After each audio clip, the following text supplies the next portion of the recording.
status. I got big dog status. Yeah. You don't know no backpackers with a style like this.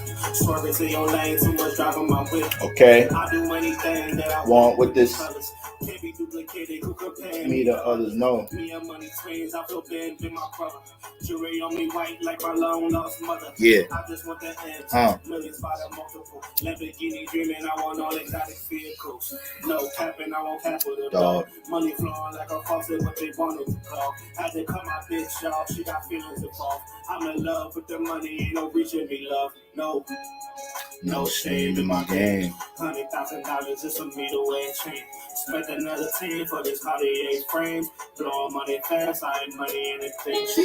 Car talk, Porsche Panamera, G'd up, shot him just for staring. Heavyweights got me riding with a friend. What's going on, family? Can't say it's fucking touching. Car talk, Porsche Panamera, G'd up, shot him just for staring. Heavyweights got me riding with A felon. If you get caught, can't say it's just protection. Another game now. Happy Friday, y'all. Hope everybody having a great start to the weekend. You heard.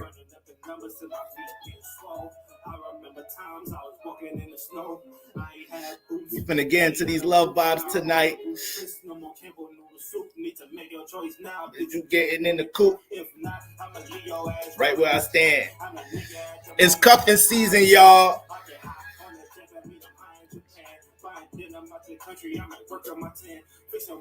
The air signs is on deck right now, y'all. The air signs is lit right now. No shame in my game. $100,000 just for me to wear a chain. Spent another 10 for this retrograde season coming to an end, y'all.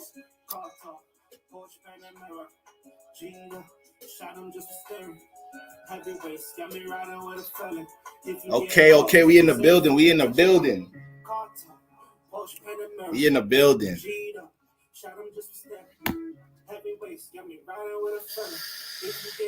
Can't say it's for protection now. What's going on, family? Happy Friday. Hope everybody's having a great start to the weekend. I hope everybody had a great week in general. All right. Hope everybody had a great start to the week and is in great spirits towards concluding the week. All right, guys. So we're gonna get into a couple of things. I just want to get into a couple of changes. Not much going on. The moon slid into Sag today. I want to just run through some Venus and Libra influences, and then let's talk about some turn-ons and turn-offs for all zodiac placements. This is gonna be just a nice little warm-up for cuffing season. All right, yeah. I don't know if y'all seen my post. I posted on Instagram and on YouTube. Today was the last day of draft applications for cuffing season. All right. Y'all was supposed to turn those into me at 8:45 p.m. Eastern. Is 9:35 p.m. my time. So if you need an extension, you got until I get off this live. When I get off this live, I'm gonna check my emails. Whatever draft applications I see, I'm gonna handle those. If you don't get those into me tonight before I go to sleep, you already starting cuffing season behind. You starting behind, a foot behind. All right, trying to get y'all up to speed. Okay, so with that being said, what period start tomorrow? What period starts tomorrow? Sorry, I'm just trying to get y'all right. Yeah, tryouts start tomorrow. So we were scouting in the summertime. This past month was drafting, so probably getting a little bit more texting in, right? A little bit more texting in and whatnot. Liking a little bit more posts on pages, you feel me? Replying to stories a little bit. But tomorrow, the first, tryouts is here. So now we going on dates. Late night FaceTimes.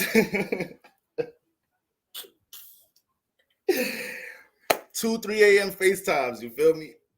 If you FaceTime me 10, 11, that ain't really shit. That ain't nothing. Like that's nothing. But if we FaceTime in 2, 3 a.m., then I don't know. Like, I don't know.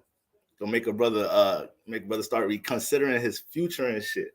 You feel me? But so I just want to put y'all on game with that. There's gonna be a lot of influences in the air right now, dealing with connection, relating, and thinking about our relationships in general. So let's dive right into the transits, y'all. Let's dive right into the transits. All right. So the moon slid into Sagittarius today, guys. So this is gonna be the overall for the majority of the weekend with the moon in Sagittarius. You know, the moon is always gonna give a free-spirited type of vibe with the moon in Sagittarius. We look at things in our life from more of a philosophical perspective. You feel me? But the sun is in Libra, so we're doing this with our relationships. So it's gonna be a weekend where we may reminisce a lot within our relationships. It's gonna be a weekend where best believe people may tell us about ourselves in relationships, because the moon is in a fire sign, which influences expression, and Sagittarius fire expression is more so our philosophy, our theory, our belief of something. So if there's a strong belief that you or your partner has within a relationship or any type of partnership you may be about, you know, a belief of why something's going left, why y'all are doing something good, what needs to be done, what's missing, why y'all attracted each other, whatever it may be, whatever the relationship circumstance may be, the moon is in Sagittarius, so that the influence to relate or express your theory, your belief for something, connect your belief to somebody else, also could be really creative too, though. Is a sextile. Don't get it twisted. This is a sextile. So a lot of Libras and Sagittariuses are best friends, close friends. Like I mentioned before, a lot of sextile signs could be best friends a lot of the times, close friends a lot of the times, you know. So that's like Sagittarius, Libra, Scorpios, Virgos, Libra, Leo, Gemini, Leo, Libra, Cancer, Taurus, Taurus, Pisces, Aquarius, Aries, Capricorn, Scorpio, Scorpio, Virgo. You know, so you could just flip any sextile. But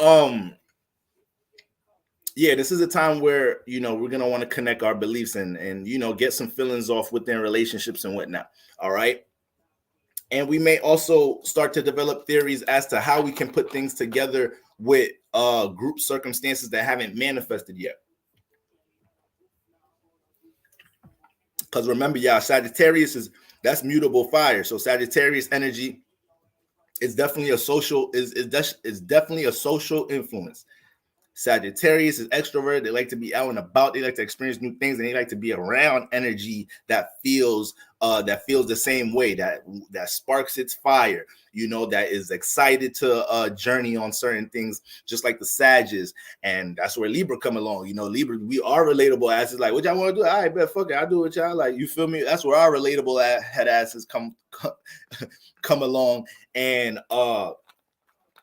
you know, we also gonna have more of an optimistic look out on things with relationships. So any heavy energies, it should be a good 2.5 days to lift them up a little bit with more of a positive outlook, being more solution based around this time.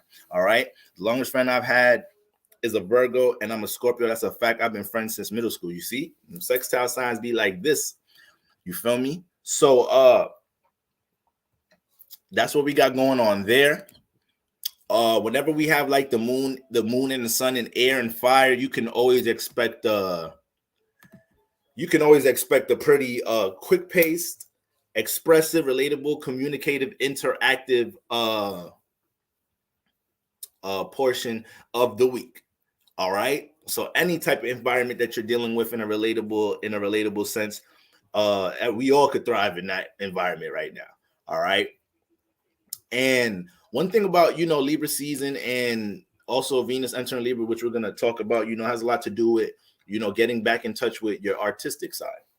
You know, Libra like dealing with vivid colors, artistry, aesthetics, all that good stuff. So these are things that's going to be really stimulated around this time, especially any of you guys that are into things dealing with writing, poetry, you know, anything, jotting down mental ideas, you know, working with dialogues, and once again, group environments, right? So that's what we got going on there. The moon is so we got the sextile to the sun, and it's opposite Mars in Gemini. So we got the moon opposite Mars. So whenever we have an opposite to the moon, this is something we got to learn how to react to, how to understand. So right now, Mars is in Gemini. We're pretty active, intentional, potentially impulsive, potentially a bit extreme when it comes into relatable environments in our relationships. You know, where we may be a bit more impatient around this time, and that could be Mars brings a sense of urgency where it goes. So we know if Gemini is dealing with relationships, exchange of ideas, Mars brings urgency to that. So there's times we're getting to know somebody, and you may be patient to act certain things. You may be patient with the flow of the conversation, this, that, and the third. Mars and Gemini, that ain't the case. That ain't the case with Mars and Gemini. You know, if there's something Mars want to get to the bottom of it, it can get to the bottom of it. So when it's in Gemini, it uses conversation, you know. And this is why Mars and Gemini individuals, you can throw them in an environment where they don't know nobody, especially if they have more active air placements. And they don't really got any, they're not dealing with that many hard squares or oppositions or placements that's dealing with bringing resistance towards communication or expression. Listen, Mars and Gemini be active. I bring Mars and Gemini to a party where I know everybody and they don't know nobody. They finna meet niggas that I don't know in there. They finna meet people I don't know in that motherfucker. Yo, I bug it out. I even get no shout outs going. I'm tripping. I got my brother Lone Charm in the building. Shout out to all the soul family in the building. All right, Day Says Daily. The Martian Empress. All right, Chanel in the building. Dwan. I handed out some wrenches a few ago. All right. So, got my soul fam, Dawn in the building, Double D in the building, Neoma in the building, the Scarred Owl in the building. I see you, Scarred Owl. I see you. Alien Moon Mom, I see you. All right, so we in the building. We in here. We in this bitch like an unborn baby. So, what we talking about? So, yeah, Mars and Gemini. Mars brings urgency wherever it's at. And another thing about Mars don't really have no consideration about the other party. So sometimes sometimes, Mars could be fully unaware about how its actions, expressions affected others. This is a struggle that Aries or Scorpios or Mars placements may deal with in relationships. And then in the opposite sense, Venus influence signs may overdo Venus to the point, they feel unfulfilled. They start putting themselves in situations where, they might be a little passive aggressive because they feel like their partner should be going as hard as them with their Venus energy in some type of shape or form to balance things out. And if your partner just chilling, ain't nobody, your ass going crazy trying to please the motherfucker. Like, I appreciate it and all that, but it's not like I'm doing that wrong just because I ain't going as hard as you. Like, I still show my love the way I show my love. Goddamn. Everybody love language different out this motherfucker. So, but yeah, because Mars doesn't really be having that consideration for how its actions and its energy affects others, all right? When it's in Gemini, this is why a Mars and Gemini person is courageous as hell dealing with communication, approaching people, relating their thoughts. And even in a situation where you may look at a Mars and Gemini individual, and see how they interact and think like, damn, I don't have the balls to, like, they out here, they ain't shy, nothing. They just ain't no pauses in their communication. They just flow with it. They know how to keep a spark in. They know how to keep a spark in the in the dialogue. However, if a Mars and Gemini was to say something that you would deem embarrassing or something, they don't give a fuck. Like, they don't care. They not thinking that. They just speak in their mind. There's this quick impulse from the mind to vocalizing this shit. So you might look at it like, oh yeah, they bugged out. They just say whatever in their mind. You feel me? That throw chakra pretty impulsive. They ain't looking like it. They ain't looking at it like that. They looking at you like you too restrictive with your voice box. You need to learn how to motherfucker LV ski. What's going on, LV ski? That's how Mars Gemini look at it. Like, nigga, you need to vocalize your shit a bit more. That's what's wrong with the world. You know? So take that sense of urgency into everything with relationships. This is why we've been the way we have been with relationships. This is why, this past month, you probably just a tad bit more assertive in your relationship. It's easier for you to align with rejecting certain shit in your relationship. So this past month, certain things that, you let rock in your relationship, that bars. Venus and Libra, yeah. Venus and Libra. So we dealing with some shifts of energy between air signs right now. So Venus and Libra let some shit rock,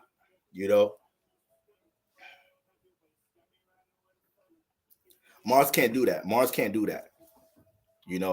If you're snoring be crazy, that shit really be fucking with me.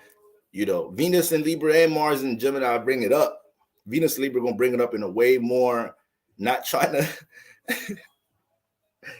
Oh my God, I'm such a Venus and Libra. Like I hate this shit sometimes, but like Venus and Libra will bring it up in a way more, not trying to step on your toes type of tone, not trying to offend you, So they gonna feel bad if they brought up some shit. You feel me? They're Libra thinking in their head like, damn, what if they got insecurities about they snoring and I'm about to trigger that shit? We the opposite of Aries. Aries don't give a fuck. Mars don't give a fuck.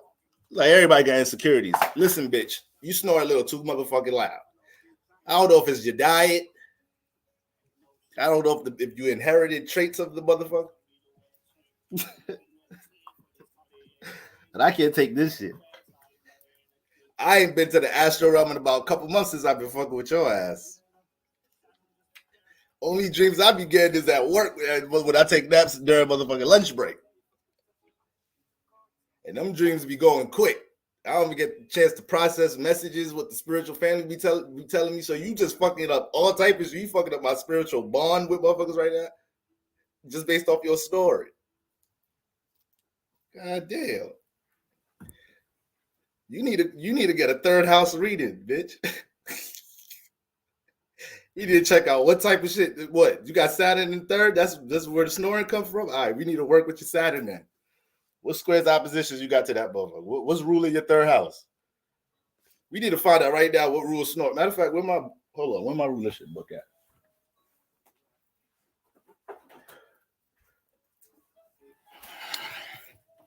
My rulership book at.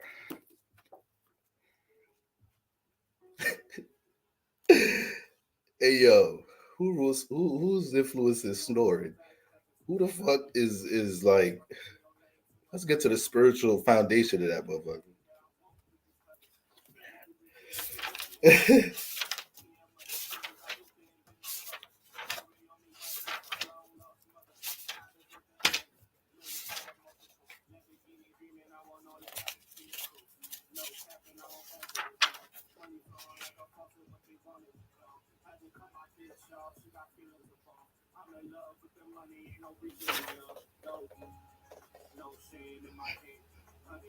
Oh, yeah, somebody third house. Somebody about to get off the hook. Somebody about to get off the hook. Somebody about to get. Don't worry. If I don't find it now, I'm gonna do my research. Some of y'all guys need to talk to your doctor. I did have a sibling snoring to wake up your neighbors. No bullshit. All right. Don't worry. I'm gonna save my research for later. I'm gonna research. It's a good book to get, y'all. The rulership book. The rulership book by Rex E. Bills. It's a good book to get. It's a good book. It's basically just a rulership index accumulated from a bunch of astrologers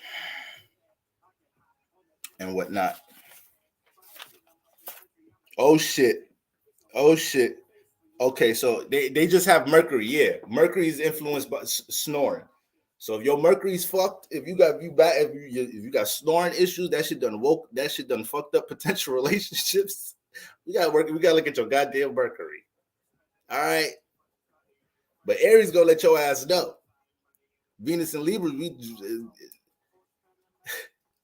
sometimes this is what I'm talking about when I say we jump into our sister sign, our opposite sign, opposite axis energy when we feel like it, in situations where we got to be defensive, where our back is against the wall. So a Libra won't possibly be like, nah, I'm sorry, nah, wake up, you wilding, like, yo, like, what's up with your snoring? Like, nah, probably won't jump into that energy if they keep it pent up too much. If they continue to act like it's not an issue, if they continue to act like it's going to be something that they're going to be good with. This is Libra, Venus, and Libra.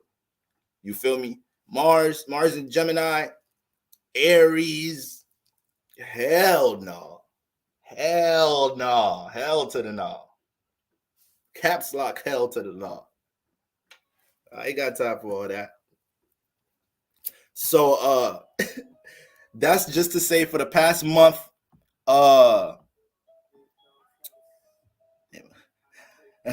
Astro Girl Quay said, damn, I'm a Saturn in the third.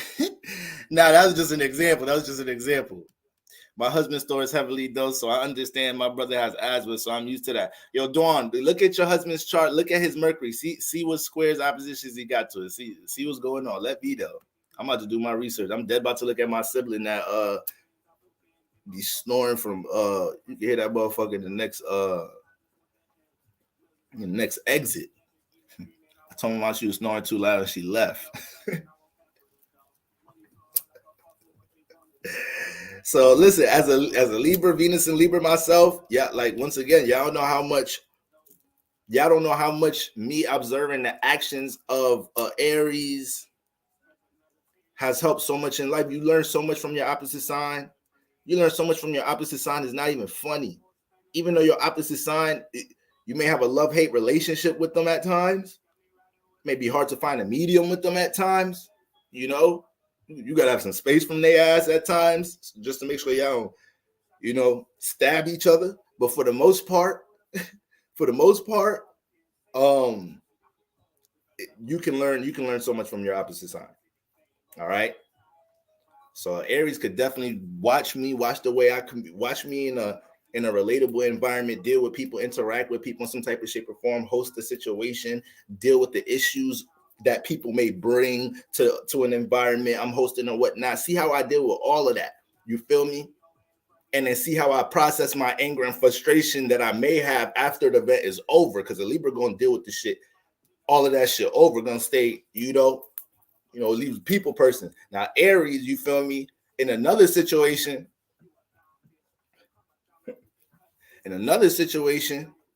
where Aries lacks patience and is more assertive and doesn't tolerate bullshit probably as long as the Libra would. Let that Libra watch an Aries work in that situation. Libra probably gonna be like, damn, I need to probably be more assertive like that at times. Like, it's not like I don't have them ideas. I know niggas be disrespectful. I know the standard third motherfuckers be disrespecting the customer service, and I need to tell them, yo, watch how you talk to my staff, this, that, and the third. But damn, the way the Aries just came and smacked the shit out the motherfucker, I think I should do that. So that's that example of assertiveness. Libras can learn a whole lot. So your opposite sign is always gonna put you on. But with all that being said, we got the moon in Sagittarius, and Sagittarius is more of a is open to the concepts of others. It's mutable fire. So whatever vision you have, whatever creative expression, awareness you have, whatever beliefs and faiths you have, like I'm willing to exchange that energy with you, relate some of my beliefs, relate things dealing with my creative awareness and my concepts with life. We can exchange these things, hopefully we could spark each other. Maybe you're going to continue to believe your religion, I'm going to continue to believe mine, but I'd like to experience the little clash or the challenge or the debate of the belief systems and philosophies of something. It doesn't have to be of spirituality. It could be debate about anything, sports, whatever. But Sagittarius will engage in that more, and it's more open.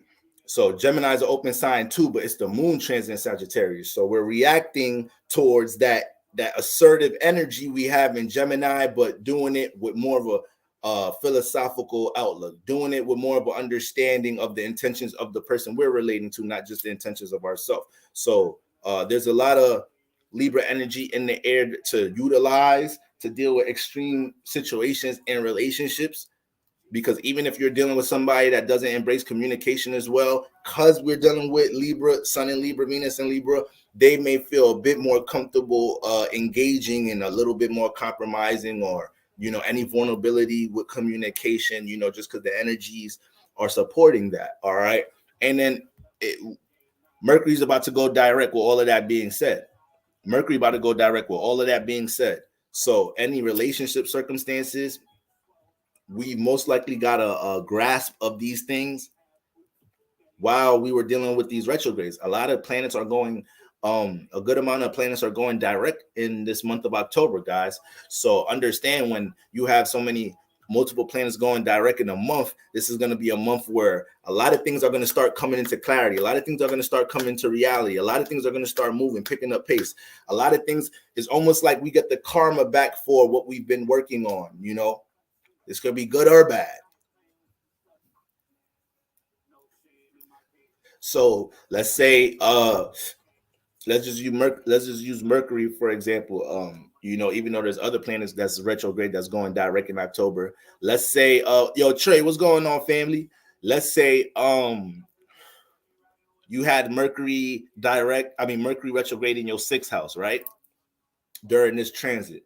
So Mercury retrograde in the 6th house, this is the time for you to get routine in order. You were spotted a grace period to get your routine, your schedule, anything that affects your form of wellness, anything tied to financial responsibilities, priorities, legal issues, things tying to your forms of stability and security. This was the time to get all of this together. And obviously, the retrograde period may not have been all the time in the world to solve every issue in that house, but it was a time to reconstruct the foundation to help you start manifesting some resolve in that area. All right.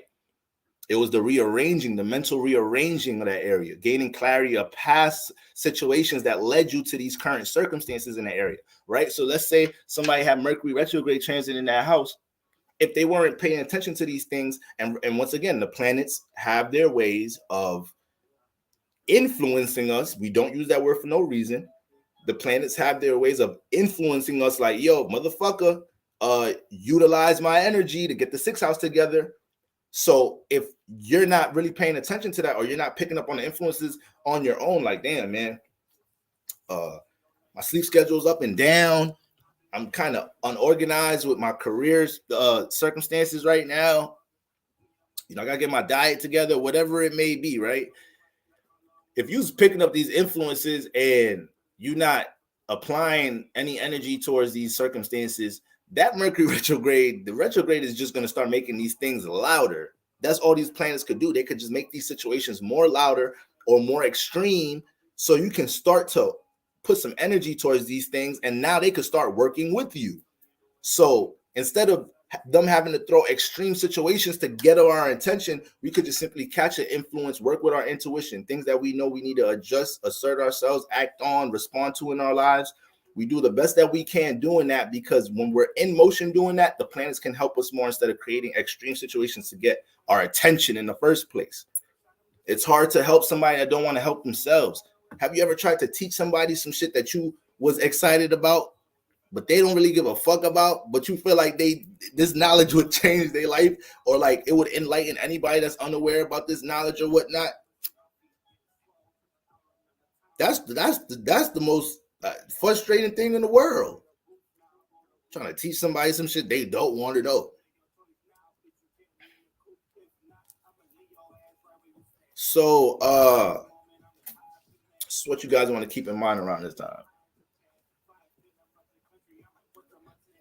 See, Dawn said her husband that snores, we see Mercury influences snoring, right? She said his Mercury squares Uranus. Uranus be adding static to everything it touches. Uranus is staticky, man. God damn. But so that's what we got going on with the moon and Sag influences. The moon opposite Mars influences. All right, reacting to our intentions in our relationships from more of a wise perspective. Being more understanding of the intentions of others and trying to dissect why they may have those type of beliefs or thoughts about, a connection or how you guys are relating in the first place. That'll help you to understand how to deal with the situation.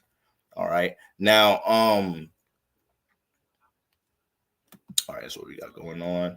And then, this sun opposite Jupiter energy is very significant right now. All right, so you got Jupiter and Aries. You've been dealing with this Jupiter and Aries for the majority of the year. We got the sun in Libra. So the sun opposite Jupiter, this is us having to have wiser actions, all right? So we got the moon transiting a Jupiter influence sign.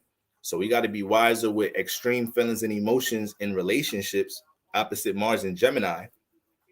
Mutable signs is going to be feeling that friction a bit harder. Pisces and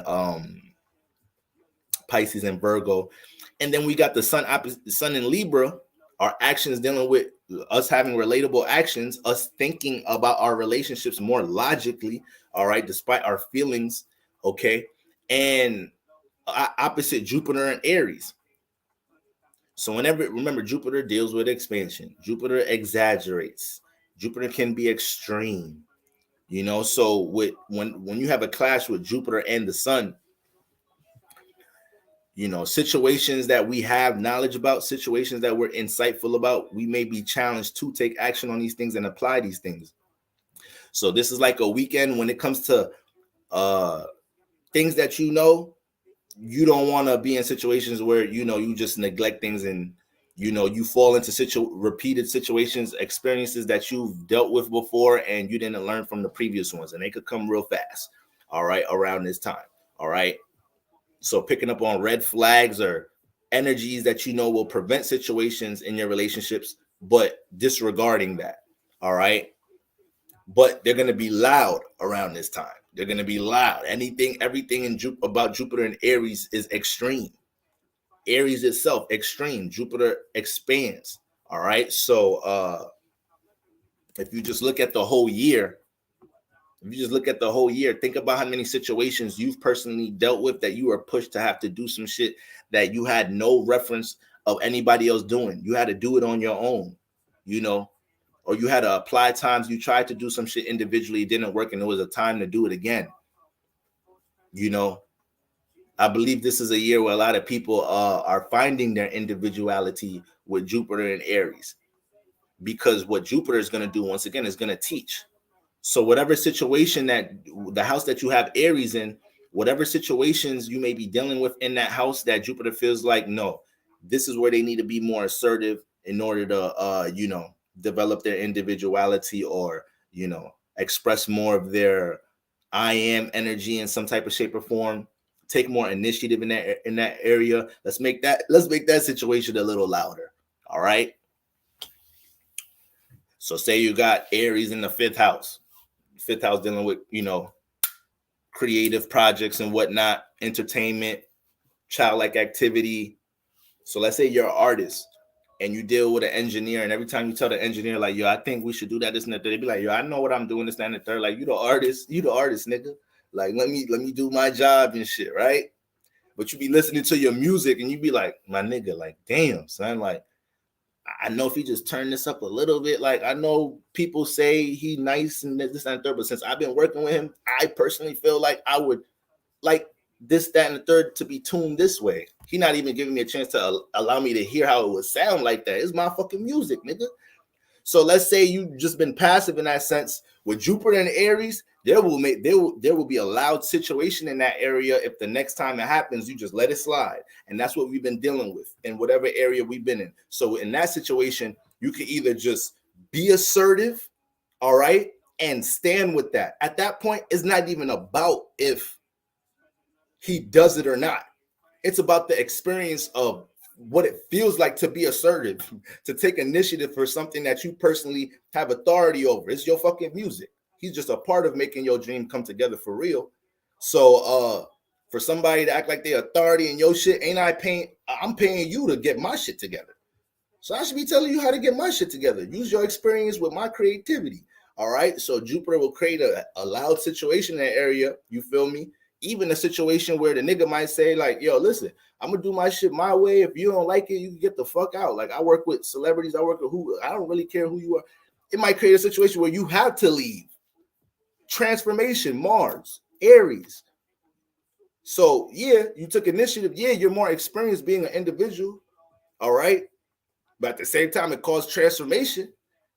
But that transformation, you don't know what that transformation finna lead to. You don't know how the spiritual family finna hold it down. You don't know how universe finna be in support, because you just kind of got a B- on a test. You feel me?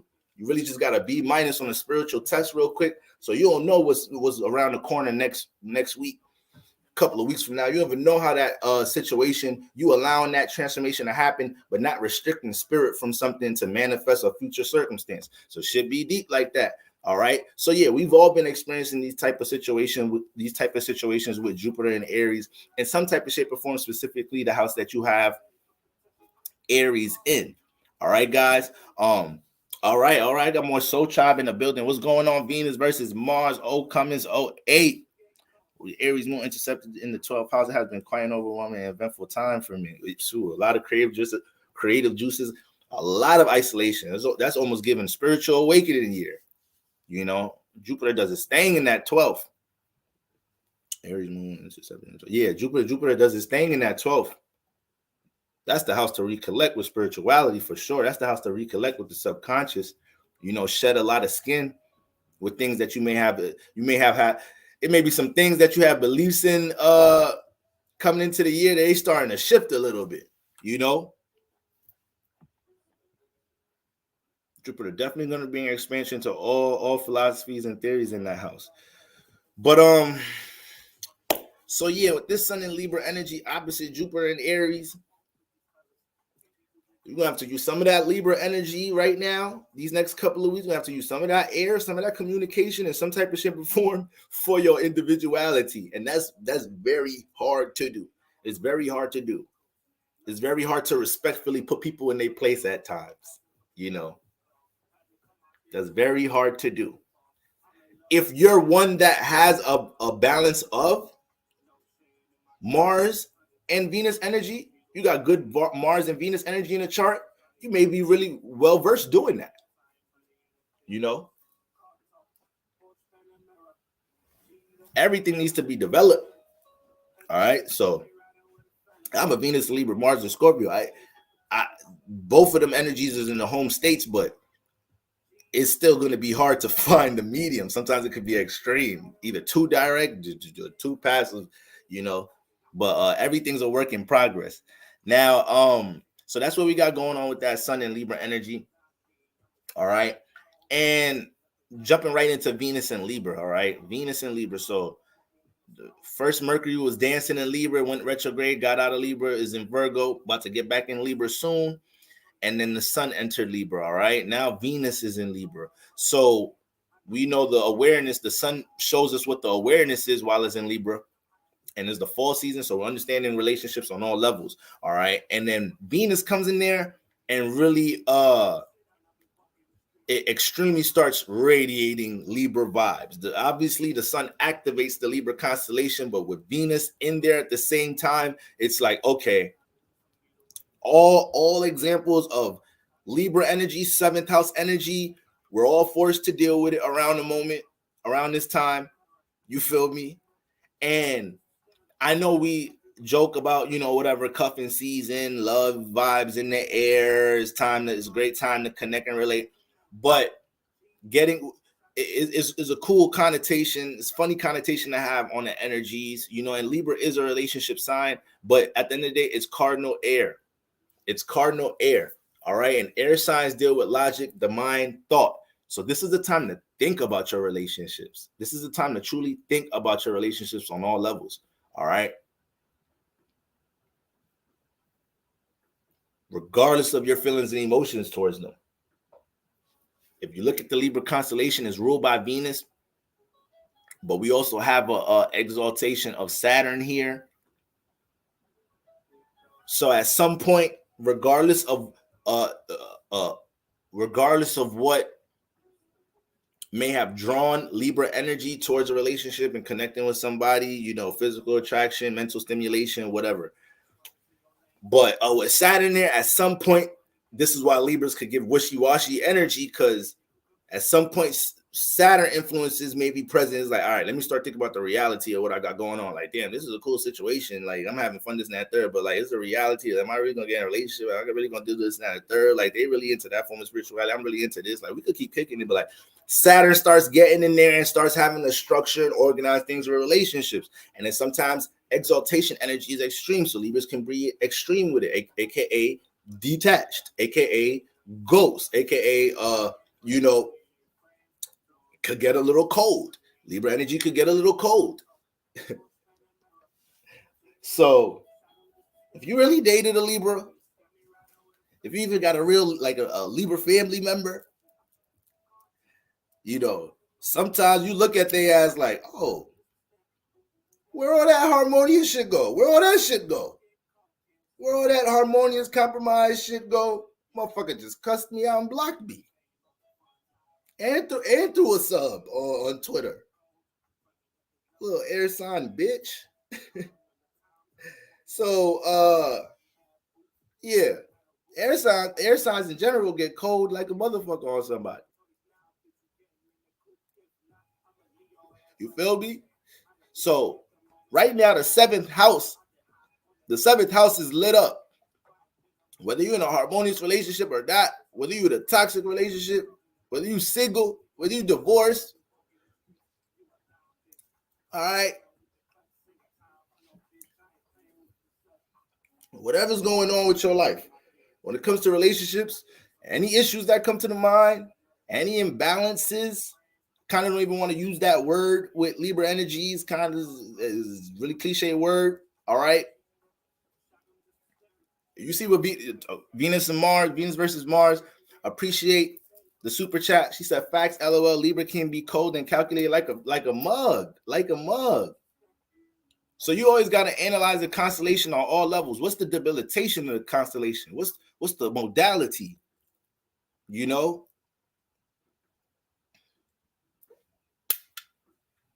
What planets fall in Libra? The sun. So if the sun fall in Libra, okay, let's analyze that in relationships. If the sun fall in Libra, the sun represents our actions. The sun represents expression. And it falls in Libra. So in a relationship, when Venus is flowing right, when Venus is flowing good for the Libra relationship, everything all gravy. That's the time where they're gonna be that's the time they're gonna be passive. That's the time where things that really bother them, they may let it rock for the most part. When Venus is flowing nice for them, when they're getting their pleasures and things is feeling good and they're feeling like they're not pressured into anything they don't really want to deal with, and they kind of got control in a way because there's no pressure in a relationship in some type of shape or form. Things are just flowing. You know, Libras don't like having to make serious decisions and shit. If it's up to me, we date forever without hearing the question, "Oh, what are we?" If it was up to me.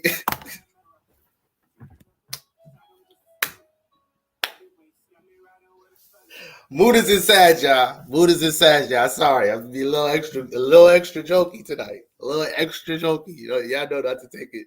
No way. Calculated, yes. Code. Hey, Dawn, you gotta keep it a buck, man. Be a Gemini Sun, Libra Moon, def can be detached. Oh man, what? So if the sun falls to Libra, that adds to the detachment. Because once Venus starts getting disrupted a little bit, it's like the way that I like shit in the relationship, the way I liked what I valued in this relationship, what I liked, what I loved about it. When that shit get disrupted and you start doing your own thing a little bit, you try to influence a little bit too much of what you want. Now that's imbalance. Now that's imbalance to a Libra. Now that's imbalance just because somebody else want to put their input or some shit to stand in third. So the word balance and all that, Libras bring the balance. That's a very extremely cliche thing to say for real. So when I say balance, I just say it from the sense of us observing the issues and circumstances in our relationships and the push and give. All right. But yeah, that's why you have a Libra. The sun will just shut off. The sun falls in Libra, so it'll just shut off. Detached. You feel me? Then they'll see that you're real concerned to have a conversation about something, start flipping it on you, just acting like they don't really care like that. Little funny replies and all that. Like, look, I done dated Libras myself. I didn't, so shit. I'm speaking from inside and externally, all of that. You feel me? So yeah. This is a time to get structured with our relationships, get cold in our relationships if we got to. That's one thing I'll stand on as a Libra. There's times you got to get cold on a motherfucker. Just so they know, like, damn, okay. All right. I just can't be on the bullshit. I just can't be on the bullshit. Because there's times you may be dealing with a Libra, and because they're such a people's person, oh, they're such a nice person, he's so sweet and has manners and didn't press me for anything. Like I came over, didn't like rush me to do anything. He's Libra. They ain't pressed like that. However, you know, when you start giving any type of heavy pressed energy, then it's like, all right, now you come on, now you do it too much. You do it too much. So some Libras, those are circumstances where they got to learn to stand up for their shit. That's and that could be a pattern. That could be a pattern for somebody with a lot of strong Libra placements. All right.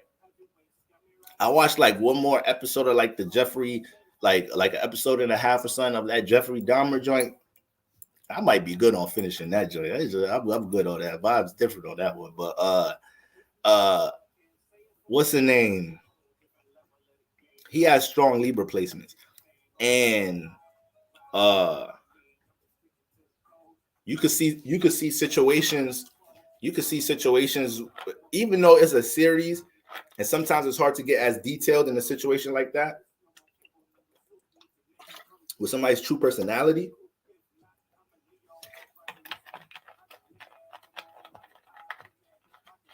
You could see situations with how he's socially awkward, but in certain interactions, he knew how to engage in a controlling way, though. Realizing the series, whenever he's interacting in a way, even though he's a Gemini sun, he's a Libra ascendant. Whenever he's interacting in a way that it seems like it's not socially awkward, he's actually like expressing himself or communicating or yelling or something. You feel me? Just realize the mannerisms it's in. You know, it's usually in a back against the wall situation or a situation where he felt like he had to do that in some type of shape or form. But I just wanted to highlight with us dealing with these strong Libra influences right here. We got to be able to think about what's going on in our relationships, not so much about just basking in what we think love is or whatnot. Yeah, we want to embrace and realize, and we want to realize what the value relationships are in our life. That's very important. We definitely want to make sure we're realizing that around this time. Okay. But then there's going to be a lot of things that you realize about relationships, who you surround yourself with, that throw off any type of equilibrium in your personal life. All right.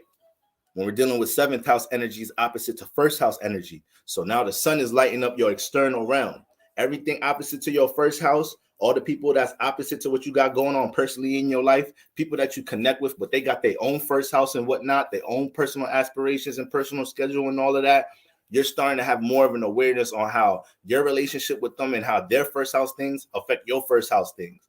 All right. So you can anticipate shifts in other people and shifts in yourself naturally with how you feel like you may need to fall back with certain relationships or be more expressive or entertain certain relationships in some type of shape or form, or create a certain environment in your life to manifest certain relationships, or realize why a certain energy in your life been attracting certain relationships. These are all things that's on the mind right now. We want to make a bit of sense of it during Libra season. And what Venus does when it comes into Libra, Venus deals with that sense of compromise and cooperation. So you throw that right into Libra, at least dealing with any heavy circumstances, issues in relationship, this is the epitome of what compromise and resolve is. So you could logically process situations that may be extreme in any type of shape or form, or any regular circumstances that may have been repeated in your relationships or any type of group environment, and really work with a sense of cooperation and compromise and understanding each other's input to find some type of solution around this time. All right. But at the same time, like I said, this is going to be a time where, a lot of people may feel the need to detach from relationships because they're realizing, if they're valued or appreciated, because they're realizing how much effort they've been placing towards a certain issue. And it's like, all right, it ain't nothing going to solve this shit at this point, So these are things to keep in mind around this time. Now, these Venus and Libra is naturally going to be harmonizing with the air signs, the trine signs by default. All right. So Gemini, Aquarius. Okay. Obviously, Venus and Libra, even though all this energy is about influencing us to think about relationships, it does create a more of a social environment. We already have Mars in Gemini. We've had Aquarius active with generational distant planets. But now that we got all air signs stimulated, we have a very social environment around this time. Is a great time to be discerning about how you connect, who you connect with. Because the thing about Venus and Libra, she loves to be in Libra because it's like, okay, bet, like I get to actually relate my love now. I get to relate my feelings. I get to feel good with others or relate my creativity with others. I get to engage and embrace opportunities to do that. And I know opportunities to do that will arrive because of these transits. So with Venus in that energy, she gets to thrive. She gets to understand her love language some more. The more relationship experience you deal with, more opportunities you get to interact with others and see how you're personally different from others. These are opportunities to understand your love language, what you would like or love when you connect with others, right? Or what you want to tolerate. So with all that being said, yes, this is a time to be a little bit discerning, because whenever Venus is stimulated, sometimes she don't really be having it right up here. She don't really be having it together for real. All right. Some of y'all Libras, Venus and Libras, Sun in the 7th house, Libra in the 7th house.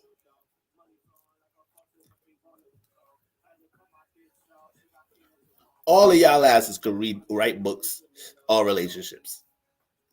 All right. Some of y'all got to learn how to say no. Some of y'all got to learn to say no and not entertain every opportunity, because having certain placements can attract, can keep you more active in the social realm by default. Even if it ain't Sun and Venus in the 7th house, having an active 7th house, two planets in the 7th house, stellium in the 7th house, sometimes your ass can't get away from people with them type of alignments. It's like, man, listen, these niggas said my phone bill due tomorrow. I fuck around, don't even give a fuck, don't even pay this shit. It's the first time I actually feel good not paying this shit, because my phone, I don't even want to deal with this shit no more. Whose idea was creating these mobile devices? This is fucking our privacy up. Niggas pressing me about not texting back and replying at certain times. Bitch, it's my phone. I choose to do that shit when I want to. So Chanel said I got Venus and Libra at 12. Woo! Ooh, romance is your thing. I got Venus and Libra in the 2nd house. Double D said I got Venus and Libra in the 2nd house. My girlfriend just bought me a new Xbox Series. Listen, man. You see how them 2nd house possession blessings come in, man. Man, Venus and Libra in the 2nd. So that's an extra stimulated house right there by default. Capricorn 7th house, Cancer rising, and his Capricorn rising, Cancer 7th house. So, oh man, I done been there. I'm a Capricorn. I got Cancer 7th house. So whenever you dealing with a person that got placements in that 7th house, you already know, all right, it's gonna be some strong shit here. I don't know if it's gonna be good or bad, but it's gonna be strong though.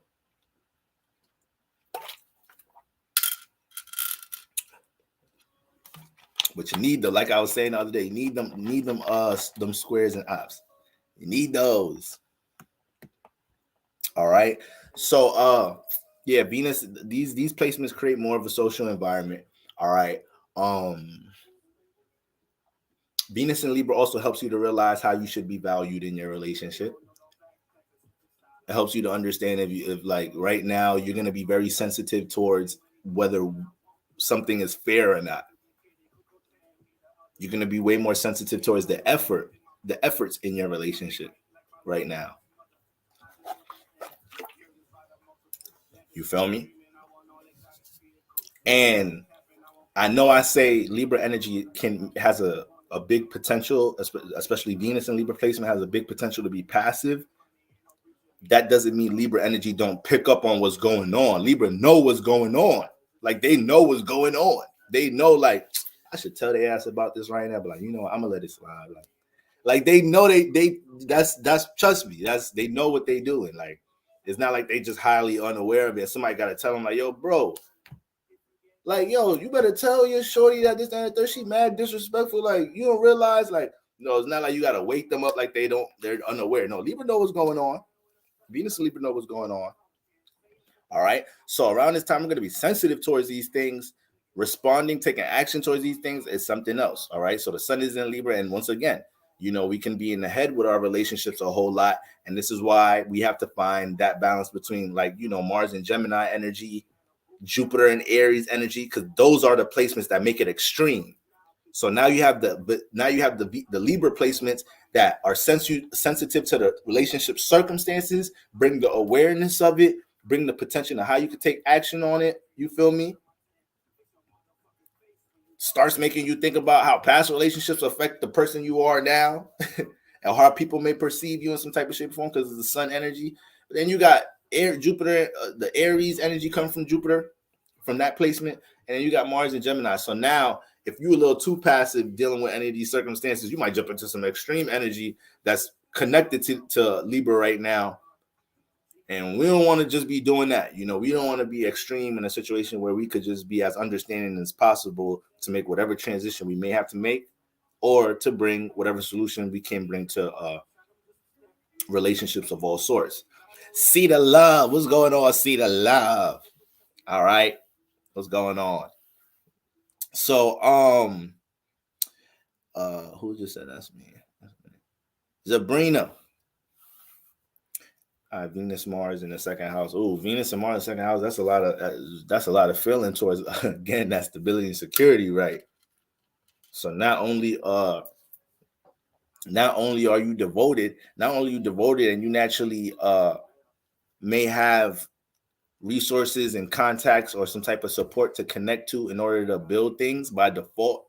Having Venus in the second house, Mars in there, so your ass getting a little impatient doing it. You might get a little bossy with it too with your resources. Like, yo, feel me? Yo, I need this, that, there. Yo, have that done because I'll be giving you good money. Like, make sure because you be slipping.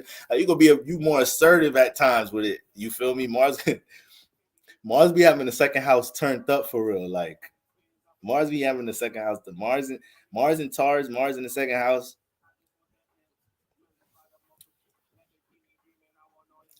You don't want to deal with those type of placements and they spoiled. Oh man. If I'm around a Mars and Taurus person, Mars and second house person, I just hope they're like they leaning on the giving side. I hope Mars is getting influenced by some good giving traits of Taurus there. Because Mars and Taurus sometimes is a passionate giver, passionate giver. Mars and Taurus sometimes will give you a resource that they kind of could use at the moment, but like they're like, all right, I'll let you hold it down. I'm gonna hustle up another way to get another one of those. You feel me? Mars think on the fly. Mars energy thinks on the fly. And it also would rather process consequences later. All right. So these are all the things that you have to take into account when it comes into taking a risk. All right, as we really go process consequences right now. As we just finna jump into this shit and get it popping. You feel me?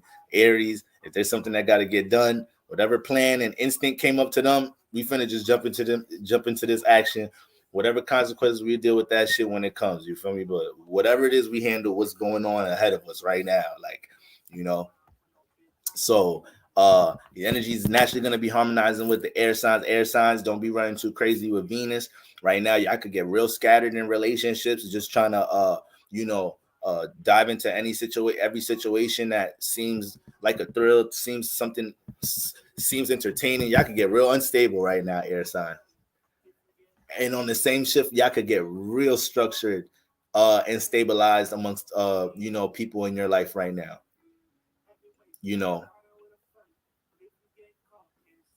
So that's why, like, just like when I was breaking down the Jeff Dahmer chart, I was really trying to influence the environment that developed the potential for him to become a serial killer and do this, that, and the third, and have the habits that he has, more so than just trying to say this placement is this, that, and the third. Everything deals with potential. So when you have access to something, it's how you use it. People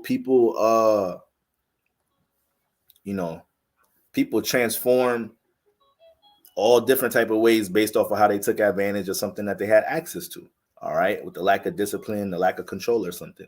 All right, so this is something to keep in mind. Air signs, y'all want to keep that in mind. All right, now any air signs that got imbalances in their relationships, got things that they need to sort out, things that they need to give a bit, need to give, not take. Understand your ass is going to be highlighted. All right. So yeah, you got access to some good old Venus and Sun energy, but at the same time, you getting some of the sunlight too. So the spotlight is on Libra. All right, the spotlight is on air signs' actions. Okay, you can't hide from nothing. All right, true intentions about things, true feelings and thoughts about things, and relationship circumstances. Your partner want to know, and any funny air way of trying to communicate and relate things in a way where it sound good is like, nah, I don't want that shit to sound good. That's the Libra shit right there. It's that Libra shit right there. I don't want that shit that just sound good. How you really feel?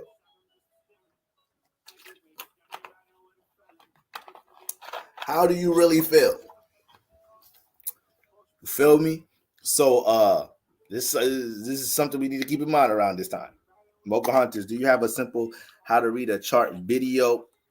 Yes, I do have a class. I have a class from my Patreon a few ago, breaking down the basics, the fundamentals of the chart, how to start with it, the things that you want to study from the gate to get a grasp of the fundamentals. All right, so you could see that on my site or email me. And I just had somebody email me the other day, talk about how they started watching some videos and it was a little bit, a lot of the stuff was going over their head, and they had to go back to older videos, and they were like, wow, I really went back to a lot of your first videos, and it helped me build a foundation, and I was able to come back and grasp some more quote unquote advanced stuff. So it never hurts to visit some foundation, the foundation of things, man. It never hurts to revisit the foundation of things when you're on a journey of picking up knowledge about something. All right. So that's what we got going on with that. With the air signs. Then we got the square signs. Those are the cardinal signs. So that would be Aries, the square and opposite signs. So that would be Aries, Capricorn, and Cancer. Shout out to all my cardinal placements in the building, all my Aries, Capricorns, Cancers. Understand, guys, y'all gonna have to deal with some compromise around this time. You feel me? Or there's gonna be some transformation going on in relationships right there. All right, because all three of y'all, Birdman voice, all three of y'all, all right, all three of y'all got y'all ways, all right, y'all got y'all ways in relationship. So Capricorn, we know your partner, you be treating your partner like an employee. You treat your partner like an employee. You don't even got them on a payroll. It's one thing to have them on a motherfucking payroll. It's one thing to let them eat a little bit. You hold that. That's what you get for the week. Good work. Little smack on that booty. Good work, baby. At least a little payroll for you. You feel me? Capricorn just make you But that's that 10th house energy though. That's that Saturn energy. It ain't got you on the payroll, but is that boss energy make you feel like, all right, I'll work for you. You feel me? So Cap trying to take advantage of that. Start be trying to take advantage of that. All right. Capricorn women have a man doing all type of shit. Capricorn women have a man will have a nigga will have a nigga taking care of a lot of things on her schedule. Like, yeah, I need a ride here on Thursday, but I got you, boo. You feel me? Need a ride here on Wednesday. I need that handled. If we gonna be dating, doing this and third, I mean, you a whole man. You should be able to, you feel me? Where your Saturn energy at? Where your getting done energy at? I should be able to depend on you for some of that, right? Because Capricorn women gonna come at you with some shit like, and they're not gonna waste time neither, too. There gonna be times that you think they joking about something, and a woman with heavy Cap or Aquarius placements, strong Saturn placements, sometimes that's how the sarcasm of Aquarius or Capricorn people throw people off, because you think sometimes you gotta take a while for you to know these people to realize like, nah, they was kind of dead ass. They was dead ass when they said that. It was dead serious. You feel me?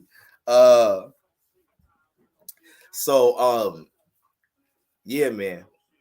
So Capricorn right now is communication, any detached energy, that's gonna cause a lot of friction right now. And I'm telling you, because it's a square, you're gonna feel pushed to have to deal with more communication in the workplace, more interaction in the workplace. Your manager, your boss, your supervisor got you spending more time helping a new employee out with something right now, because they know how to get things in order. But it takes you to communicate, relate things, break it down, and you ain't really got the patience because you really want to take care of your tasks. Like, you're gonna be dealing with shit like that amongst your intimate relationships.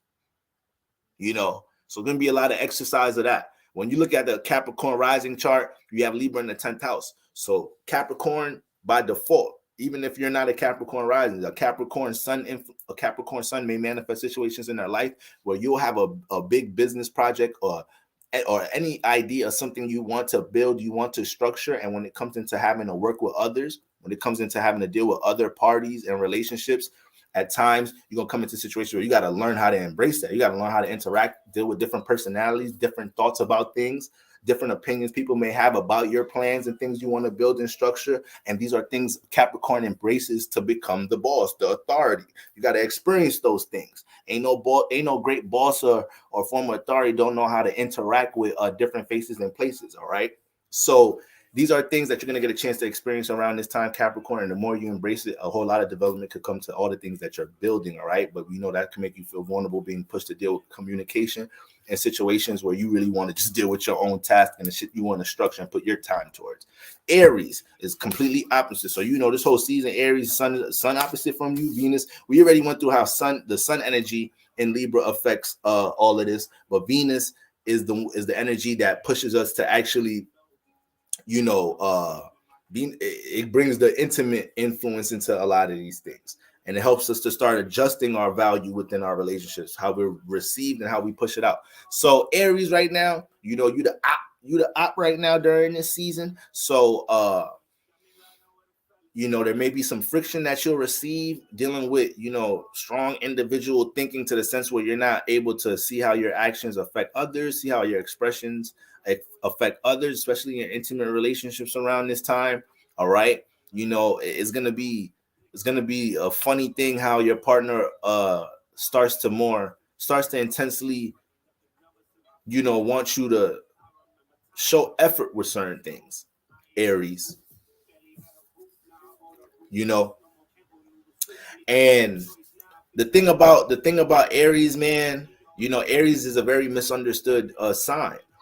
Aries is a misunderstood sign, and this is why they could be real loyal individuals, because when they deal with other people that give them a chance to just be themselves and not put pressure on them to be somebody outside of their personality, and gradually work with them with any type of communication relatable issue, Aries will hold you in high regard for that, because they experience a lot of transformation in their lives dealing with, being a true individual for real, right? So, around this time, is going to be a great it could bring a lot of development to your character within relationships and your opportunities to connect with others, build and relate with others, just being a bit more open-minded around this time, Aries, being more patient with others, exercising, listening to others' input about yourself. And anytime that you're dealing with any type of situation where there is constructive criticism, you're gaining advice about anything, somebody trying to give you guidance, direction about anything, refrain from not taking anything personal around this time. All right, because you now knowing that you have these energies, the Sun Venus opposite from you, it lets you know when you do take something, when you feel something strongly on a personal level within relationships, this is something to analyze. You want to ask yourself why you feel like this. Now you're always going to be a passionate individual. Right? It don't make no sense to tell an Aries not to be passionate. Save it trying to tell them calm down. That's making it worse. Telling the Aries or a Scorpio or somebody with strong Mars placements to calm down. That ain't really gonna help at all, if not make it worse. So with Aries, what you asking yourself or analyzing, why you feel some way, why you feel so strongly about something personally in a relationship, this helps you to dive deeper into things, start to understand certain dynamics within your relationships. All right. And now it could prevent certain situations, help you have a little bit more wisdom or a better grasp on dealing with your feelings and emotions or your approach towards things in relationships. But them challenges, the potential for them type of tests and challenges, it's very likely, around this cycle. And then Cancer, cardinal water ruled by the moon. All right. So Cancer, man, you be in your emotions. Just be how you, shit be about how you feel about shit. All right. And see, you a nurturer. Y'all know how to seduce. All right. Cancer energy know how to seduce and know how to cater to your needs. So at times, Cancer could think they're giving pool. So Cancers know they a lot to deal with at times. They know they intense for others to deal with at times, but they be feeling like because they bring that nurturing aspect, they have their ways of helping bring and resolve to things that you may be emotionally distressed by. Sometimes Cancers be in their head like, man, it's a little bit worth it. All right, I don't think my shit that bad. I do bring some good vibes to your to your sanctuary. Don't front on that. But it's cardinal water ruled by the moon. All right. So sometimes when it comes to things in relationships with Cancers, they could be really invested on how they feel about things. All right. And that could create a lot of issues. All right. Because there's times Cancers you could be arguing with them about some shit, or it could be an issue about something, and it could be obvious, evident to somebody outside looking in, like that Cancer would not just admit that the other person way of doing something right now, like that's probably the thing that make more sense. Or I see why the other person has a problem. But Cancer really can't see out of the way they feel right now. So that's going to create a lot of friction right now with the Sun and Venus squaring you, especially in intimate settings with loved ones. All right. So it's almost like cardinal signs right now. Y'all kind of got to get prepared to kind of hear about yourself in some type of shape or form. Y'all got to get prepared to hear about yourselves. All right. The more open you are to anything that others have, others have input on how you personally conduct yourself, it could be a strong period to grow. It could be a lot of expansion coming to group environments and relationships, but it will bring some of that friction. All right. So Cancer, be careful how your emotions get in the way of dealing with, a fair or balanced out of perspective in relationships. Aries, beware of your strong personal feelings and emotions and intentions and how they affect others around you and partnerships and relationships that you actually care about, Aries, right? And then Capricorn, beware of detached energies running from situations, communicating about how you feel or think about any type of relationship situation, especially if it's not involved with business or something that you're building or structuring. Because Capricorn obviously going to be more motivated to be more expressive and communicative in that area. When it comes to intimate setting and somebody trying to build more of an understanding of what's inside this hard exterior, all right, this resilient exterior, You know, you the toughest motherfucker in the world. Can't nobody fuck with you, Capricorn. But people who have your best interests, at times they do kind of want to understand what's going on behind there. All right. Besides how much you're making next week. All right, so that's something to keep in mind. Now the sextile signs, Leo's in what's the name? Sagittarius. All right, this could be an exciting time for you guys. There's a lot of access that you guys are gonna have to relate your creativity to others. All right, but you know, you throw fire in the air and you could get a little, you know, things start getting scattered here. So Leo, you got to be careful of how your discernment entertaining things in relationships right now. Leo, you another one that love thrills in relationship. If it looked like a thrill, fuck it, let's jump into it at times. So you want to be discerning, especially I say this a lot about Leos. Leos got to be real aware about the company they keep, because people just be wanting to be around the sun at times. All right, so Leos, sometimes you may have secret haters. Sometimes, you know, maybe people that don't have your best interests around you or whatnot, but you know, they're able to share festivities or laughs and smiles with you. So it's something to keep in mind around this time, Leo. If you start picking up any strong intuition about the people, the company that you keep, right? But when it comes into relating your creativity, when it comes into relating things that you personally got going on around this time, there's a lot of access for that. When it comes to strong Leo placements, Sagittarius, you know, you're as free spirited as you are. All right. That's mutable fire energy. So with this energy sextiling you, okay, we got the moon got you guys a little stimulated right now. All right. So we all got to respond to how you guys analyze life. But with the sun in Libra, it creates that sextile energy. So it's gonna be situations that may on a regular situations that regularly would make you feel distant in relationships. Is going to be easier for you to actually connect or bring understanding to these situations.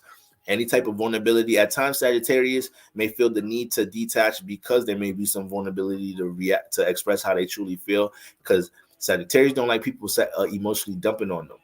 And there's a lot of times Sagittarius could express how they feel to somebody, and it's not emotionally dumping on the person. Wouldn't view it as emotionally dumping, but Sagittarius may think that's what they're doing, so they rather not do that. That's something a lot of Sagittariuses may hear in relationships. Just tell me how you feel. Like don't think about how I'm gonna react to it. Like, you feel me? Libras get that a lot too. So air signs be getting caught up at times because they'll forget, regardless of how you could communicate something. You know, people deal with vibes. Sometimes all the shit you talking, this, that, and the third, how you quote something, that shit don't mean shit to somebody that could pick up vibes. People just don't want to be pointing out your shit sometimes. That's what it is, air signs. People just letting y'all rock. People be letting y'all rock sometimes. But people deal with the subconscious. All right. There's intuitive beings on the earth. It's people that know how to read between the lines, air signs. All right. And it's funny when somebody try to psych you up with your own energy. Like, it's funny when somebody with your own element try to psych you up with your own energy. It's like, I don't know why you try to play by game. Like, I ain't gonna see that shit. But that's the upper hand you have dealing with astrology. All right, guys. But but when we look at the sextile sign Sagittarius, it's definitely going to create a situation where you guys can actually deal with some more relatability or connect with others, instead of feeling a sense to be more distant or refrain from actually relating or expressing how you truly feel about a situation. You know, this could be in a creative sense. This could be in a business field. All right. This could be in obviously in your intimate settings. All right. And I think this is a time where you guys are going to start to become more conscious of what type of values you share with the people around you, because Sagittarius, most of them are going to have their belief system, whatever it is. You know, they're going to have their belief system, but at the same time, as with they're exploring like nature, how adventurous they are, how relatable they are. they can put a lot of things to the side for the sense of an experience with others. But around this time, Sagittarius, you guys are going to start to become way more conscious about, okay, what type of experiences am I jumping into with the people around me? How exactly do we relate? What values? How do the things they got going on in life affect the things that I value? All right. But you're going to be able to see that from more of a positive space. All right. But overall, though, Sagittarius and Leo, it could feel like what a time to be alive. So y'all gotta relax, have some discernment, exercise some form of stability in your life. All right, don't jump on every situation that you got going on right now. Everything that don't feel the need to have to participate in everything that everybody got going on right now too. Because people call a fire sign real quick to add an extra spark to a situation. People call a Leo, Sagittarius, Aries real quick. More so Leo and Sagittarius. They know Aries probably won't pick up, but Leo and Sagittarius, they'll be down for a short. What you finna get lit? Where is that? This night? What time you gotta be there? All right, fuck. Let me talk. I wanted to wear this outfit somewhere, anyways. Leo be having outfits ready. I wanted to wear this shit somewhere anyway, so fuck it.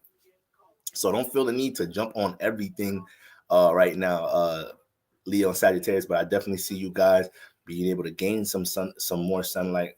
Obviously, Leo, this is your natural influence, but gaining more attention towards things that y'all want to project out into the world, y'all want to be seen.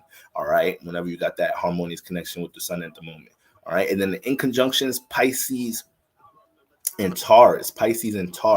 All right, Pisces, you're very familiar with Venus energy by default. So right now, I think this is a time where you're realizing how you need to be in a state to receive more than you give.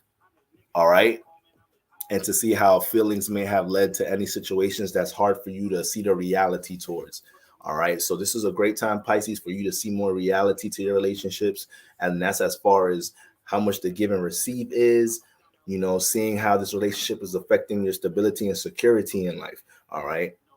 And your ability to build with this person. Are you guys just feeling good together, or is there some sense of structure to a situation that you got going on around this time, Pisces? You're going to feel a lot of them energies right now. All right. And don't feel reluctant to communicate about these things. All right. Once again, Libra could jump into a cold bag because sometimes it got to communicate the reality. But a lot of the times, Libras do this in the extreme way, but people appreciate if the reality is communicated, instead of trying to utilize the Venus and the charm and, any type of beauty traits or whatnot, and appearance to influence me more so than actually communicating how you truly feel about things. So Pisces, you're going to feel more access to feel like you can truly communicate, relate, how you think about a situation that's been on your mind about a relationship circumstance. All right. And Taurus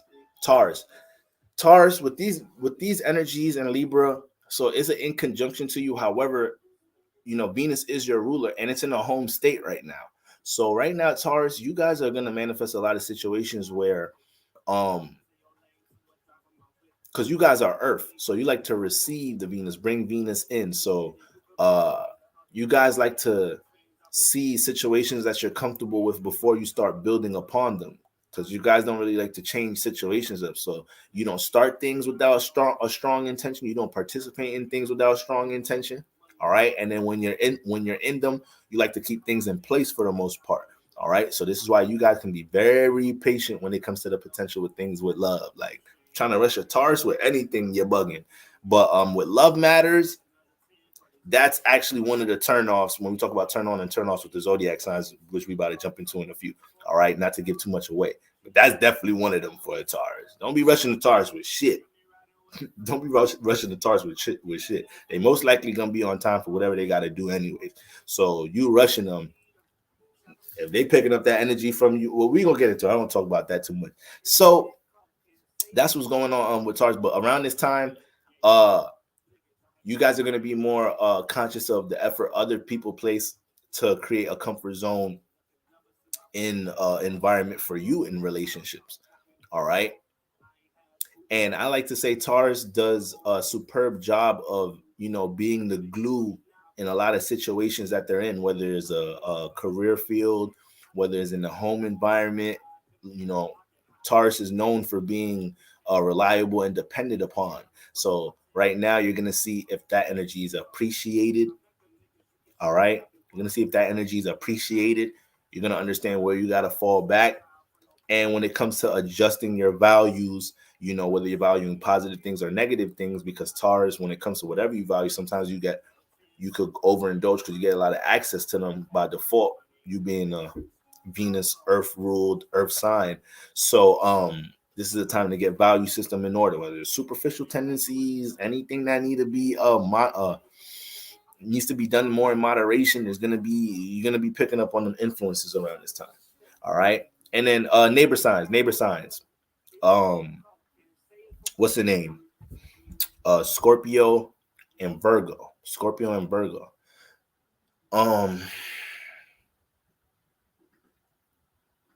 So when it comes to Virgo, it's funny because, you know, Mercury retrograde touched up on y'all a bit and is about to go back in Libra, but Venus just left y'all. So with Venus just leaving y'all already these past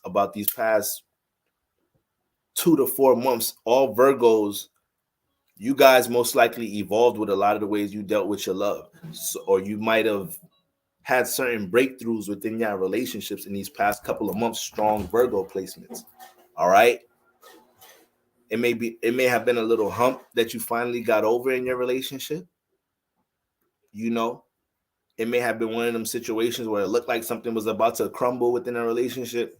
It was a little extreme situation, but it was actually was needed to get over a hump or bring a certain understanding or conduct a new proper way of working on the relationship. It may have been relationship transformations with you guys. Venus transited y'all, so maybe a lot of situations where y'all actually were able to detach from certain relationships because y'all realized how much y'all could put more value into things y'all got going on personally because y'all motherfuckers wasn't being appreciated the way y'all should have been. And you ain't got to ask a Virgo to, like, when we talk about relationship with Virgos, you ain't got to ask about relationship effort. Like, you ain't got to ask about that. Like, you know how they get down. You feel me? You know, they love languages of acts of service. So this is definitely a time with now that Venus is in Libra, you guys, I feel like you guys should be walking with a new pep in your step when it comes into relationships around this time, because with that new sense of awareness you have with Venus transiting Virgo, now that it's in Libra, anything dealing with communicating, being more direct, relating how you truly feel about things with others, I feel like y'all walking with a whole new pep in your step with that type of energy right now. I feel like y'all walking with a whole new pep in y'all step. So it's nice to, Libra's your neighbor sign. So you're always watching how Libra conducts itself with others. Sometimes we be laughing at Libra, like, look at this motherfucker. They think they so think they so smooth and shit. Like, I see that shit. Virgo see everything. I'm telling you, Virgo see everything. All right. So that's how Virgo be looking at the neighbor sign. And it'd be picking up things dealing with communication to understand it, to help it understand how it could utilize some of them traits when it comes to how it builds with others at times, right? Or within its relationship issues, because Venus falls in Virgo. So having Libra as the neighbor sign is almost like a next door crush. Sometimes Virgo be knocking on Libra door. Sometimes Virgo be knocking on Libra door, panicking a little bit, like, yo, listen, I really like somebody, but this is going on. How should I deal with it? Am I too pressed right now? You feel me? Am I too pressed, or is they wilding right now? Like, I don't really know. Libra give you the scoop.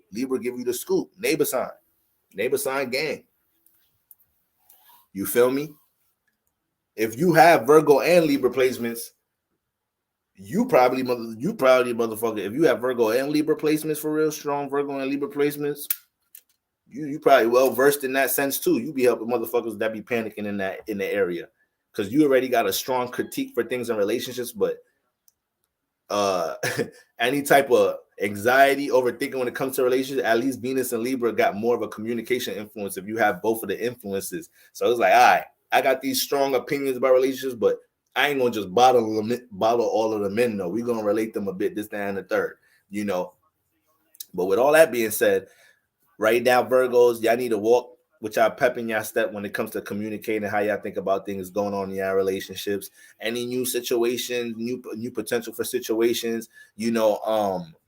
I know y'all guys like to read the room a lot. You like to interview, understand, get a grasp on person before y'all start showing y'all true colors.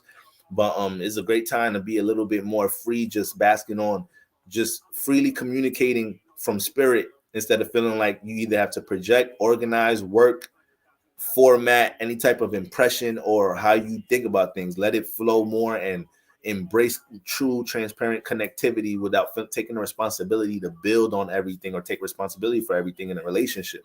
All right, I think that's going to help you to start understanding like, damn, this helps to prevent more tension or whatever type of anxious energy I be picking up when dealing with others or when dealing with relationship circumstances. And in Scorpio, you feel me? Scorpio, see, you got Virgo and Scorpio, which are the signs that Venus struggles in, but their neighbor is Libra. So they got Libra to look at for these circumstances. So they both introverted natures be looking at Libra, peeping communication tactics. So this is why I want sometimes a Scorpio, you got an introverted Scorpio or Virgo, they start articulating themselves. It's like, goddamn, it looked like you ain't got a speech impediment. You articulate yourself very well. Why the fuck you couldn't be saying this shit before? Scorpio secretive ass. Virgo shy head ass. I ain't want to talk about it. I just wanted to fix it, head ass. Wanted to fix it before you saw it, head ass. Goddamn, Virgos. Gotta love Virgos. But for real though. But so Scorpio around this time, with all this heightened Venus energy, these motherfucking Scorpios is like, goddamn, man. I know my solar return season is around the corner, but y'all be overdoing this Libra, this lovey-dovey relate your feelings. Y'all overdoing it. All right, y'all's overdoing it. Okay. Oh, comments. You're a clown. You probably threw him in the water already. Your ass threw him in acid. That's why we can't find him. But yeah. So Scorpios, y'all may feel a little energy. It ain't gonna be too much of a strong friction or a pressure because it's a neighbor sign. So it's right next door, but it's not like a square opposition. But there's gonna be opportunities to embrace relating things that may have been hidden or may have been in the dark. And it's gonna be on some reverse psychology shit too. So your partner may be hella talkative, hella wanna tell you everything about their life, open up more about things. Now it's making you feel more vulnerable to have to feel like you gotta engage into some Libra energy and start being more communicative about your past and your upbringing and shit. It's like, I don't even want to think about that shit. My life is traumatic. I don't even want to bring up this shit. You don't want to hear about this shit. Let's just watch this motherfucking let's just finish this show on Hulu. All right. You don't really want to come to the 8th house. I'm trying to keep it light for you right now. Scorpios really be trying to manage their temperament around people. Because they're the more calm Aries. All right. But they're as extreme as Aries though. Aries is just more rapid. It's more rapid. It's gonna move more. It's fire. Scorpio is the same heat. It's the same heat. It's the same passion. It's just more settled. You ain't gonna really notice it. If they look at you, you're gonna notice it. If you catch eye contact with a Scorpio, you're gonna notice that shit. They have a way of beaming motherfuckers with energy with their eyes and they look. You think I don't know about that shit? That should be in the eyes with the Scorpios. You feel me? So yeah, it might be like some reverse psychology shit going on in your relationships around this time, Scorpio. Your partner hella relatable. Your partner hella want to bring up everything in their life, and now it's you in a situation where you gotta, all right, man, let me just open up and like actually let them know how dark and crazy I really am. Let me just give them a little bit of it. See how they react to it. They want to talk about everything in the world right now. All right. Let's see how you handle some. Let's see how you handle some of this right here. All right, when I was 9 years old, I was in juvie. I almost killed somebody. All right, I didn't know I was doing that. I was 9. I blacked out. It's a little hard. I don't really want to ask questions about it. It's hard for me to remember that shit. But it's okay. I went to anger management. I did counseling all the way up to senior year of high school. That's good for you. That's what you wanted to know. That's what you wanted to relate. That's what your astrologer said, right? What's his name? The lucky guy, right? Yeah, lucky guy. Fuck is lucky about life. Ain't shit lucky. So yeah, motherfucking Scorpios. Motherfucking Scorpios go. Relate that dark shit this season. Relate it. They want to know so much about you, Scorpio. They want you to be so communicative. They want you to be all motherfucking compromising. You so secretive. You got your ways of keeping shit to yourself in relationships. You always in the dark. Give them some of that shit. Give them some of that. See how they handle it. Shit. All right. Because motherfuckers gonna be trying to get it out of you a little bit right now around this time. They're gonna be trying to get it out of you a little bit right now, Scorpios. I'm telling you. They're gonna be trying to get it up out of you a little bit right now. And y'all, on the other shift, because Venus next door, and y'all feeling that energy, you feel me? Even though Venus is a vulnerable energy, like I said, y'all sweating a little bit. So y'all like, oh man, sooner or later she gonna be here. So whatever we seeing with Libra now, we have to be active doing it. We can kind of choose to engage around right now, but when Venus get into Scorpio, it's that time. It's that time of the year. All right, spooky season. Okay, so when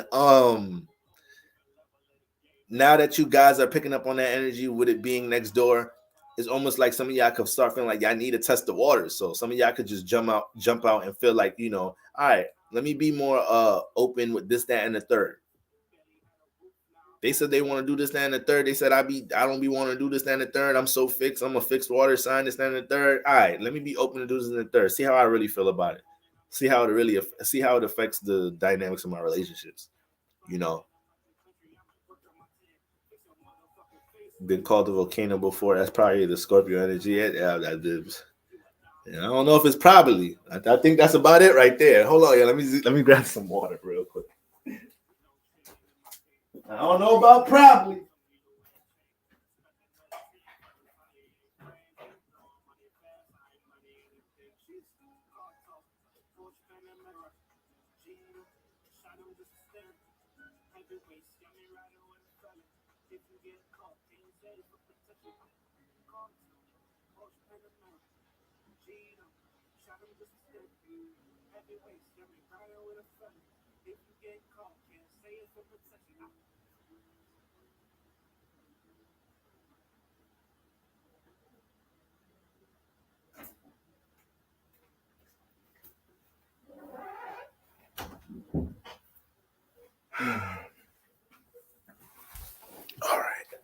All right. All righty. So yeah, those are the things you can anticipate around this time, Scorpio. Okay. So yeah, those are the neighbor signs, those are in conjunction signs. Who I said Pisces and Taurus. Taurus learn to be more in the state where kind of being more assertive, communicating what type of environment you're comfortable with and taking more of an eye out to the efforts being reciprocated. Pisces also, embracing that push out energy, communicating and relating how you truly feel, not just, feeling like you could just heal a situation subconsciously and shit, manifesting solutions subconsciously. Now, sometimes you gotta get hands-on, Pisces.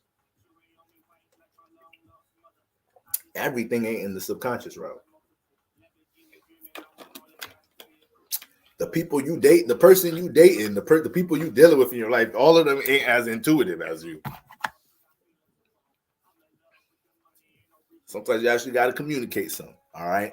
And Pisces, you guys don't shy away from it's not like you shy away from communication like that, but it's just important to understand this is a time to embrace that within situations that you may have shied away from relating. All right. But yeah, in conjunction signs, trine signs, sextile signs, Venus and Libra, y'all finding some resolve within relationships, strong social environment is in the air right now. Is a lot of potential for extreme shifts in relationships right now. Mars in Gemini, Venus in Libra. Jupiter in Aries, opposite Sun in Libra. Extreme energy coming from Aries, extreme energy coming from Mars in Gemini. So we're conscious to the we're conscious to the foundation of the relationship right now with the Sun and Venus here. We're devoted towards getting our relationships to the most healthiest environment, or transitioning to potential situations where we can do that. And then we have the potential to do these things in an extreme way coming from these Mars influence placements. All right. So a lot of shifts of energy that we're amongst right now in relationships. Okay. Now, so Venus and Libra, guys, be careful of any type of superficial energy. Get your values in order. Anything you like, love, you overindulge in. Try to get that together right now. Realize what's the priority. All right. So since this is a season where we're dealing with a lot of relating, since tomorrow is day one, all right,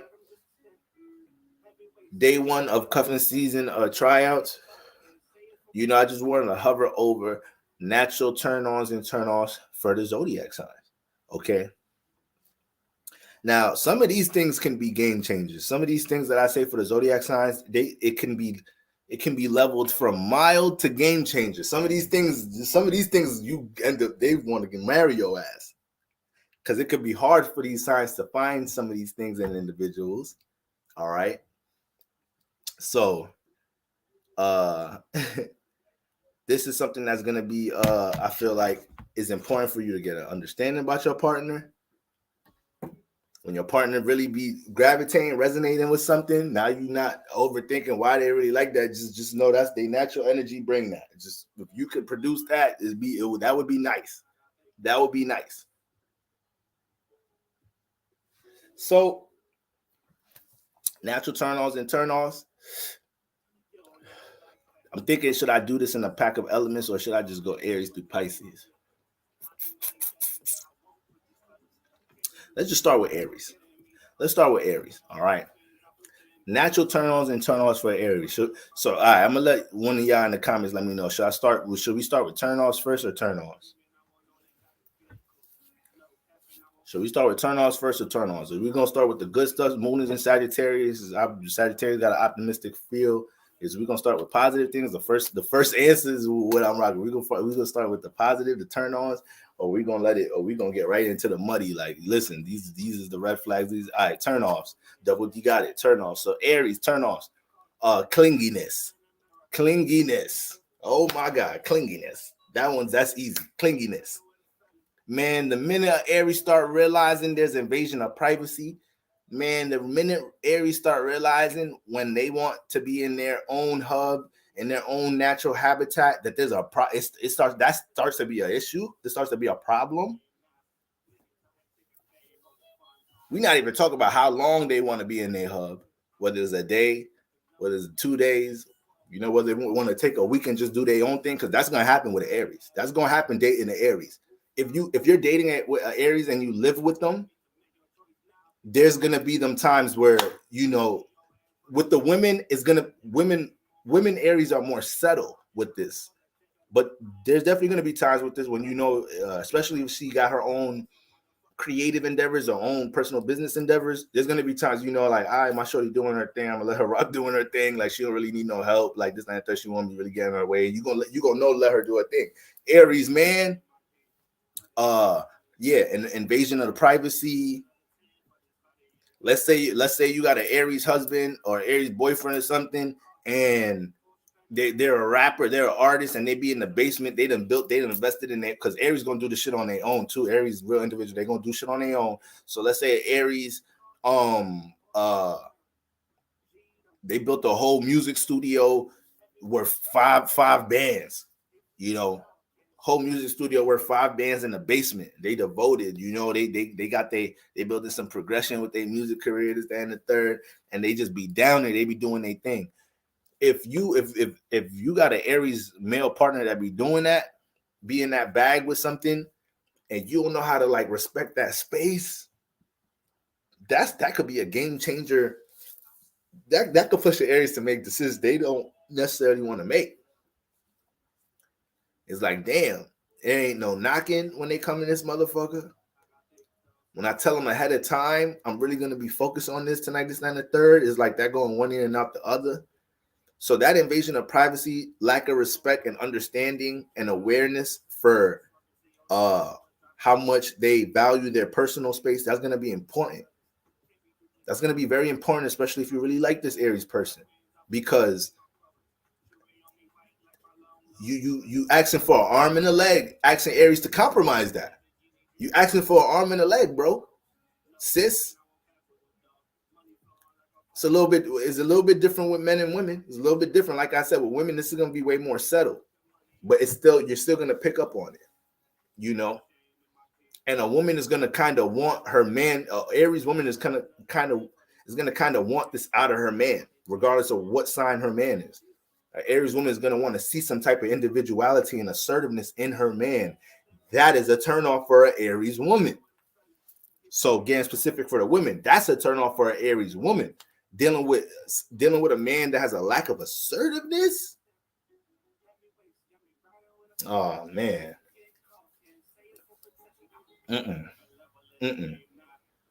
Don't let an Aries woman see another man talk to her man kind of crazy. It don't even gotta be extra crazy. It could just be kind of crazy. And it could have been reasonable for you to not engage this in the third, but the Aries woman need to see some type of you having some self-check system or something. You know, let you take your Aries woman somewhere. Let you take your Aries woman somewhere. All right, let's say I'm dating the Aries, right? Let's say I'm dating the Aries. Let's say we never met, like whatever. Happened in the DMs, boom, boom, boom, right? We link, whatever. Vibes been wavy on the FaceTime, text, boom, boom. Let's say we link, we go out something. Let's say somebody slightly disrespect me in some type of shape or form. You feel me? This is our first time. This is the first time this Aries woman has been around me. And something happens, and I check the situation.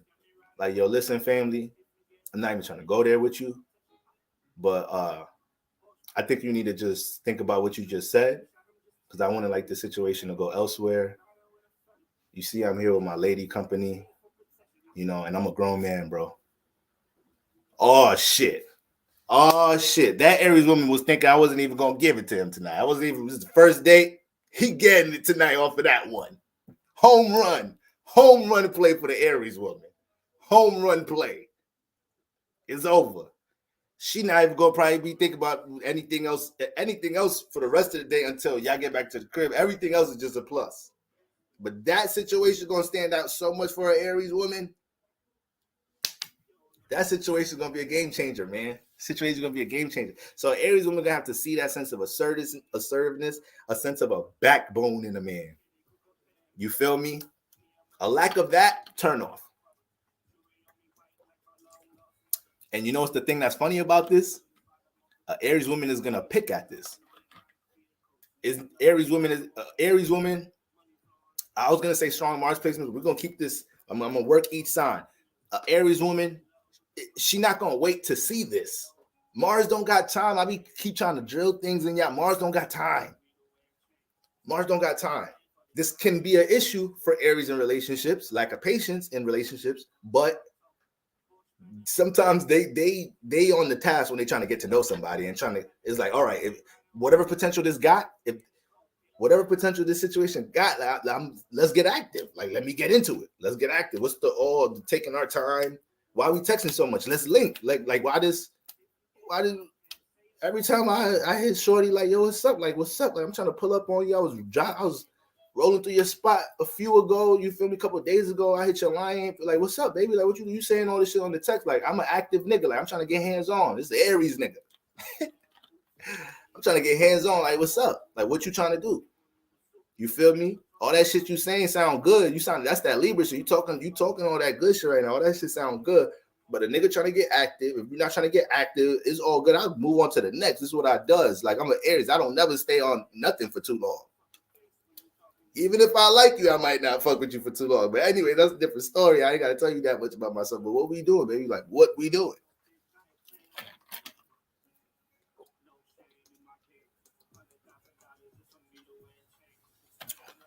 So, yeah, super turn off for a woman would be that lack of assertiveness, lack of backbone, lack of intention in a man. For the Aries woman, lack of intention. An Aries woman could be stimulated off of the pure intention of a nigga. A nigga don't even have to have his shit all together. But if she could pick up on the I am energy in him in some type of shape or form, that can keep a woman in a certain, that'll keep an Aries woman in a certain energy. That'll help her want to support your passion, support this man's goals and aspiration. You know, that'll keep her stimulated to play a role in this relationship. But it's like, damn, this nigga don't even got no passions, no nothing I could work with. I could help bring some fire to stimulate some more. God damn. You feel me? This is the thing about Aries. Aries don't need external help to be inspired or motivated. This is their natural gift.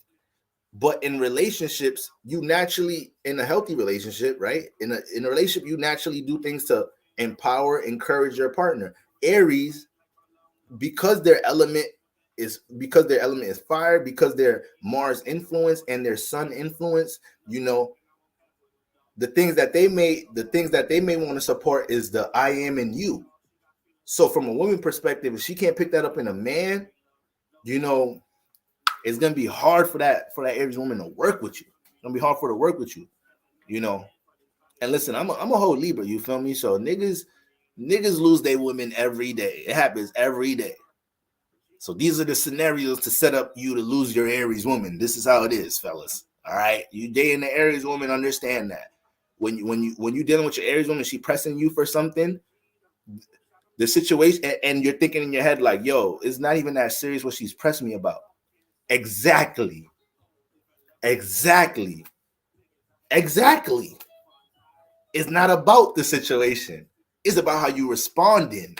An Aries woman is gonna do this to you. Aries woman is gonna do this to you.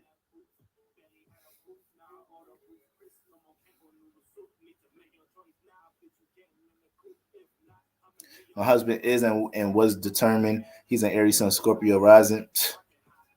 Look at that. That's why Aries like Aquarius. Yep, because Aquarius is always on some type of mystery, on some type of mystic journey for something. That's why they you feel me? That's why they move like that. The Aquarius be living double lives out here. Motherfuckers be a superhero to another galaxy and shit. But so yeah, an Aries woman is gonna want to see intentions in a man to be able to at least spark, help, support, help be a, you know, help them build that. Turn ons. I think I just made like a couple bullet points, but I'm really just going over the top. Yeah, and the clinginess. See, the Aries woman is gonna be very assertive about connecting with her guy.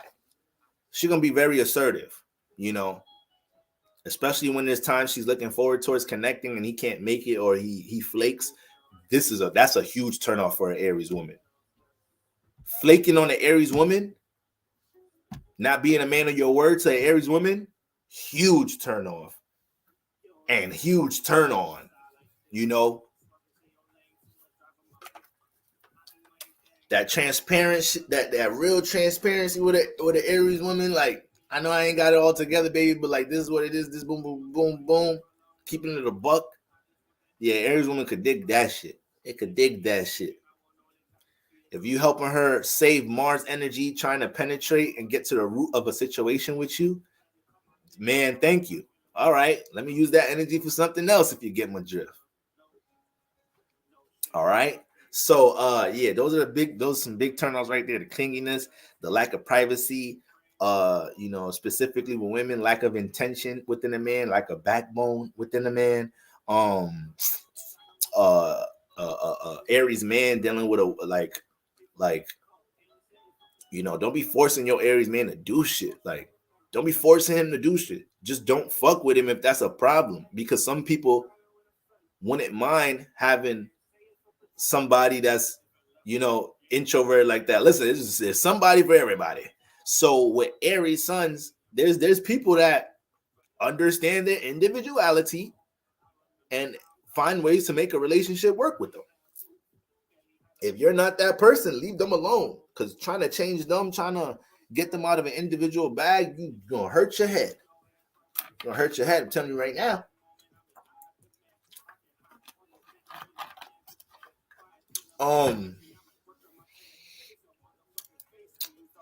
But yeah. So that cleanliness, that clinginess energy, for an Aries male, that's not doing it. You feel me? If you dating an Aries male guy and he a couch, I don't have to use the term couch potato, but he really just like being in the crib. Like, he's not really a overly social guy. You always trying to force him to go out. I want to go out to eat. We never do anything, this, that, and the third. Well, hey man. Eventually they'll work with you. Eventually, they'll get along, and they'll give and take a bit. They'll learn to do that. But trying to force them to get out their personal element, no, they don't. Aries don't leave who they are in relationships. That don't really happen. And situations that happen, it can create a lot of resentment, and they may have to learn. They may have to do some work to get back to a healthy state. Instead of playing, just saying everybody's this, that, and the third, playing victim, and not learning not to take that shit too deep. But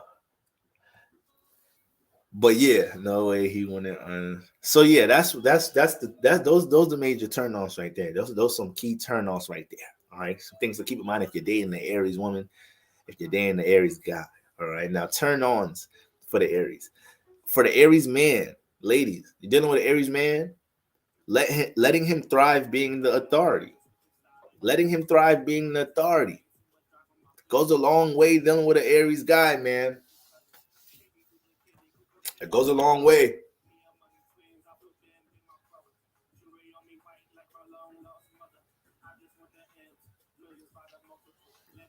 Maybe dealing with a very expressive Aries, a very introverted Aries. In some type of way, an Aries man is going to have some type of expression or some type of action or some type of expression or action that's going to be influencing authority, leadership, me leading, me being the man, because there's no way in hell I could see, me having to follow. I don't follow nobody. Let alone I'm about to be following the dictate, the doctrine of my woman. No, it's not going down. And as a woman, regardless of what your sign is, you're dealing with an Aries man. If you feel like you get to situations where he would progress or benefit based off listening to you a bit more, you gotta understand with the Aries man, you gotta work up that trust for him you gotta work up that trust with him. Yes, this is also something that Aries man or Aries in general may need to work on in their life, personally.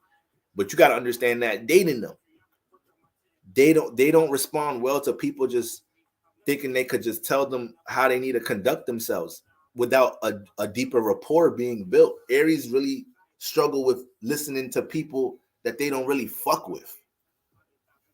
And that may be a bad thing in many cases, but when it comes into relationships, it got to be a deeper rapport for Aries to just really start considering the things that you could help them with, this and the third, and also be dependent on your approach and delivery too. That's a whole nother thing there too.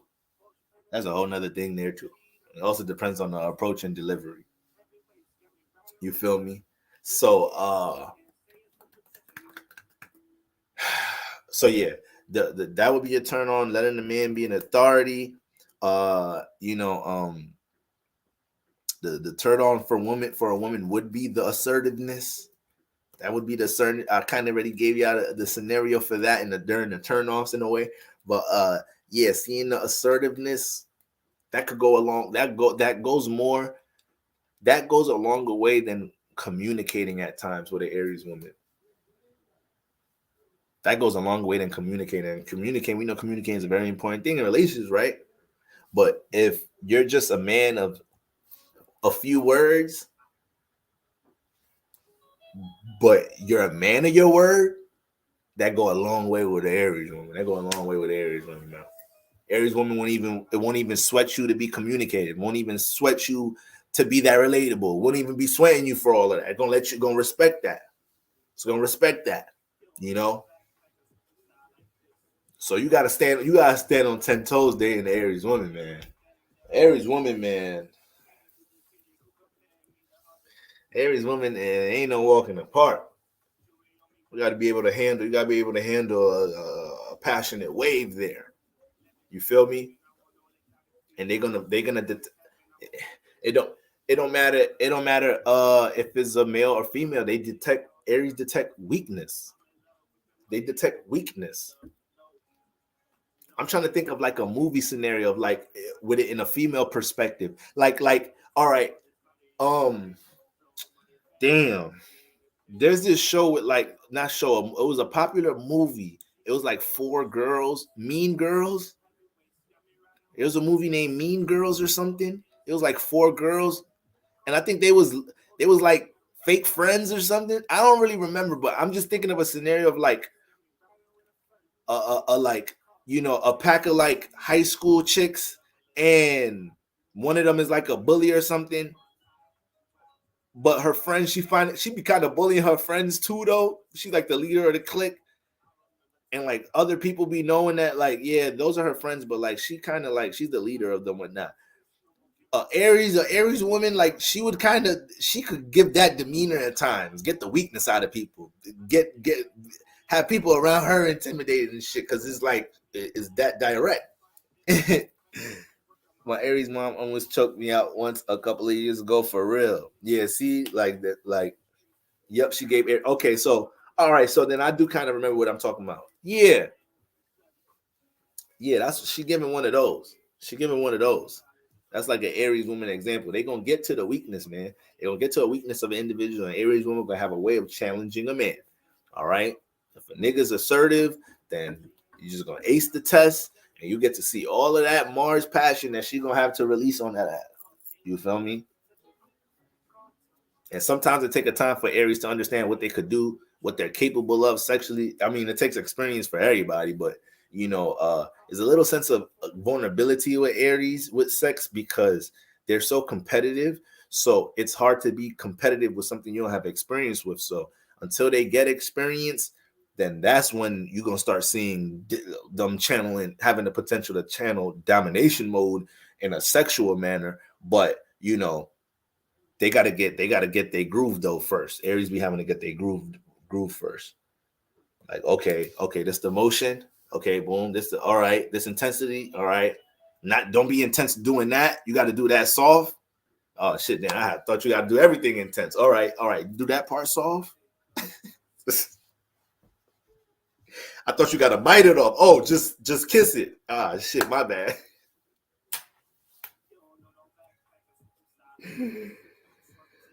Oh shit.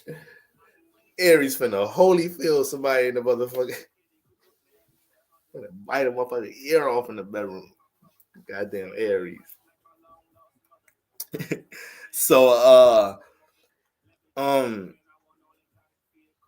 yeah, when you looking at that energy, man, you just gotta work with them, man. We just gotta work with them and you be straight. You work with them and you be straight. You feel me? Other turn ons. Are those the key ones when we're looking at Aries? Those the key ones. The key ones. Got to be some. It got to be some. It has. I don't want to say it got to be some intensity or necessarily got to be passionate in a relationship, because especially an Aries man is really a chill type of guy.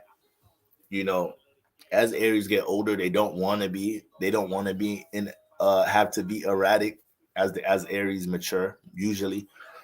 You know, they get a grasp over their temperament. So but there has to be a strong gravitational pull. They can leave very quick. So that's the thing about understanding if you date in the Aries. If you date in the Aries, that's already, you understand. You already, like, if you have an Aries, if somebody could ask the Aries, like, yo, you dating that person, they're like, they claiming you, and they're like, yeah, actually in a relationship. Like, you don't understand. You kind of work some magic. Like, you need to kind of give yourself, give around applause. You need to clap for yourself. Give yourself a pat on the back. That getting an Aries into a relationship, that's something like you need to write a book about. Like how to get Aries to, you got an Aries to do something within a partnership with you, and you sustained it for more than 24 hours.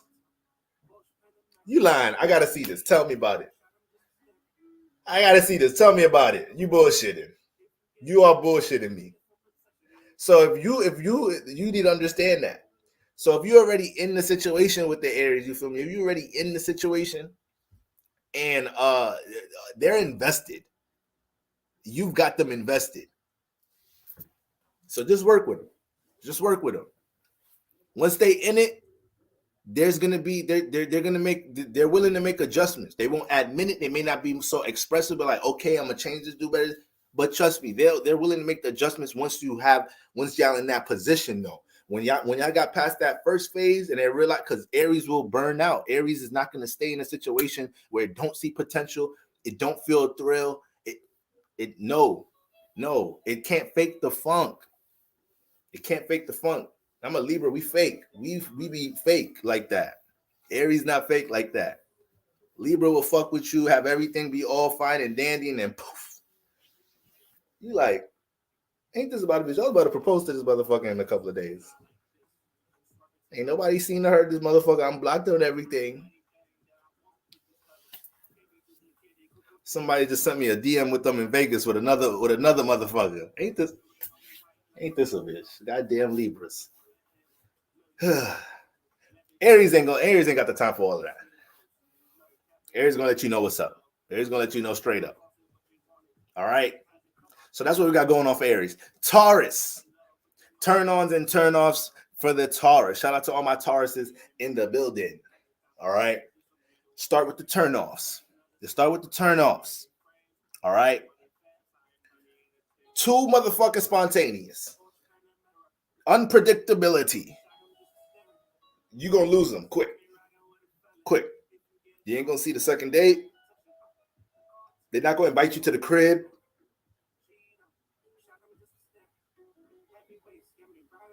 You need to know how to relax around the Taurus. You're gonna need to learn how to relax. It ain't no rushing nothing. It ain't no trying to dictate anything. It ain't no trying to play mind games. They too smart for that. It ain't no trying to force your individual way of doing things, because they're naturally givers. So they can sense when people are selfish. They're already willing to give. So once they see you're selfish, they're like, okay, I don't want to engage. Motherfucker ain't gonna show no appreciation. That's another turn off. Lack of appreciation. Lack of appreciation.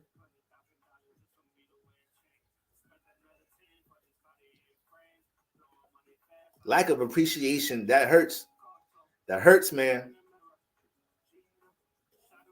Because Tauruses may live a life where they're heavily dependent upon. So when you get into a relationship with them, they got situations where it almost feels like they can't say no to these motherfuckers. Their family or whatever, they paying for their younger siblings' school tuition, all of this shit. And now somebody that they don't have to be doing this shit for, out of the love of their heart, and you can't show appreciation, Taurus ain't gonna make it that far. You ain't gonna make it that far with the Taurus. You ain't gonna get none of them Venus blessings with the Taurus. You ain't gonna get that sense of stability with the Taurus if that selfishness fuck up the bag there. Mm-mm. You feel me? Shout out to Nina by Nature 88. What's going on, family? All right. So that's facts with Taurus straight up there. You feel me? And Taurus don't like things changing and moving and all that. Sit your ass down and relax with the Taurus. Unpredictability, wishy-washiness. Oh shit. You told a Taurus on Tuesday. You told a Taurus on Tuesday. You off on Friday. Let's get brunch. You ain't say dinner. You ain't say dinner. You said brunch. You ain't say hit the club at night. You ain't say at 9 p.m. I'm gonna pick you up at 8:30. At 9 p.m. I got a VIP spot at this rooftop spot in the city. They like shit like that, but that's not what you said. You said brunch Friday. So now Taurus is invested. All right, we doing brunch Friday. Boom.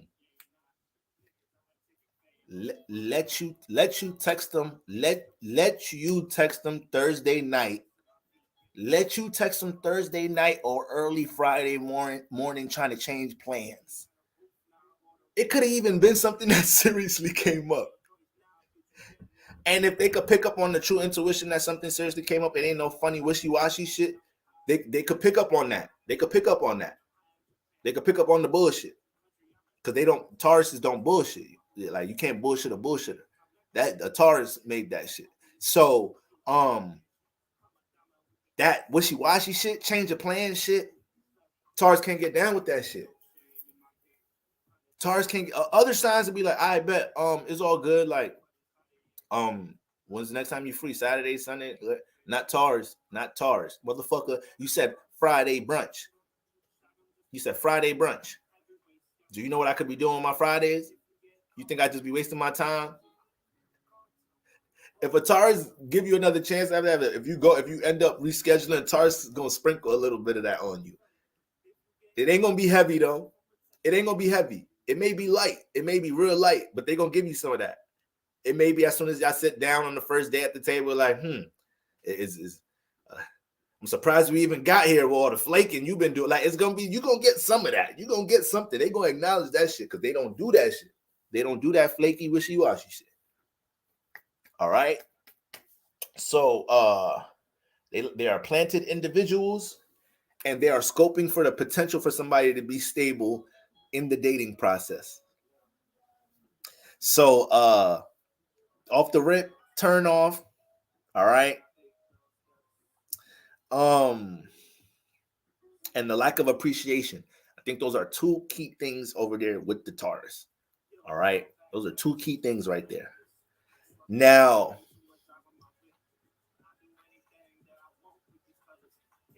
I was gonna say lack of stability, but I guess that goes with being too spontaneous, unpredictable, unstable. Yeah. But lack of stability, period.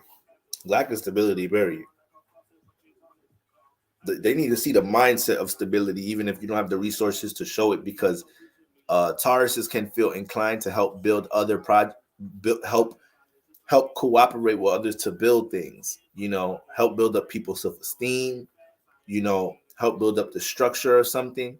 So they don't mind playing that role. But if you have if you don't have the mindset to be stable in some type of shape or form, that could be a huge turnoff for Tauruses as well. That could be a huge turnoff for them as well. All right. Is this Taurus rising we are talking about? This is just strong Taurus placements, so you can emphasize the sun, you can emphasize the moon and rising, because you will potentially you have potential to have play out these tendencies throughout those different vessels. All right. Well, we could just stick to the suns to keep it simple.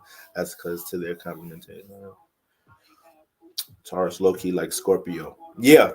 Just like and is saying notice saying, just like she's saying, that's because they're complementary signs, they're opposites.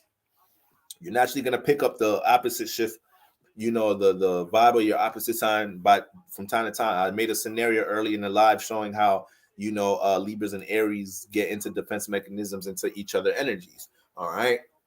So yeah, those we ain't gonna drag it too much. I'm gonna make a couple key points and then boom. So Taurus's lack of appreciation, because they ain't really got to be doing that shit for you for real, for real. They got other motherfuckers relying on them. Best trust me, in some type of shape or form, somebody depending on the Taurus for something.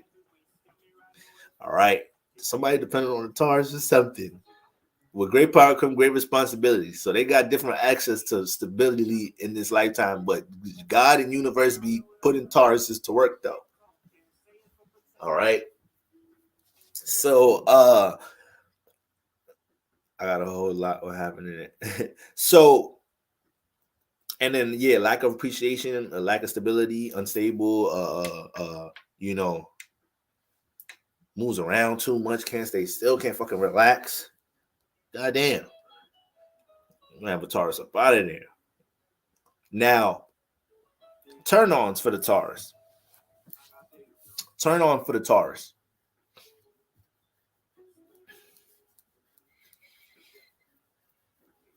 Tauruses gravitate towards the five senses. All right. It's Venus energy, they gravitate towards the five senses. So you have to know how to feed a Taurus their pleasures slowly. You got to know how to feed them their pleasures slowly. You got to know how to set certain vibes around the Taurus.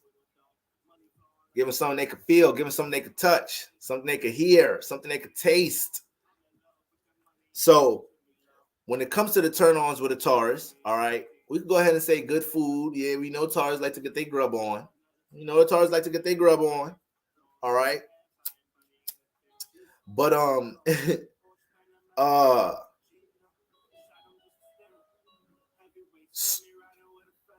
touch is really a part of the love language for most Tauruses, even though it may take them a little minute to get comfortable with you.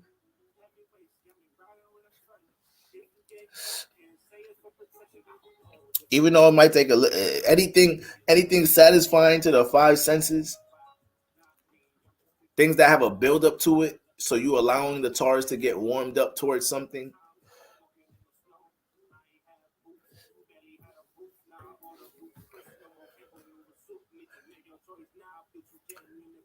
Yeah, eventually I'm gonna dive into like videos with aspects. That's why I try to talk about like aspects as much like with like current transits or like celebrity breakdowns, because I know that's stuff that we be interested about. But get up the strawberries and whipped cream. Listen. You know Taurus got them a little sweet tooth. You know Taurus got them a little sweet tooth. Y'all remember next Friday when you feel me? Day was fighting with Baby D, and he brought out them sugar cookies, and Baby D calmed down. Sometimes it take a pack of sugar cookies to get your Taurus back, get them back right. You know the Snickers commercial. You feel me? Damn, I was bugging. I needed a Snickers. Like, go get your Taurus a Snickers. Whatever they Snickers is, whatever they sugar cookie is, keep that stashed in the crib. But nah, all jokes aside though, taking your time with a Taurus, it'll make them speed things up. Taking your time with a Taurus will make them speed things up, you know.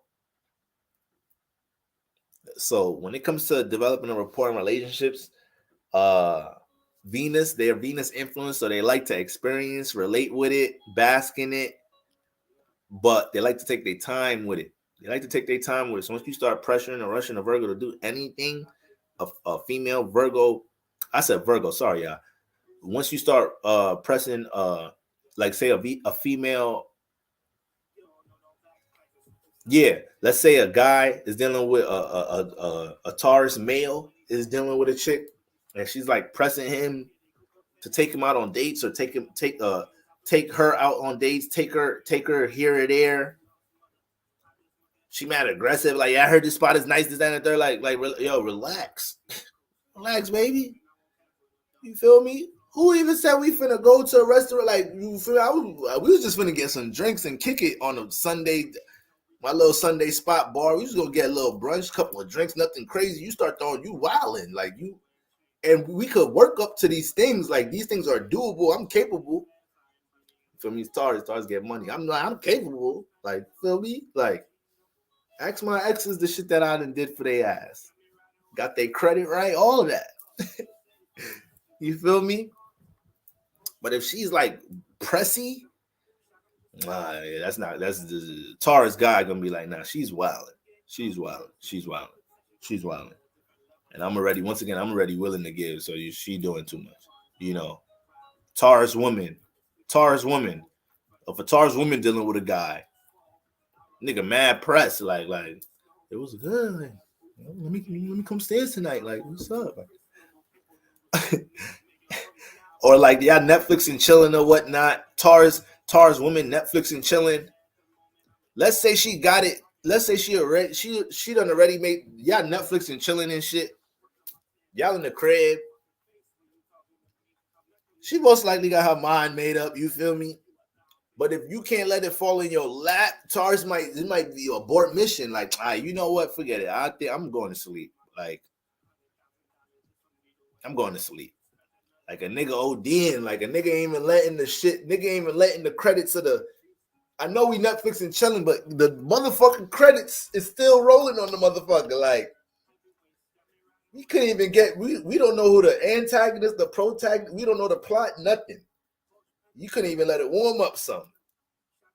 You already here. I'm a Taurus. Ain't nobody getting in the comfort zone just like that. You couldn't read the room. You couldn't notice I'm trying to set the environment. God damn. So sometimes, fellas, I know being in this male vessel sometimes they don't understand. I know, fellas, they don't understand what it is trying to control this energy. But I'm telling you, fellas, if you're dealing with a Taurus woman, you gotta relax. So y'all be too excited. I know she a Taurus. She smell good. I know she smell mad good. Toes done, nails stay done. Like, I get it, bros. I get it. She always put together and shit. You never see her like, damn, like, you never see her like she put together. Feel me? I understand, fellas, but just relax. Once you're already fucking with her, I'm telling you, they just trying to get comfortable. That's all it is, guys. All right, there ain't no Russian shit going down with no Taurus. I'll tell you that shit right now. Let me get the rest of your time. Amazing foods, a vibe. But okay, so like, yeah, appeasing to the five senses, y'all. Appeasing to the five senses. Setting the ambiance, setting the vibe. Light a candle when Taurus, fellas, you got a Taurus chick coming over. Make your shit better. Vacuum the carpet, like get your shit together. You know, niggas, we always get shit together last minute. So niggas start cleaning the whole house when you got a female company come over. 2 weeks house look like a pigsty. Once she said she coming over, a nigga go to Home Depot, start getting cleaning supplies. Nigga start painting the house. A nigga will pimp my ride on his house, pimp my crib. In 3 hours, a female company about to come over. So goddamn, fellas, make sure for real when the Taurus woman coming over, because she looking at that. Like, this nigga just got his laundry just all over the fucking dirty laundry. Like, come on, man. This nigga. Tauruses could be a little bougie. I ain't gonna hold you. They could be a little bougie.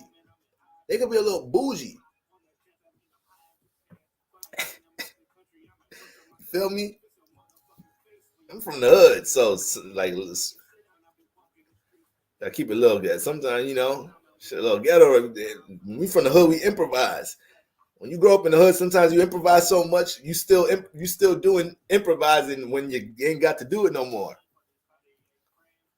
They go to a restaurant, make his own lemonade. You know, you got money, you can order it now. You don't gotta order water and lemon and put the sugar in the shit and mix it. No, you got money now. I grew up in the hood. That's how I make. When I go to restaurants, I just make my lemonade. Like, I like making my own shit. Like, this nigga here, god damn, motherfucker, hood institutionalized. All right. So light a candle, fellas. Smell good. Invest into some cologne. You already Big green flag. If your smell goods is together around a Taurus woman, fellas. Big green flag. They looking for the sense.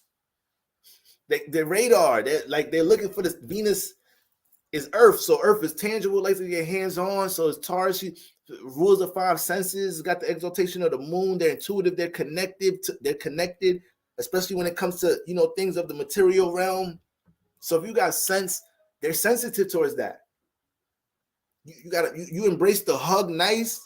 Don't give a Taurus like a fidgety hug or whatnot. First link with the Taurus tip, you give them a little frantic ass hug and shit. Hey, what's up? How you doing? You good? You straight? All right, what's up? Hi. Let me hold the door for you. You gotta like be settled, relax. They like that cool, calm, and collective shit. I'm telling you, driving Taurus crazy. You gonna see the opposite. You're gonna see Scorpio. You're gonna see the opposite energy jump out the more calm your ass is. And watch. The more you deal with a Taurus, the more you just cool, calm, collective, the more you just relax. The more stable your ass is. Watch what they start doing. They start placing effort into making your life more stable. They start cleaning the crib.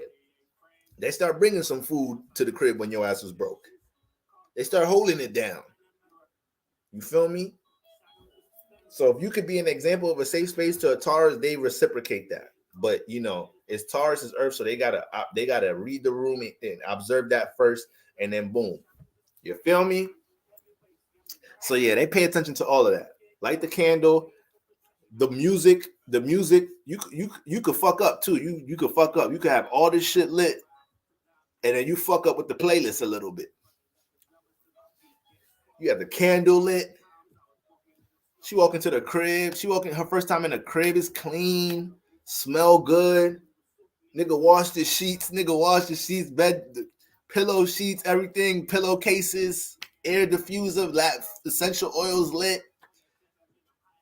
Got something to drink? You want to drink? Let me mix you a drink. What you like? Light, dark, liquor? You got. So she's like, okay. Oh shit. This a hotel? This a suite?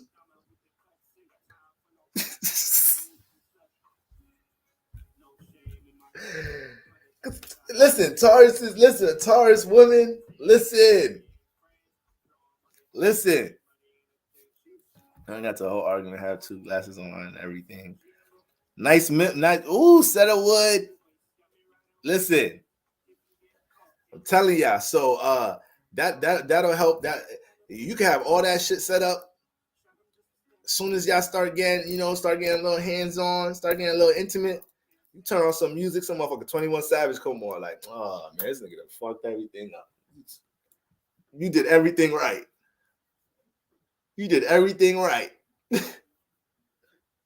The smell goods, you feel me? Scent checked. Then when you hug, no frantic hug. You feel me? So the opportunity to touch her, let her feel you, check. Feel me? Offer her the drinks, mix her a drink, taste, check. What other fucking five senses we got? You feel me? You done got all the motherfuckers checked off. You feel me? Then when it came to this, you ain't know how to customize that playlist. Everything was given cool, calm, and collective until 21 Savage came on. You feel me? So and the site. So just the visuals of how things is put together in order, structured in the crib. Even your outfit, your presentation, Tauruses are usually well put together. A lot of them aren't strong. Taurus placements are usually into fashion. All right. So your ass ain't gotta be co-CEO of Gucci, but have your shit be presentable. Iron your shit. Do you know how much of a turnoff it is to take a Taurus woman out on a date and your shirt wrinkled? Do you know how much a turnoff that is? That something like that you would say is little, but as a like in a Taurus woman head, she's like, you a whole adult. Why would you ask me on a date with an unwrinkled shirt? And you said, what? You coming from where? You was coming from the gym working out and you just threw on, like, what are you talking about? Oh man, that'll blow a Taurus on this shit. So yeah, touch all them shits. Touch all them shits with the 5 cents. Get all of that shit together. All right. So that's turn off for Tauruses. Okay. And being able to be a Taurus peace of mind, you know, being able to be a Taurus peace of mind. Gemini. All right. So we 2.5 hours. We gonna let's speed this up. Gemini. Turn offs. Restriction. Listen, Geminis. The minute they start communicating to you about some ideas, their concepts about something, some spiritual shit, some conspiracy theory shit, whatever type of relatable ass idea a Gemini got, and then when they communicating to you, building a rapport with you, trying to get to know you, relating to you, there's a lot of cutoffs and blockages with the communication. You can't add on to the thought. You have a short thought. You have a short critical observation of something. If Gemini keep feeling these blockages, that's a big turnoff for Gemini. It's like, damn, we can't even so much blockages communicating with your ass. What the fuck? Like, you mad stiff communication wise. Like,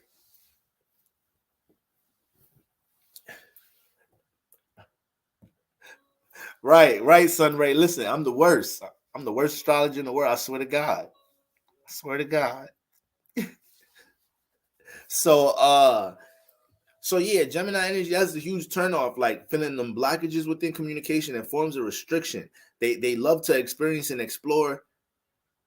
So, they know how to make a date fun. Gemini know how to make a date fun. You feel me? They know how to make a date fun. They're flirtatious.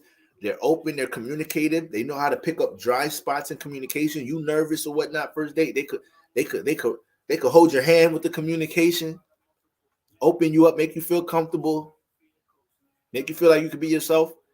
But the moment that their natural ability to do that is you too stiff in some type of shape or form to add on to the thought, relate to the thought, circulate the thought, that's all that mental blockage shit. That the Gemini can't do that.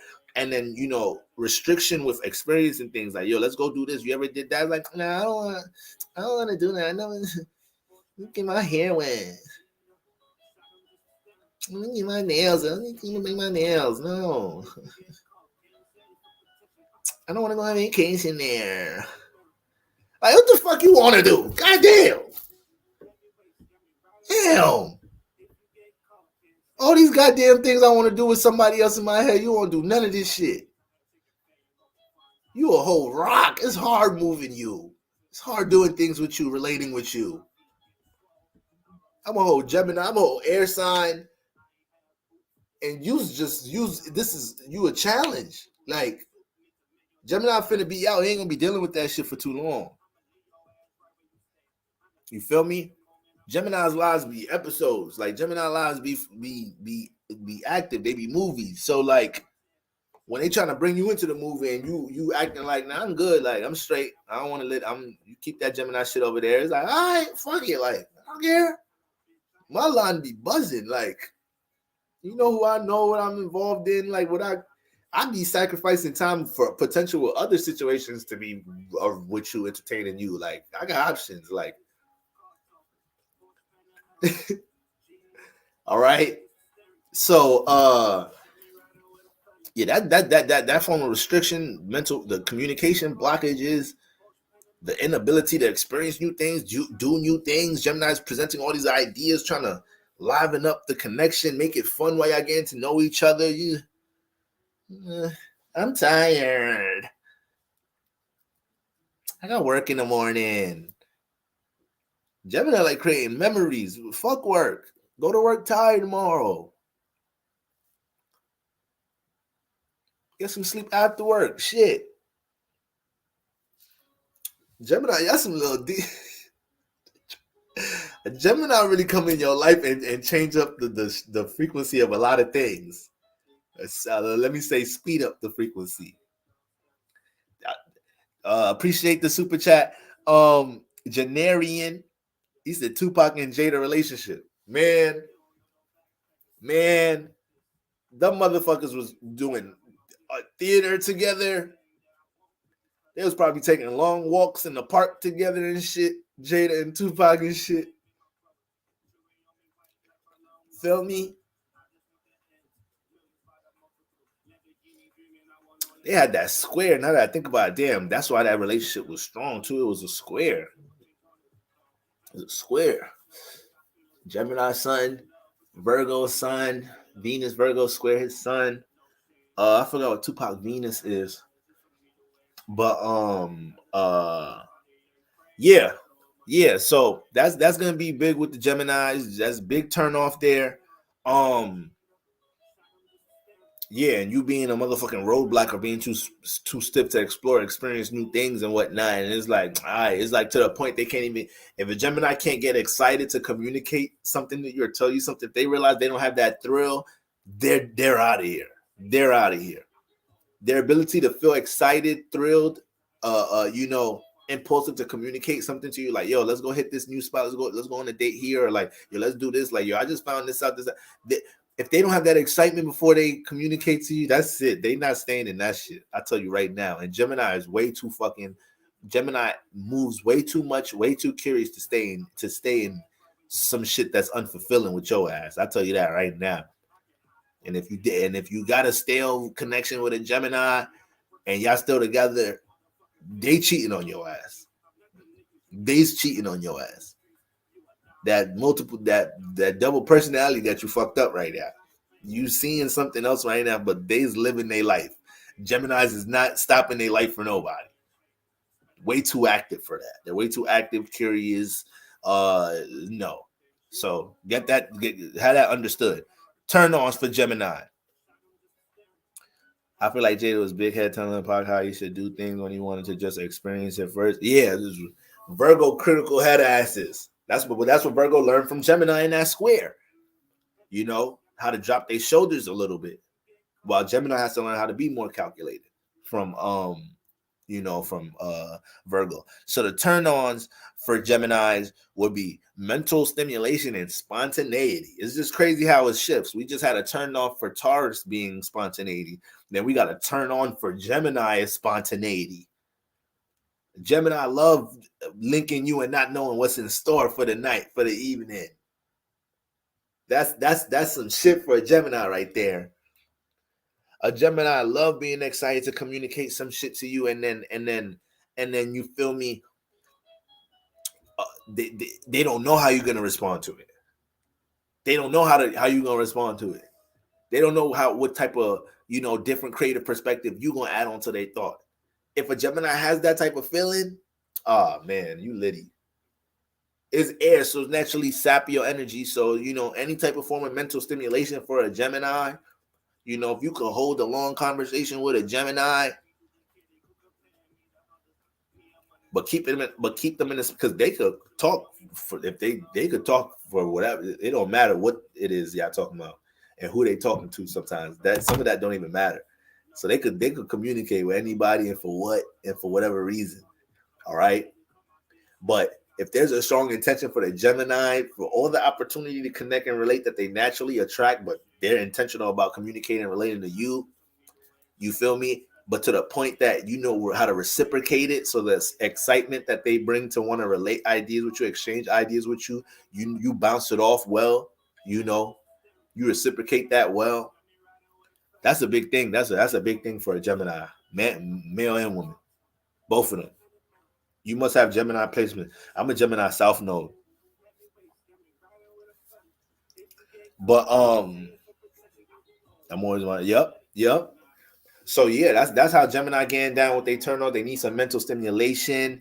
You bring some spontaneous energy. Do something different. You feel me? Like when Gemini coming, like invite Gemini to your crib. Like you gotta know how to mental stimulation, right? Like do something that's like intriguing for their mind, right? Like invite them to the crib, and then when they get in the house, like text them like, yo, the door is open. Just walk in. They're gonna walk in, have like sticky notes or some shit and some instructions in the house. Like, all right, this is sticky note number 1. I'm hidden somewhere in the house. All right. sticky number 2s in the kitchen with the instructions to find out how to get to me. Like, do shit like that. Gemini, I'd be like, oh shit, when I get my hands on it, I'm gonna find this motherfucker. All right, let's get to sticky note number 2. Where's number 2 at? And she said in the kitchen. All right, all right, this one says sticky number 2 is number 3 is in the basement. All right, how you get to the basement? This is my first time here. That you gonna have them acting like a little goddamn child in the house. You gonna have Gemini acting like Gemini might start getting a little clingy. You doing shit like that. It's like, please, can we play another game tomorrow? You got more sticky notes? I got some. You ran out? I got some if you ran out. You feel me? Dead ass. Dead serious. Shit like that. Fun shit. You know? They're very playful energy, man. Geminis, they can be in their elderly stages of life and they can keep a very playful energy, man. A very high-spirited energy. So, yeah, put some fucking sticky notes in the crib with some instructions. Let them figure out where the fuck you're at. Hide somewhere ass naked. And when they get to you, it's game time. They finna take you somewhere. You finna see Mercury have attention to detail like a motherfucker. You feel me? Every sticky note, they just gonna be thinking there's more ideas about what they gonna do to ass when they get you. I swear to God, how much you got? This is the 10th sticky note. It's the 10th one. She driving me crazy here. I don't care if there's 10 more. When I get my hands on her ass, it's game time. Let's get to number 11. Where's number 11 at? Okay, let's go to the attic. They have Gemini in there acting like a goddamn kid. I'm telling you. All right? So stimulate Gemini mind in some type of shape or form. Fellas, you dealing with a Gemini woman? Listen, don't make this shit hard. Don't make this shit hard. Do not make this shit hard. It be simple shit. Yeah, in the DMs, yeah, let's play 21 questions. I want to get to know you. She's like, okay, all right. What you want to ask me? Because I'm curious. I want to ask you some things too. Little shit like that.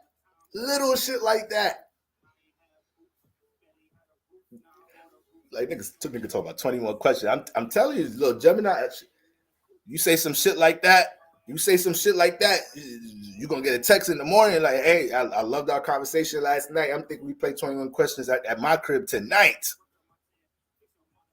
Let's make this a virtual reality video game. I'm telling you, gotta know how to work with different energies, man. Gotta know I'm giving out free game tonight. Man. All right.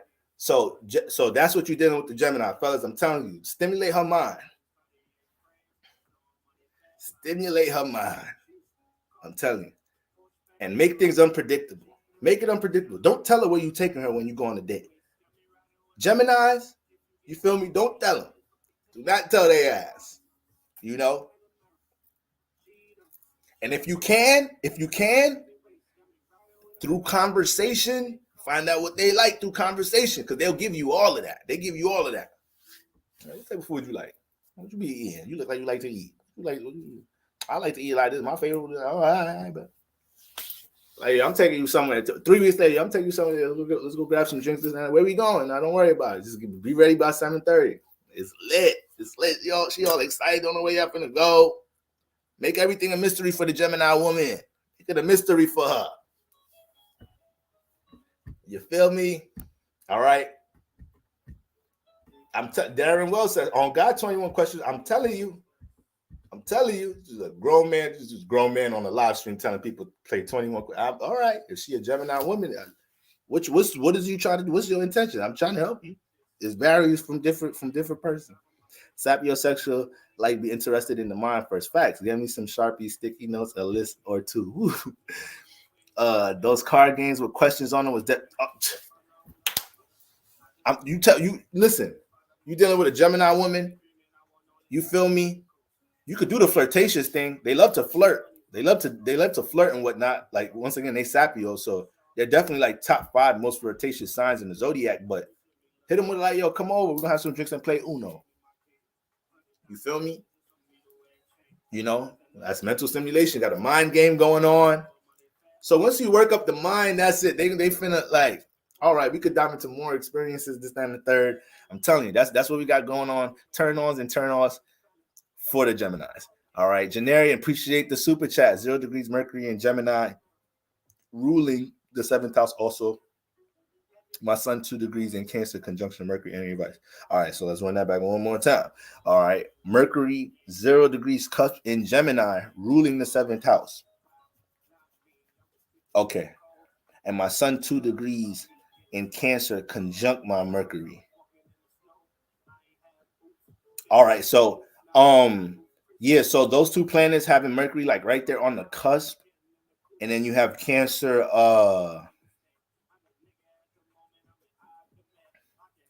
I'm trying to understand the placement of that 7th house because you said it's moon in 7th house. My sun 2 degrees in Cancer. Oh, okay. All right. So with the sun and Mercury conjunct in energies like between Gemini and Cancer like that, you know, you're always gonna have a lot of thoughts about your emotions and relationships. You can have a lot of thoughts about how somebody else feel about you in relationships. So at times is gonna be important to let things flow when you're connecting with others. Sometimes you could create thoughts about how you're being perceived at times that in the ways that you're really not and whatnot. But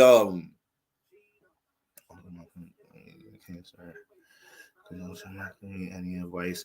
Whenever you have Mercury is supposed to favor your sun. Mercury is supposed to favor your sun sign.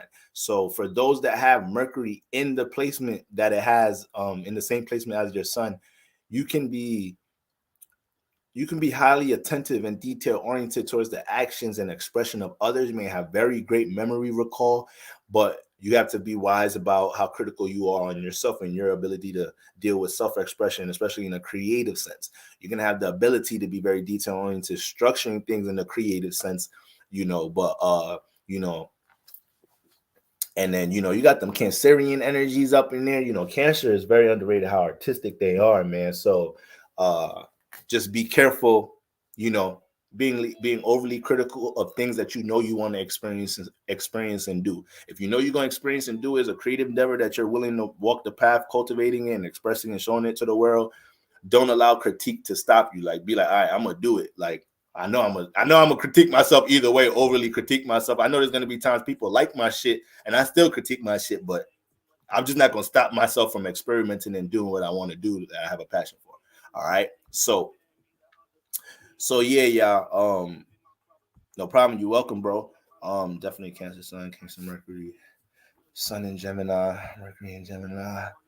For real, like who want to play Monopoly or like dead ass, like shit like that, So that's what we got going on. Turn offs with Gemini. Then Cancer. All right. Now when we're looking at Cancer, turn offs, right? Turn offs. Lack of understanding.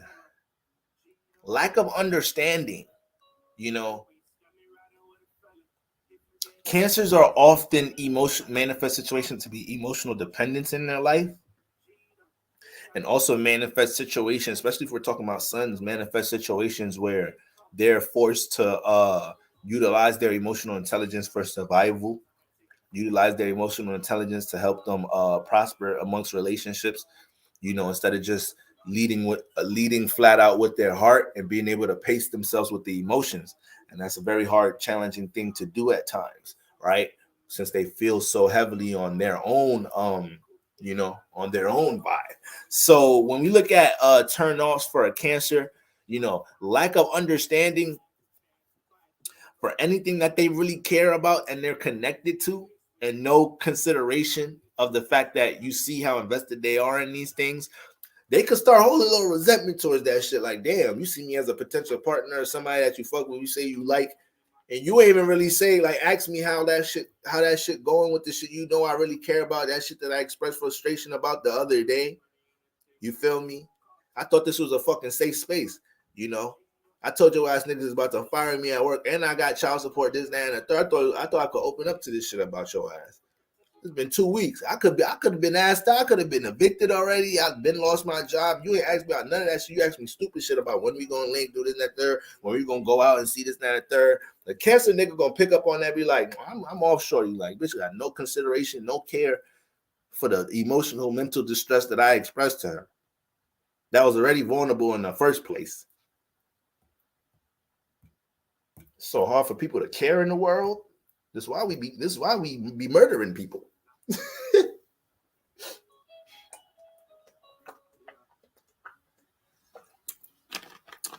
That's why all this pent up pain I get from the lack of people caring.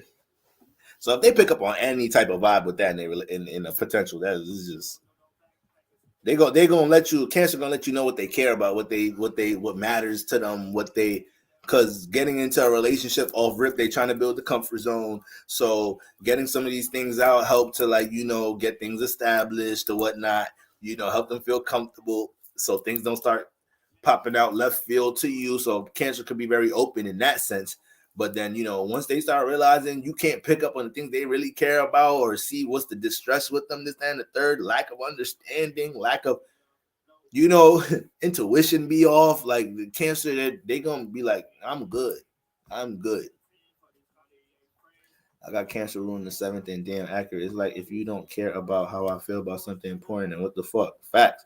Pick up on that a mile away. Immediately pick up on the lack of emotional availability and consider. Yes, you can't help but pick up on that. You can't help but pick up on it. Because you can't help but pick up on their shit. So they could be doing the opposite. A Cancer could be dealing with somebody that's dealing with a whole bunch of shit in their life, but the person that is dealing with a whole bunch of shit, they're doing their best to, like, keep their smiles and their, their flirtatious ways and their swag and their sun identity or whatever, to hide what they're going through. Cancer's still going to pick up on the shit that they're going through and may subliminally try to create conversation to, trying to create a comfort zone for you to possibly, release some of that in some type of shape or form, because they kind of could be used to that. And, so if they easily, naturally pick up on that in others, but you don't for an inch. They're not saying handle their problems and their issues for an inch. You can't pick up on the fact that something was heavy on their heart chakra or some shit, and they kind of made it known and open. That's kind of disappointing for a Cancer. It's kind of disappointing for a Cancer. All right, huge turnoff. All right. So fellas, this is simple. Okay, let's say you're dealing with a Cancer chick and y'all kicking it and whatnot, and then, like, let's say she like a fashion designer. Let's say she a fashion designer, right? She make clothes, and she about to have, like, her first big fashion event, right? She about to host her first big fashion event, right? And then let's say, like, we're not even talking about if you win or not. Let's just say she let it be known how much is a big. You already know she a fashion designer. She a known fashion designer. She expressed how much it means to her. Y'all be talking, and sometimes she got to hit you back because she busy. So you know how invested she is, and she let you know, like, yeah, this is a really big event. I'm mad nervous about this shit, but I just feel like everything should work well. I feel like that's what I'm called to do, right? If there's no, like, yo, how the fashion event went, I seen, your stories on Instagram, look like you killed that. I knew you was gonna kill that shit. You feel me? But, like, I know you busy. Hit me back whenever you settled and whatnot. So let me know how it went. A Cancer seeing that text message, man, boy, that mean a whole lot to a Cancer. That means so much to a Cancer right there. Damn, motherfucker really care. The person I wanted to care. See, Cancer hits you with a text, the opposite text. Like, damn, it's so whack when you want something so much for yourself, and you attract so much fake people in your life, and then the one person you want to care about something doesn't care. But anyways, I hope you enjoyed your Friday night. Cancer send a text message like that on some shit, and that's that moon energy. That should be weighing on you that should be weighing on you the whole weekend. You trying to call her, text her. For some reason, you can't really connect. You can't really get in touch. And it's not even gonna be like she ignoring you, but it's just gonna be distant. It's like, yeah, hold on, I'm sorry, I'm busy. Like, you gonna call her, she gonna pick up. You feel me? Y'all gonna be on the phone for like a minute and a half. As soon as you ask something serious, she'll be like, oh shit, my mom calling me. Like, Cancer. My mom, I got, how I am with my mom. I'm picking this up. So a nigga gonna be like, damn, I think I fucked up. Damn. Nigga gonna be texting her like, yo, when your next fashion show?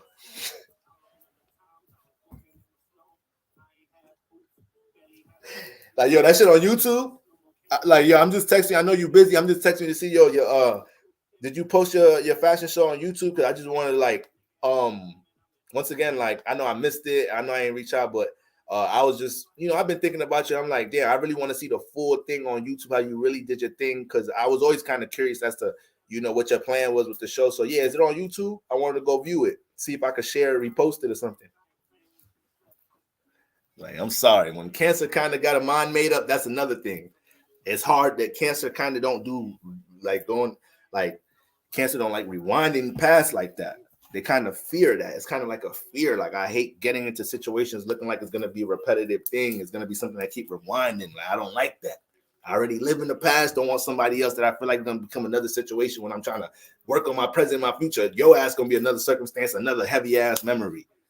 So, yeah, those is all. Those turn offs with Cancer. Those turn offs with Cancer over it. You feel me? Now, turn ons for a Cancer. All right. Turn ons for a Cancer. Place an evident, obvious effort in developing a comfort zone for the Cancer. Place an effort in developing a comfort zone for the Cancer. You feel me? Sometimes Cancers is funny too. Listen, it is all psychological with the Cancers. We talking moon energy right now. So, with Cancers, they have their funny subliminal ways of testing you. It's all subconscious energy, is but ruled by the moon. So they have subconscious ways of testing you.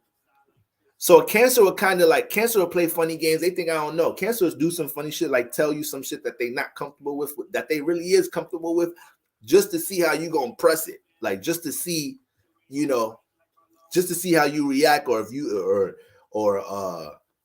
you pay attention to details, something like Cancer. It's just, things are very subliminal with their asses. Things very subliminal with them at times. But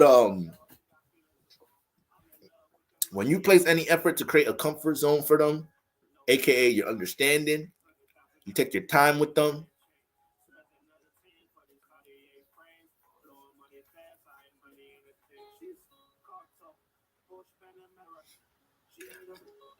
Now, Cancers can be a little aggressive.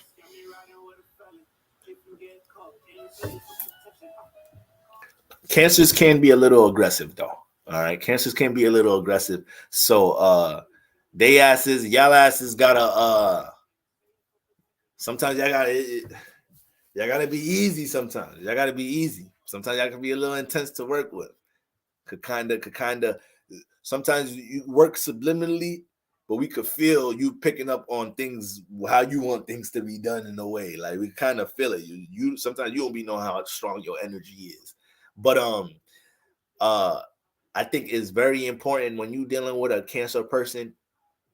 It's gonna be a huge turn on if they could pick out the effort, if they could, like, literally point out things, verbatim, that you placed effort in, that you did, in order to show that you're very aware of how they either feel about things they've mentioned already, things they're emotionally connected to, showing consideration for anything attached to the emotional well-being, whether it's a creative endeavor they really care about, career aspect they really care about, family situation they really care about and shit. They mom Dukes is in the hospital. You like, yo, listen, you even got a job. Don't drop everything. I'm coming to pick you up right now. We out. That's what matters the most. I know you love your mom. I'm gonna come pick you up. We out. You feel me? But all that shit, I'm telling you, these are just a lot of these things can be little things, though. A lot of these things for these signs could be little things with the turn-ons and turn-offs. Little things make big differences with these things right here. All right. So that's gonna be very important with the Cancer, and they cannot feel like their emotions is being rejected in any type of way. The minute they start feeling like their emotions is being rejected, they start replying to how they feel about something, expressing how they feel about something in their relationship, this, that, and the third. Like, man, I ain't gonna lie to you. Like, it's just big. It's like, it's just how they roll. Like, you gotta digest that shit, process that shit in some type of shape or form. The good thing about them, they don't keep things pent up. Cancer they're not going to keep things pent up. So if there's things that need adjustments, because the more comfortable they feel, the more that usually a lot of times the more comfortable a Cancer is in a relationship, the more they thrive in making a comfort zone for both parties. Happy wife, happy life. Cancer made that. It was a Cancer woman that came up with that moment. It was a Cancer woman. All right. Make me comfortable. Life is great. Life is great. Nurturing is great. The kids gonna be good. Home food cooked. Everything. All of that. All that. Cancer likes to eat too. Cancer likes to eat. They be having a sweet tooth too. Make sure you get your Cancer woman some eats, fellas.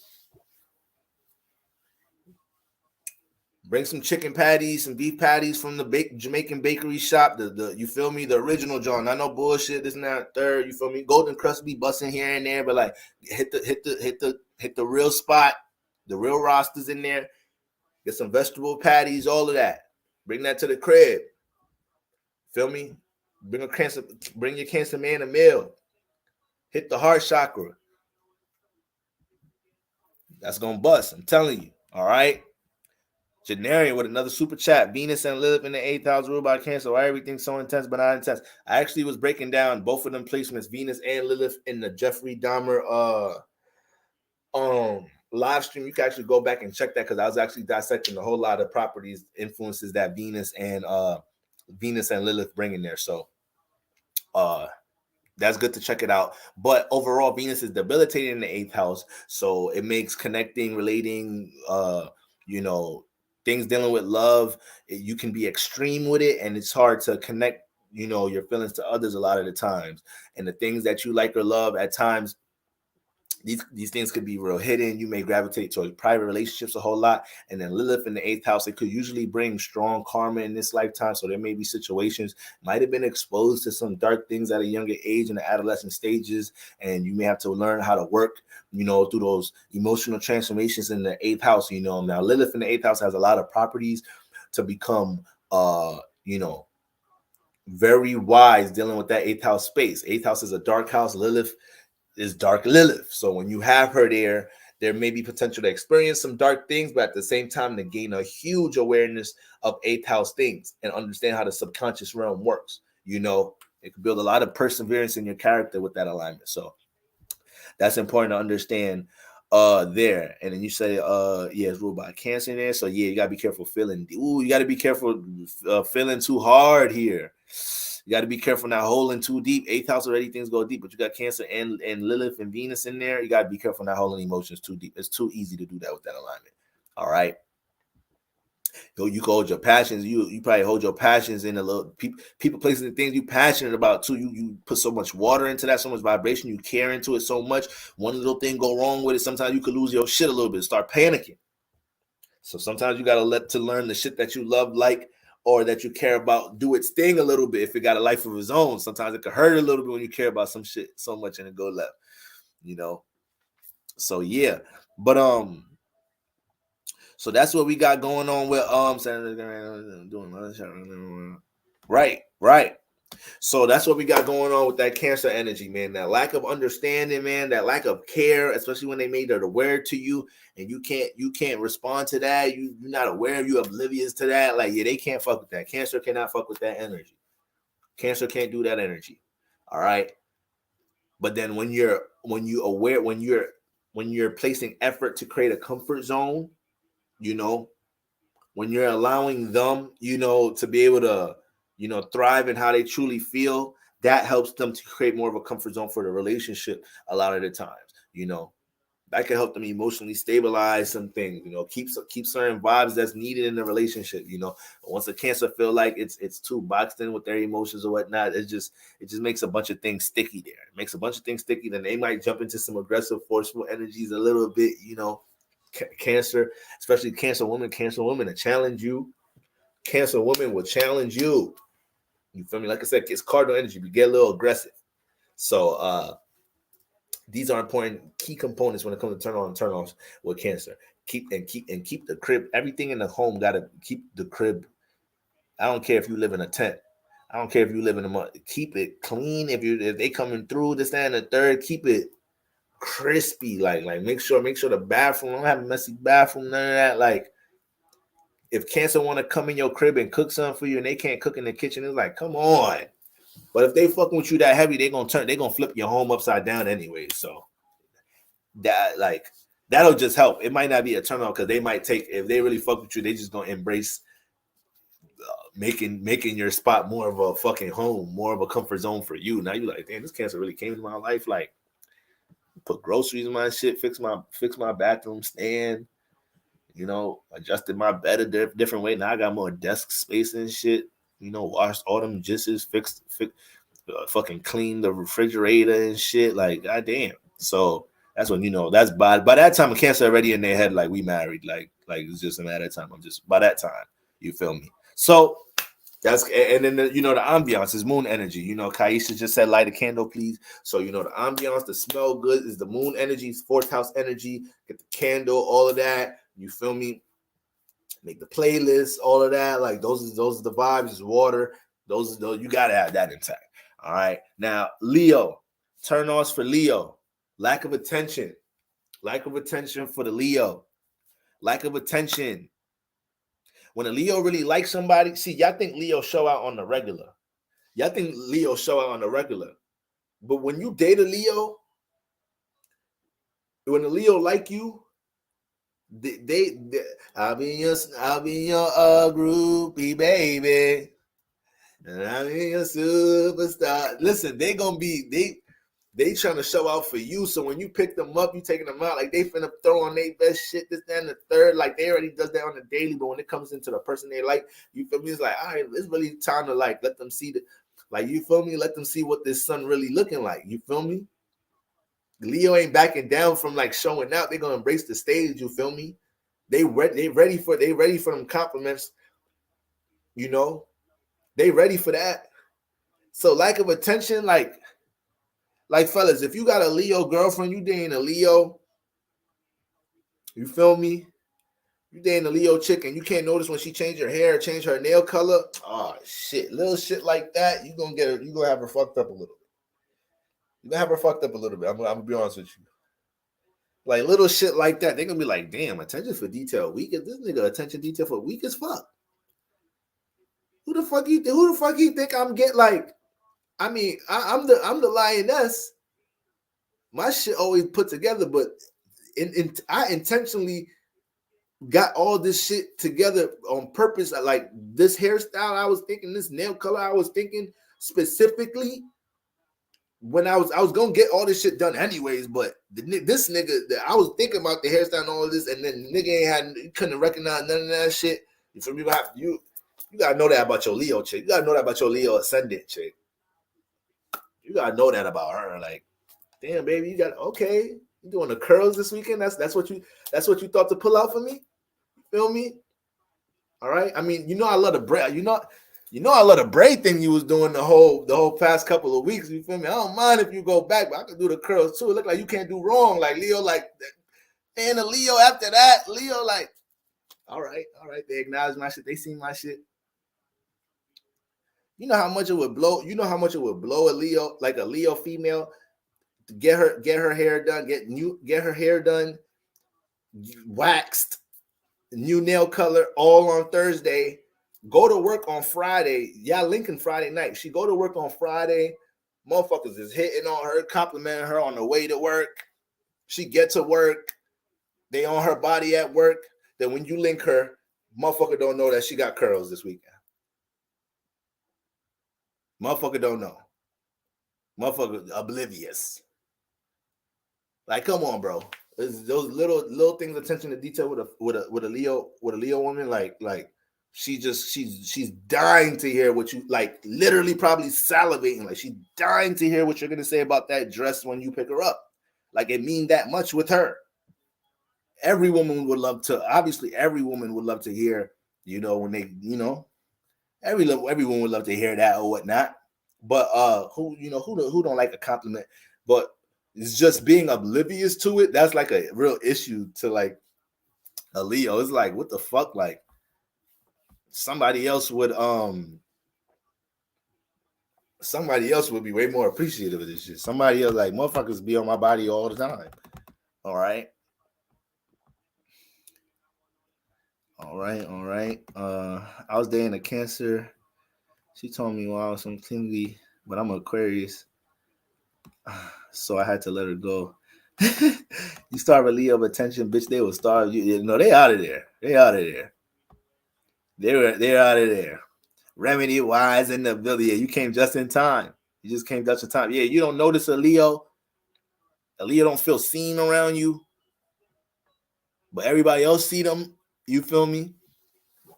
It's like Leo woman gonna start thinking in their head, you don't even know what you got. You don't know what you got. You do not know what you got. So don't do that with don't do that with a Leo woman. So that's a turn off. And then like a stale motherfucker, like a couch potato to an extent, like somebody that don't want to like do anything, like damn, like I feel like it's an arm and leg trying to do things, create, because Leo all about creating, fifth house energy. So like creating experiences, adventures, all of that. I want to go eat at this new place. Like I'm gonna go pay for it. Like you not even. I said I wanted to pay for it. This, that, and the third. Like you just like it's hard to move with you. Like it's just goddamn. That's a turn off for a Leo. You got to be able to be active and dive into some new activity. This, that, and the third. Leo fucking around actually to rock climb on Sunday and shit like that. All that like I'm scared of heights and like I don't like to do stuff like that and make me sweat. Leo gonna leave your stupid ass saying shit like that. Leo gonna rock climbing like I don't even like to sweat like that. When I sweat, it be making my like skin like itch, like it hurt like a little bit. Leo fucking around, be like, yo, Monday we going hiking, this, that, and the third. You're like, hiking? Can't you get tired doing that? Like, don't some people be falling off the mountain sometimes? Like, I think I seen something like that before. Like, bitch, shut your ass up. What are you talking about? We going hiking tomorrow. You don't be doing nothing. I'm trying to liven your life up a little bit. And you making me feel stale dating your ass. Like, I'm about to get up out of here. I have more fun with my grandmother, more fun than your ass. I was just in the hood. I was just in the hood the other day with my grandma. My grandma told me, let's go to the park. We was on the swings and all of that. My grandma 87. You too young for this bullshit, woman. All right. So this is big turnoffs for a Leo. Accurate. Someone will notice it. That's how they think of that. Someone else gonna notice it. Yes, for someone who is lame and doesn't want to do anything. Yep. Actually, confidence about parents don't mean one confidence that let me know you see me, the person I am. That means something. Yeah, we could look at. You could say, yeah, that's a surface level appearance, this, then, the third. But like, acknowledging, it could be once again, like it could be their art. Leo's dealing with their creativity or something. Something that they're passionate about with their art. They love you to be able to acknowledge these things or whatnot, even if it's a critique, like, yo, damn, this dope. I think you could boom, boom, boom. Like, that your input on these things, but you just being oblivious to anything that they could radiate as an expression, like that'll blow a Leo shit right there. Leo ain't fucking with that shit. All right. So, boom, those natural turn-ons for a Leo, lack of attention, and then like trying to get them to fucking Leo's having to force you to do things. You feel me? Making them feel like they staying still, more stable because of you. They can't move around because of you. You feel me? Now, turn-ons, all right? Leo's like dealing with people that take pride in their presentation. Leo's like dealing with people that take pride in their presentation, for real. So Leo's is another sign, like, you feel me? If you about to be out with them, seen with them and shit, and like it don't look like you like put effort into you kind of don't be caring how you being seen and shit like that. Like, that's kind of gonna rub a Leo a little bit of the wrong way. You can still kind of work through that. But it's gonna bother them. A lack of pride in your presentation, both ways, male and female. Depending on who the man is,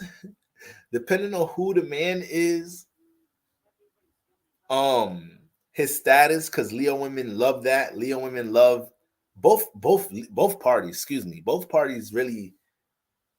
Aries has this trait too. Like they both could find the challenge. Aries and Leo can find a challenge in pursuing somebody that's like supposedly the person nobody could get, or like, you know, everybody in the neighborhood want her, or want to deal with him, and like Leos and Aries kind of, that shit like that could be enticing for them in different scenarios.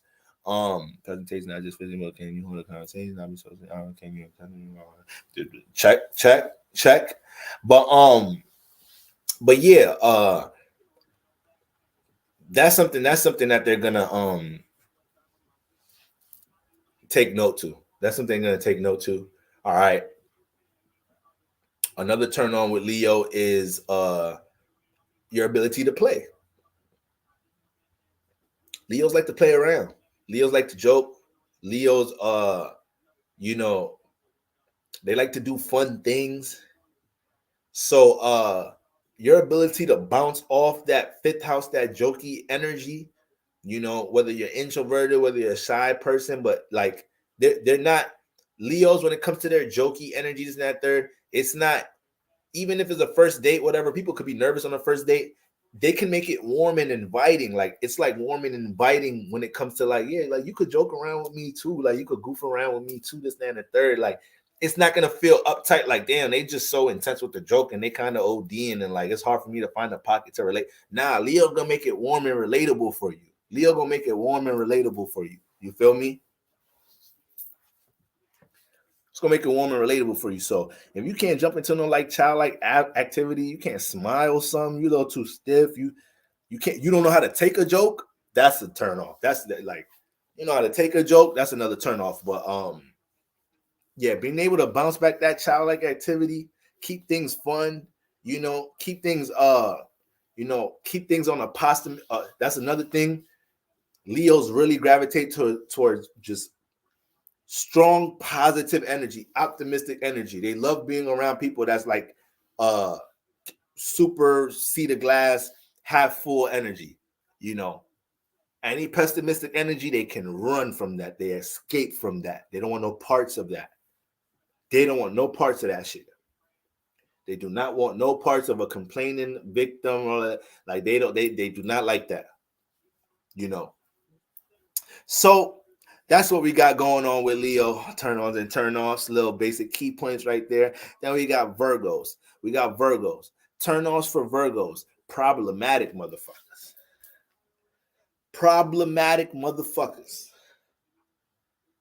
Always something wrong going on in your life. There's always an issue. There's always some shit that you ain't got in order.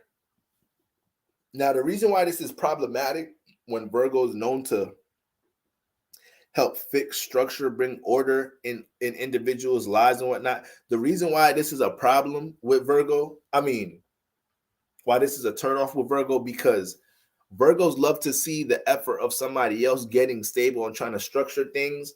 That helps them to want to, you know, come help you structure something for you. When Virgos see somebody devoted towards building something, this, that, and the third, a lot of times it's almost like you know, because Virgos can overthink and be hard on themselves about things they're passionate about, their creative endeavors or whatnot. You know, the most talented Virgos could, you know, have very hard critiques on themselves. So when it comes into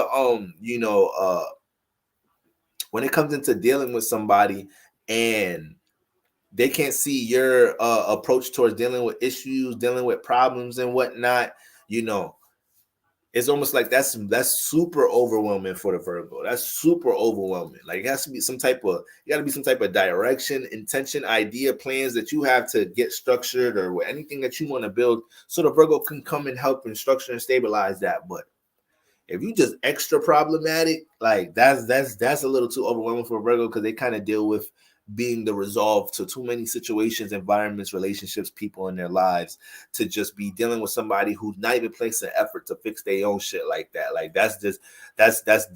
That's dead. You know, so Virgos pick up on that shit. All right. Lack of you know, being on point with your time management and shit, and then lack of appreciation for Virgo. These are big turn-offs.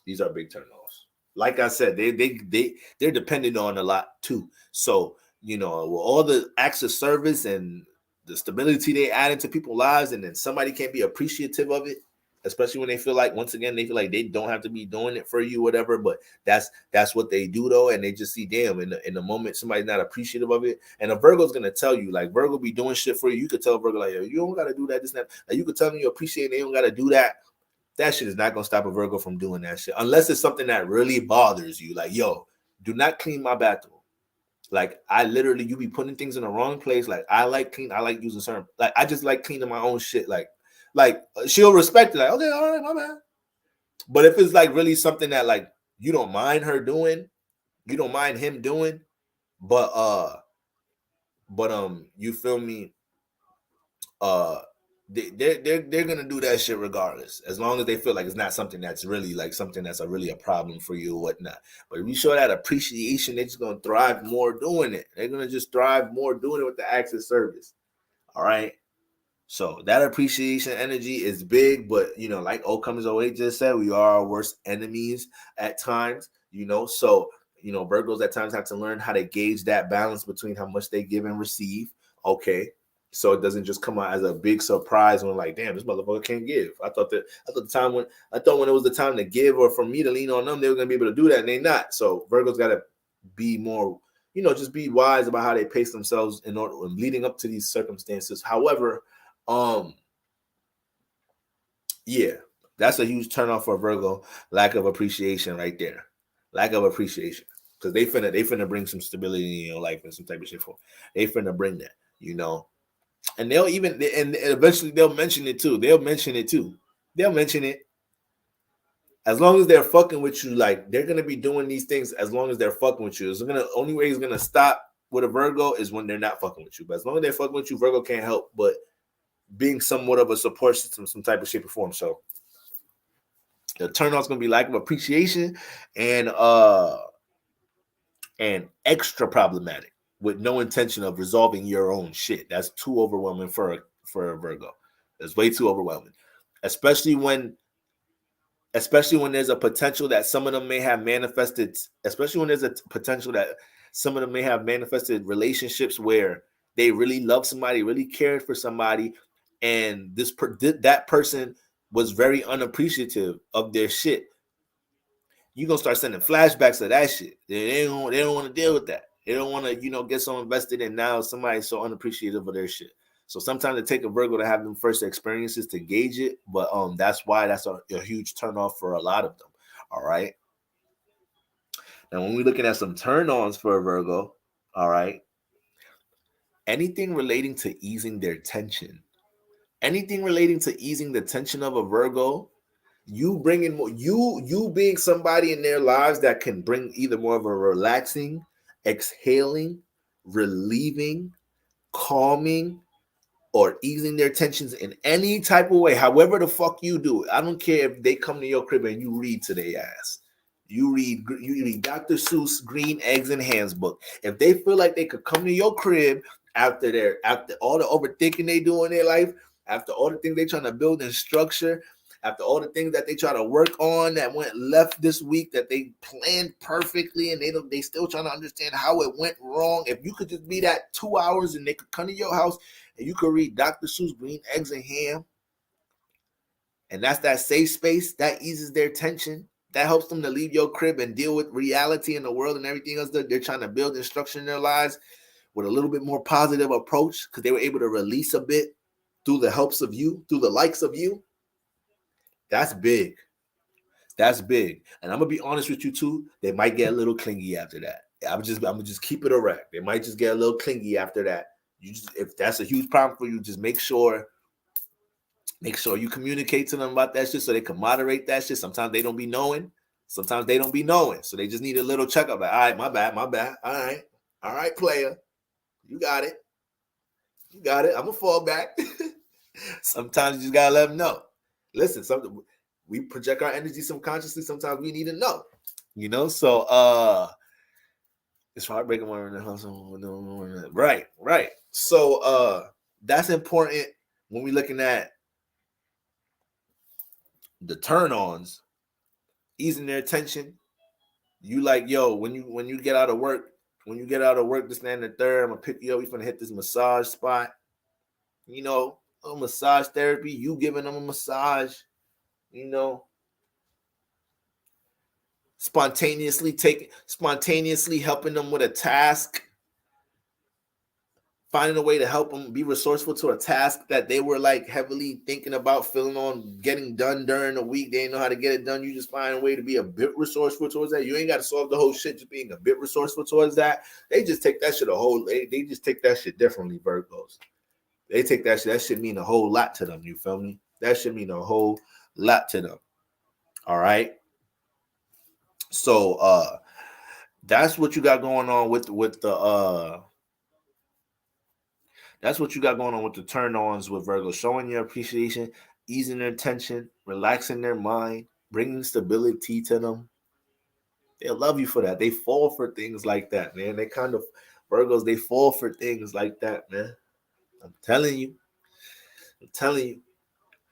You know when the Virgo really falling when you know when a Virgo getting ready to go into acts of service cuff mode in their head, when y'all getting to know each other and it got to a point where they're just spewing out everything about their life type shit. Because Virgos be on guard type shit. Virgos have to build a certain rapport, feel comfortable to really give you details about them and shit. Male and female. So once you got them in conversation, they talking about all type of life shit, personal shit is that you like, okay. All right, that's how you know Virgo feeling away. Real talk. So that's what we got going on. Turn on for Virgos. Now Libras. Shout out to all the Libras in the building. Turn-offs and turn-ons with Libra. Turn-offs first. Motherfucking selfishness. No ability to cooperate. Intense. So you force things. You're trying to force answers out of them. You're trying to force decisions out of them. You're trying to force them to express things. You're trying to force them to express their mind. Trying to force them to express how they relate. Libras will go show ass doing all of that shit. They don't like being pressured or forced to none of that shit. All right.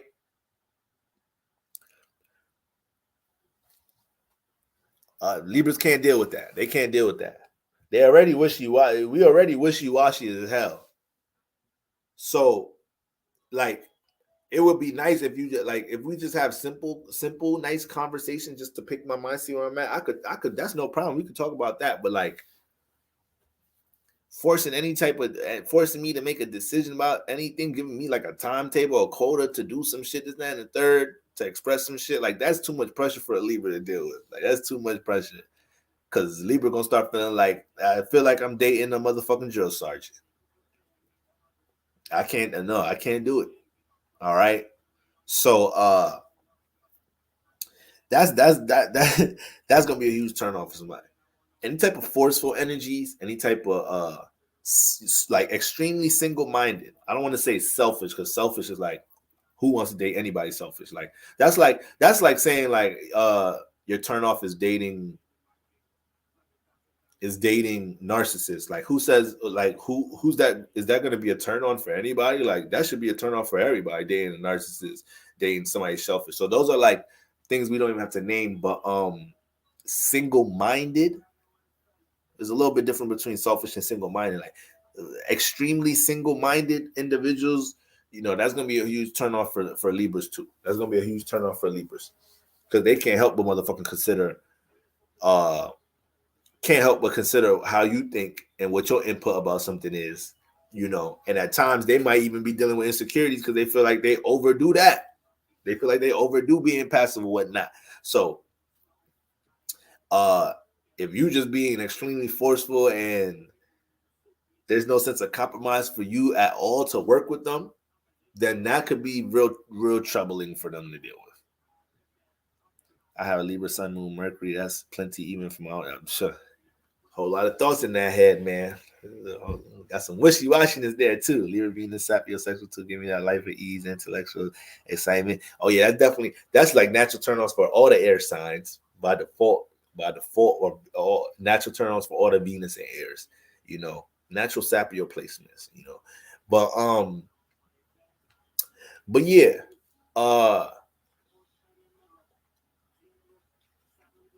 Forceful energies, lack of cooperation, and being pressured to do anything. Libra's gone. Libra's most likely out of here.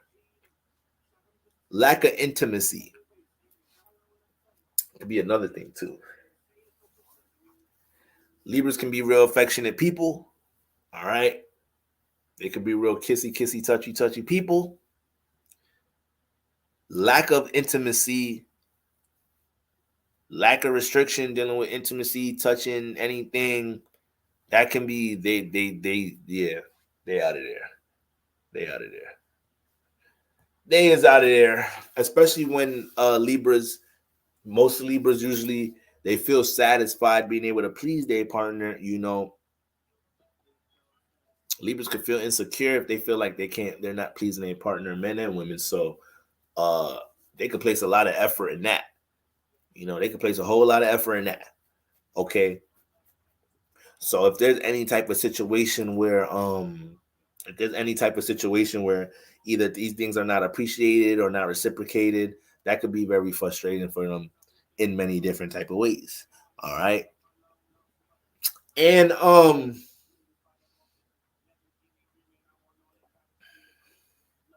single-mindedness, forcefulness, lack of cooperation.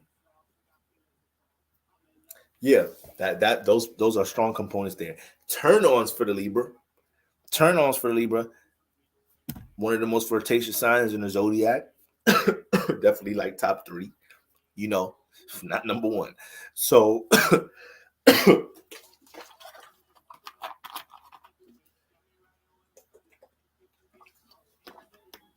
so 9 out of 10 times,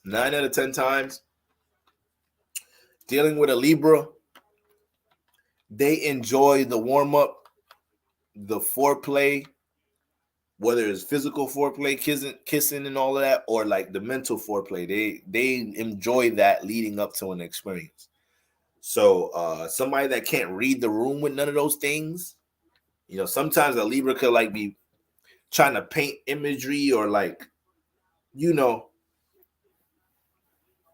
trying to paint perceptions of things to their partner or whatnot, leading up to an experience or whatnot. And somebody that jumps the gun too quick, that could be a little turn off for a Libra too. Like, damn, baby, who's gonna get to that already? Like, you jumping the gun, you too relax, baby. Yeah, jumping the gun. All right, that's a little turn off too.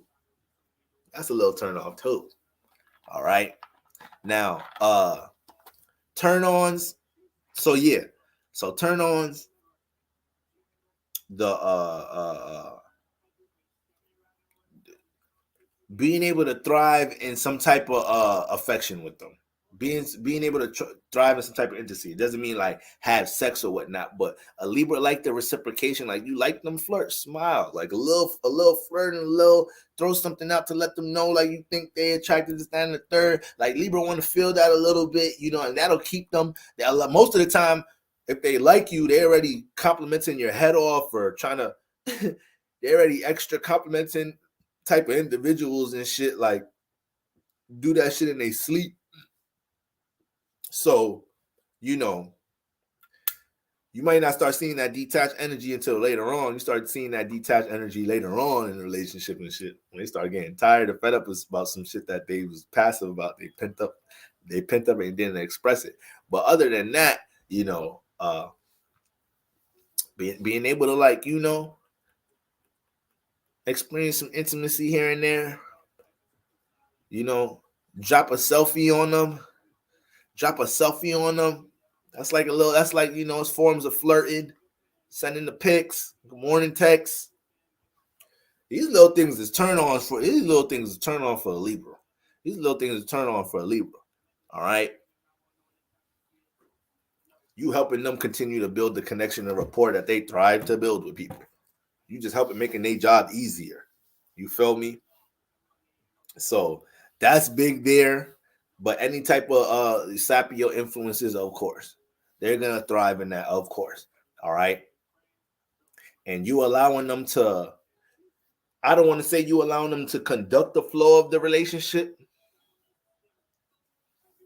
but you allowing them to establish their relationship principles, in the relationship, and make it feel like they're being understood, even if you disagree with certain things with them or whatnot, because they're gonna, once they see disagreements, once a Libra sees things about their relationship ideals that you disagree with, they're not gonna be combative. They're gonna be in cooperation mode. How can we agree to disagree? Can we work around it? So that's gonna be important. That's gonna be important there. All right. But yeah, lack of communication, lack of relatability. Yeah, Libra gonna be out of there, holding back intimacy in some type of shape or form. Air signs, I'm telling you, air signs, air signs and Venus and air signs, just like how I was saying, like a Mars sign, like Aries sign, like they're challenge you to see your backbone. Air signs will challenge you intellectually, and you won't know you're being challenged at the time. It's not like they're gonna be like, all right, let me ask you a question, see what you know. Like air signs, they'll communicate with you, relate with you, and they can be real tedious and critical about, either your language, either how you articulate things, how deep your mind goes on things. Air signs, Venus and air signs, they're picking up on all of that. So your ability to intellectually swim with them matters a whole lot, and that matters here with Libra.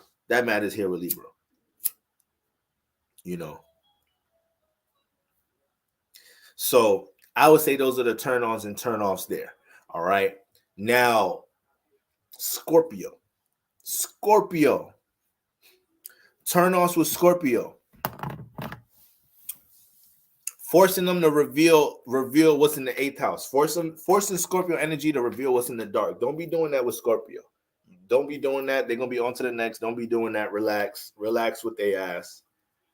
The minute you start forcing a Scorpio to reveal things within themselves and not allow them to, get comfortable building rapport to you, so they could start, letting you see the layers to them, the depth to them, and they feel pressured to do things to navigate that situation, Scorpio finna be out of there. So don't be doing that to the Scorpio. So that's one off rip.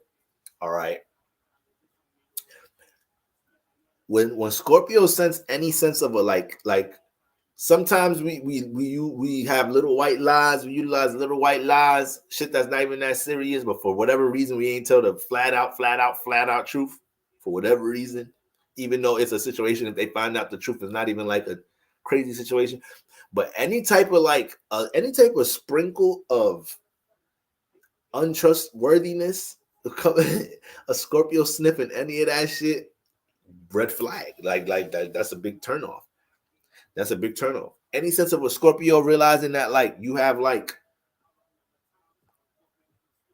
some hidden self-agenda tendencies, especially if their intuition picks up on it, and then you do something to be an example of what they picked up on. That Scorpios will feel that shit and actually keep it pushing instead of like seeing like, oh, let's see where it goes.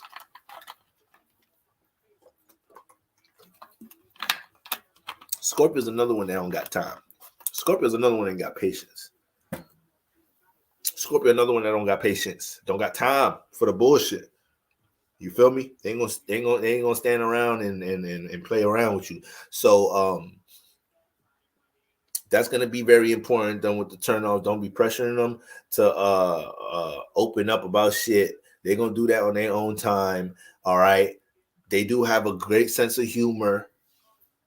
So it's not like they're gonna be all stiff and lame and not vibe with you. They're water. They know how to vibe. They have great senses of humor. But once you just start forcing them to dive deep, now don't get it twisted. You got some Scorpio people out there that they bring intensity to individuals from the gate. So sometimes other people feel like they got to catch up or whatnot, or it's a little too deep, or we got to take our time. All right. But when you're dealing with a Scorpio and whatever energy they're giving you, whatever their sun or whatever presentation and expression they're giving you, Once you start making them feel like they got to transform, change that, because you're trying to dig into something deeper and now they got to be more intense with using some type of shape or form, that could just feel like a lot. That could just feel like a lot to deal with at time with Scorpio energy. Scorpio energy could kind of attract Scorpio suns, especially the moons, Venuses, kind of could attract just extreme relationships, like extreme passion, extreme romance. It's just you put all that Mars energy by Venus or whatnot, or you take Mars energy and put it in relationships. It's just that's what you get when you throw passion in such a hot temperament into relationships. You get extreme energies, you get a lot of passion, you get hot romance, you get intense intimacy and all of that. But it could bring transformative situations in relationships. So those are like the main turn-offs for Scorpio right there. Invasion of privacy, sneaky tendencies, any type of untrustworthy, unloyal type of little mini red flags that you give off. They don't like that shit. Any type of sneakiness, they don't like that shit. Like, why you lied about that? Or I seen you post that at that time. Why you couldn't just say, like, Scorpio won't even be trying to figure nothing out, but they'll see certain things to see if you tell the truth about shit. Like, it's like, why you lie about that? Why she lie about that? That wasn't even nothing to lie about. I was just seeing they gonna tell the truth. Like shit like that. Scorpios be challenged. That's how Scorpio gonna test you and challenge you. That should be the next topic. How the zodiac signs test you, challenge you in relationships. But they picking up on things like that. They trying to see things like that, see what you keeping hidden, this, that, and the third. So any funny money energy coming out that space, there's a huge turn off for Scorpio. All right. Invasion of privacy, huge turn off there, and rushing and pressuring them to anything, that's not happening. And it's funny because they may come with the intensity, but they have a way of making people conform to that intensity. It may not be something you used to, but when you deal with the Scorpio, for some reason, it's alluring enough. You gravitate towards it enough to want to go down that deep, passionate road with them. So when they do it, it's a little different. But when you try to force them and rush them and all that, once again, Mars don't play that shit. Mars don't play under anybody trying to govern its actions and all of that. Nah, that's not happening. That's not happening. All right. So but I can't trust a person like it's weird. Just keep it real. Yeah, right. Now the turn-ons for Scorpio. A turn-on for Scorpio is somebody that could show some sense of resilience and perseverance. This is a turn-on for Scorpio. Somebody that could show that they could deal with frustrations well. This may not be something that if you're dealing with a Scorpio, you connecting with them, and you're able to bring you're able to be solution based with things that they're frustrated about, or they're feeling heavy about, or they could see when it comes to you dealing with heavy emotion, frustrations, or they start to get to learn you more, and they see how you dealt with any turbulent situations in your life with some sense of resilience, with some perseverance, your ability to endure things and learn from them. Like Scorpio, that's like a big thing for Scorpios right there. That's like a big thing there. Because their whole life is learning to persevere, constantly go through transformations, shed their skin. So it's almost like they admire the others that, embrace that part of life as well.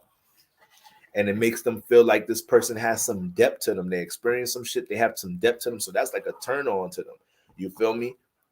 That's another turn on, we could say. A person with depth, a person with layers to them, a person that think deeply, a person that analyzes things on a deeper level, a person that thinks out the box, a person that's more of a free-spirited thinker. These are all turn-ons for a Scorpio. All turn-ons for a Scorpio. You feel me? So, like, those are the contrasts of the turn-ons and turn-ons of Scorpio. Respect their privacy. Don't be forcing them, pressuring them, or rushing them into anything. All right, and be careful of any sneaky like tendencies, hidden energies, little white lies situations. Don't be throwing none of that, because they don't deal with trust well, and you're gonna trigger some shit fucking with their ass, especially when there's a situation you ain't had to lie. Like, even if you had to do some shit that you think they wouldn't fuck with you for, it was negative, this and that third, you don't know what that Scorpio done experienced. You don't know what that Scorpio done seen. So some shit that you think they're gonna trip over, people start to realize Scorpios don't be tripping about shit like that unless it's real nigga shit. You know, that's why they got healing properties the way they do. You know, so Scorpio's got the gift to endure a whole lot. It's just that, you know, that some transformation processes could be a motherfucker, but when you go through them, you that experience to understand and help others with issues amongst the subconscious. All right. So, and then turn-ons, what we said the turn-ons was your ability to another turn on, because I'm actually thinking about it now. Another turn on with a Scorpio, like a sense of mysteriousness to you. Like, but I guess that goes hand in hand with depth. That goes hand in hand with depth. With that, I guess that goes hand in hand with depth, because I feel like if you know, if you're one to like express certain thoughts, dive deep, mentally stimulate the Scorpio in some type of shape or form, that kind of goes hand in hand with saying like, yeah, you're depth and whatnot. All right. But yeah, that's the main thing with the Lion and the Scorpios thing. Like you said, you don't know what they done seen, what they done been through. You cannot perceive how you think they finna receive some shit from you. It'd be a big no judge free zone with them. Like, they're very understanding individuals. They're very understanding individuals. So you can't put on no fake, no front, no persona. And it's kind of a turn off when a Scorpio person is approached and they feel like somebody's putting on an impression to connect with them or impress them instead of being who they, like, showing who they truly are. If Scorpio man or woman sees potential in you, they'll engage in some type of conversation in order to break your ice a little bit. They'll be like they'll do something, say something, or have a demeanor in a certain way to break your ice, to make you like kind of feel like you could be you a little bit more. And some of them naturally kind of learn how to do that because, you know, they can have an intimidating presence. So they kind of have, you know, loosen up some energies for others. But yeah, you ain't got a lot of no Scorpios. But those are like the turn-ons and turn-offs right there.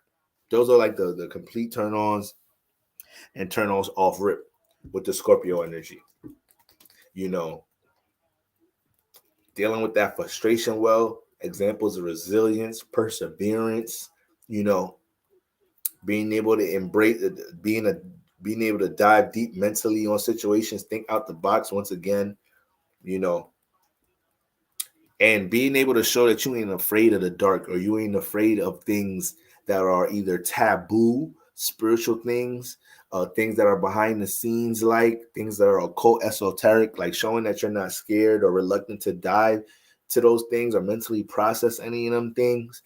It's one thing, like it's one thing to deal with a Scorpio chick. The Scorpio chick, she into tarot, metaphysics, astrology, and then she dealing with a nigga that's not. And you know, it's one thing for a Scorpio to deal with that chick. I mean, it's one thing for a Scorpio woman, a Scorpio woman to deal with that type of guy and him not being to it. But it's another thing, him not being to it and not being open to them things, rejecting a lot of them things, you know. Scorpio's like, damn, I can't even walk you into the 8th house for nothing. Like, you just don't understand things go on behind what you could perceive in the world. And your mind, by conversation, I could tell your mind is not even that curious. It doesn't even analyze those things as much. In some type of way, that's going to be a turn off to Scorpio, male and man and woman. All right. So that's what you got going on there. Now, Sagittarius. Turn offs for a Sagittarius. Turn off for a Sagittarius. Restriction. Any form of a boundary. Extra serious motherfuckers. Sagittarius don't like extra serious motherfuckers. They can't do it. Extra serious and extra emotional, Sag can't do it. And even emotional Sagittariuses, like extra emotional Sagittarius, they're emotional in spurts. They don't hold it too long. The most emotional Sagittarius, it is fire. Fire signs deal with feelings and emotions, but when you're looking at Sagittarius energy, it don't hold heavy emotion for long. You see a Sag holding heavy emotion for something for long. That's some frustrating shit they going through. But they often can see the lesson in something. They often can see the brighter picture, the brighter chapter ahead. They often can understand that life works in chapters. So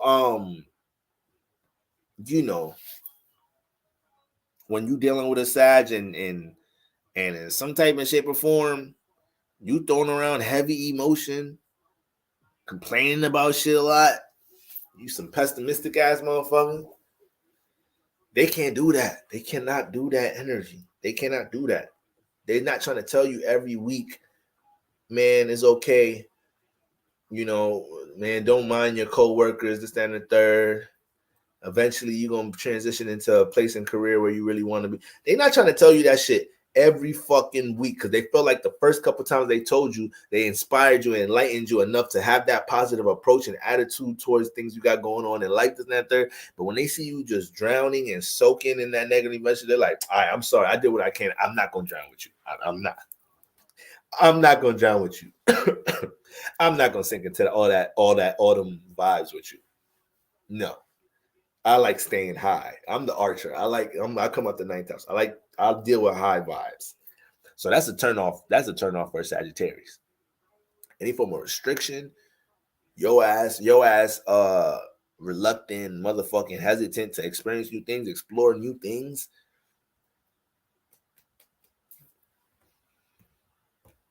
Experience you put any blockages on experience and exploring anything with Sagittarius, it's an easy turn off, and you throwing around any form of heavy emotion.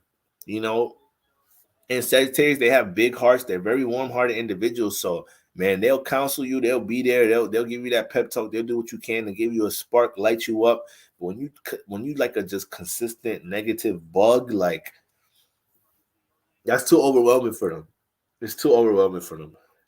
Once in a while, they could light you up. Once again, one of the most optimistic signs in the zodiac. So they'll take the responsibility for lighting you up, but you just can't be dumping. You just can't be drowning in your shit, feeling hopeless and helpless. They're like, you know what? I can't see myself dealing with that type of vibe. So let me get out of here. You know, so those are turn-offs for Sagittarius. Turn-ons for Sagittarius. Turn-ons for Sagittarius. Spontaneity. That's big. That's big. Might be number one. Might be close to somewhere up there in the top 3 for sure. But spontaneity, you know, a little bit of unpredictability. That's big with a Sagittarius. Sagittarius love a thrill. They love a new experience. And if they're connecting with somebody that's leading them to a new experience, but they can't see the experience, but they like the vibe of the person or the party that they're with, the environment that they're with, that keeps that keeps them really excited. You know, Sagittarius have a real exciteful energy, period. So you doing things to keep them in an exciteful energy and a positive energy and a happy energy. The Sagittarius be some of the happiest motherfuckers. Be happy. They can be happy in situations they shouldn't be happy. You should be depressed right now, the way your life going right now. But they hated you. They happy. All right. So once you start being in a situation, dimming that shit in any way, they up out of here. They up out of here. You know. So turn-ons is gonna be somebody that they could explore. Savages always have the funniest things to say, like the OD, definitely one of the most fun signs in the zodiac. So you're gonna have to be conscious of that. Dealing with the Sagittarius, they will escape from your ass if you're too goddamn serious. That is a big turn off. They do not like that extra serious shit. They do not like somebody that, like, you know, is way too tense. And when they try to ease their shit up, that person act like it's a problem. This person, Sagittarius, trying to change them. Sagittarius trying to make them be uncomfortable and do things that they never did before. Sagittarius can't deal with that energy. You got to deal with a more open, a more free-spirited, open-minded individual. An open-minded individual, that alone can be a turn on for a Sagittarius. That alone, especially with Sagittarius being such a philosophical individual, whether they're strict or stable with their beliefs and their spiritual beliefs in their life, their ability to dive and intellectualize amongst theories, philosophies about things with another person, they just thrive with that. So having a partner, somebody they could do that shit with, big turn on. Big turn on right there.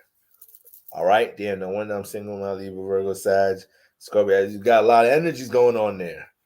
You got a lot of energy going on there. But so those are turn ons for Sagittarius. All right. Make sure you keep that excitement vibe there. You know, allow them to thrive in that. Don't be throwing no heavy vibes at them. Don't be throwing no heavy emotion about them. You got some shit, heavy circumstances going on at the workplace. You know, you can communicate and relate to them, but be careful how you throw it at them. Okay, and try to be receptive towards the positive, optimistic energy that they give you. All right, and then Sagittarius, man, they love to learn. They love to learn. So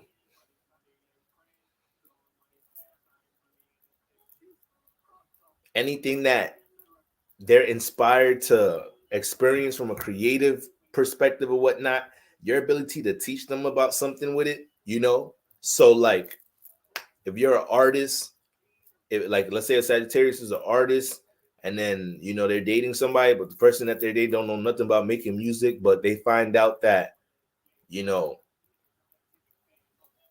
they give advice to the Sagittarius about something about helping them with their music, because in the music industry, this is more appealing, this, and then a third. And now you're sparking something for Sagittarius to learn about. Like you telling Sagittarius, like, look, you should record your music at 432 hertz, because that's the love frequency, this, and the third. They're like, love frequency, what you mean? It's like, yeah, you got hertz and different frequency vibrations with music. You do some shit like that with Sagittarius, now you opened up a whole new motherfucking theory in their head on how they could cultivate their creativity or whatnot, and they had like a spiritual background to it, or had a lesson or meaning behind it, something like shit like that. Like they just love having them type of influences in their life. So they got a partner doing that shit. Yeah, they're just gonna stay really stimulated. Moon sign and facts. I love to be stimulated. I love info for sure. I love someone different from me, so I can see through that. Yep. So that's what we got going on. Turn offs for Sagittarius. Now, Capricorns. Turn offs for Capricorn. Start off with turn offs for Capricorns. Motherfucker that talk too much.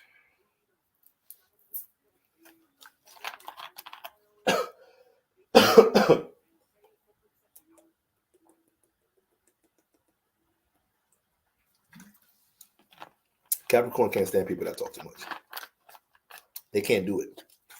They can't do it. Mm-mm. It's too much. It's too much for them. Like, you just talking. Like, I ain't get a chance to respond. If I'm like, I be silent for like mad long straight. You still talking to yourself.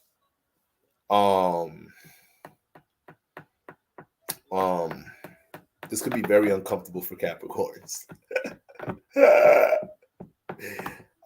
And they're gonna have a hard time faking the funk too. Their demeanor in some type of shape or form is gonna let you know that they're uncomfortable. And a lot of Capricorns can have a very serious demeanor exterior, you know. But when you on some shit like that, like they take you on a date, you in a car, and you just, oh my, you can't stop. Like, oh my God, like you just blurt out whatever come to the mind, like you on go. Capricorn can't deal with that shit. Capricorn, dumb niggas. I'm saying dumb. I'm a Capricorn moon. Capricorn needs some motherfucking Capricorn be needing a safe space.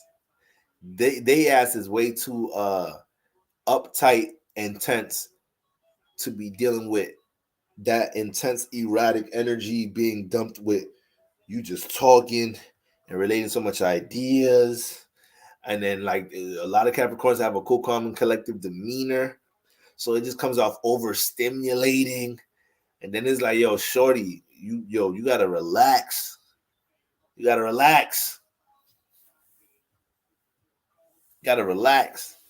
And that's when Capricorn end up doing some real cold Saturn like shit. And it comes off like it make you realize you was talking too much, but it might be too so cold that you contemplate if you want to keep fucking with the Capricorn. Capricorn might say some shit. Capricorn. The real honey just says too much. I put the phone down and came back and you still Capricorn do some shit like that. Put the phone down, come back, and the person be like, you just put wait, you heard what I said? Capricorn like, nah, I just went to the kitchen, make something to eat. Like, but won't say because you were talking like just like, yeah, but yeah, what you saying? Capricorn do some shit like that. But yeah, what you saying? Like, motherfucker, I was talking for 4 minutes. Up the whole time when I couldn't see you on the phone, that you was still there listening. The whole time, them 4 minutes, that whole story, you was in the kitchen. Like, yeah, I was wanting to sign up. But what's up? I'm here now. Yeah, go ahead. Say what you're saying. So that they go like Capricorn like doing reverse psychology shit. Like, you feel me? Like I said, sometimes they're not the best at verbalizing things, but they fucking smart as hell. So they're good at that. They're good at like strategizing around, constructing something to see something of yourself. So they don't gotta verbalize and communicate it, but that'll be like in like a little hypothetical situation there. But Capricorn moons need money and to be the boss. That's my dog. Listen, man. Cap moon energy is something else. But yeah, them turnoffs there is definitely gonna be situations. Damn, I realized I didn't even go over the. I'm really a crazy crackhead air sign. Like, I didn't even go over the transits for September. This is crazy. Wow. All right, we're gonna go over that tomorrow. So, but yeah, Capricorn turnoffs. So somebody that's like unaware and oblivious to forms of overdoing it with communication, doesn't know how to be relaxed, unstable energy can make a Capricorn motherfucking frantic. Rushing. Capricorns deal with time. They strive to deal with time well, even if they don't deal with it well, but it's of significance to them. So when they're dealing with individuals rushing them or trying to force them to make decisions to do things, because Capricorn, they like taking time, organizing and structuring and scheduling things, when it comes to their priorities and responsibilities. So when somebody's trying to force in things that they should have in their schedule, their agenda, their regimen, that's annoying. That's frustrating for a Capricorn. It's like, damn, you throwing all this shit at me. I'm trying to plan my week, what I'm doing, and now you trying to force me to do all this and that. Third, hold on, I need to get my shit together, and don't hit me with the let me know by tonight though before I go to sleep. Like, what you mean? Let you know by tonight? Who you? Like, what you mean? I got shit going on. What you mean? Let you know by tonight. I'll let you know tomorrow when I figure this shit out. Matter of fact, I'm not going. We good. I don't want to go on a date no more. I'm good. Like, boy, that detachment can be bad.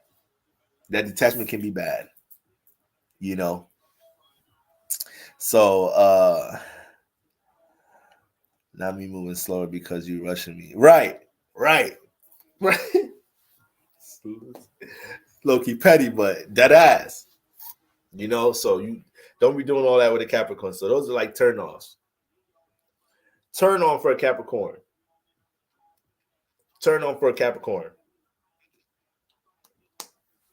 Your ability to add structure to what they're building. Your ability to add structure, stability to what they building in their life. That gets you potentially, them contemplating wanting to marry your ass and shit. See, this thing about Capricorn strong Capricorn placements, they're going to make it known what is it that they're building, what is the priority responsibility, what is it they're trying to stabilize, how they view their reality in life. You're gonna know these things dealing with a Capricorn. It ain't gonna be hard to find out.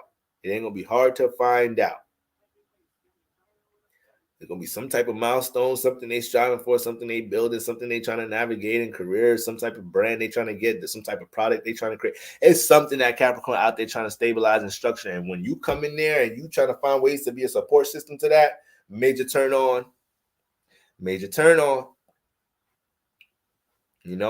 Shorty, I be on my content creating shit, this and that. She I'm passionate about that. She ended up, getting me a little discount on this new camera I want to buy. Got me a little coupon to sign. I don't know, something a little thoughtful. I don't know. A little Best Buy coupon. Save me a little 30 cash on that camera, on that microphone. All right. That's what I'm talking about. You look like you could be you trying to be my manager. You trying to? I might as well put you on the staff. Make this a intimate business relationship. That's basically what it is when you date a Capricorn. It's gonna happen in some type of way. so yeah, that's gonna be a turn on for Capricorn. Finding a way to be a helpmeet or be a support system to what they got going on, what they building. You feel me? You know, fellas, you dealing with a Capricorn woman. It's probably something that she would like you to use your resources or your ability to build as a man to help her build that up is a huge turn on. Being able to see that, you know, you're somebody that's resourceful, dependable, reliable, somebody she could call. You know that post or that statement when people say if you can't, like, you should not be having sex with somebody you can't ask for $100, or you shouldn't be having sex with somebody you can't, like a Capricorn woman made up that shit like that. If you can't call a nigga asking for $200, why y'all having sex? Like, I don't get it. Don't make sense to me. Keyword, don't make sense. All right. So turn ons for Capricorns. Being able to add on to their form of stability, help them build something, be resourceful towards what they build, let them be in their cool, calm, and collective nature. Because the more that you allow them to be in their cool, calm, and collective nature, the more that you allow them to be in their shell, the more comfortable they eventually get with connecting and relating. But any type of pressures, any of that extra energy forced towards getting them to relate the emotions, understand there are going to be times they don't respond to the emotions. Understand that's Capricorn energy. There's times that their response is just not with it. As you get to relate and build a rapport with Capricorn, you get to understand them, and you get to understand the temperament on how to communicate and relate to them. All right. And eventually, when you build more relationship with them, Capricorn starts to open up and deals with some vulnerability, or starts to, have more discernment of how, gets more of a feel of what communication is between you and between y'all. All right. But yeah, that's another energy you got to be careful of forcing or trying to get them to relate this and the third. Then a lot of them ain't the most communicative, interactive individuals, out by default. So in the intimate setting, be careful forcing any of that shit on their ass, please. All right. So turn ons and turn off for Capricorn. Aquarius. Turn ons and turn offs for Aquarius. Turn offs for Aquarius. People that go with the pack. People that just align with the pack. If Aquarius asks you something and your answer is the answer everybody has, when they ask you why is your answer, they're hoping that you say something that is individual. They don't want to hear the reason everybody else picked that answer. It's like, why you picked that? Everybody else say they got that. They picked that, voted for that president, this, that, and third. Why did you pick that? If you just show that you align with the pack, can't think for yourself, other people's opinions really sway your shit, you're not an individual thinker, you're not a free thinker, eventually Aquarius is going to go. Eventually Aquarius is going to look at you like you're inadequate. Eventually Aquarius is going to look at you like you're not intellectually capable of relating with them. So that's all just a matter of time. All right. Aquarius just look forward towards that. All right. Now when we got turn offs Aquarius. Yeah, people that just align with the pack, people can't do things in no form of independence. Aquarius can't stand dealing with somebody, no form of independence. They can't stand being around it, even if it's a sibling, if it's a loved one. They can't stand being around it. Somebody that's just over dependent, wanting handouts, needing somebody else for something. And it's so funny because Aquarius is some of the most resourceful people in the motherfucking world. But when it comes into some people that's like overly dependent, can't fend for themselves, can't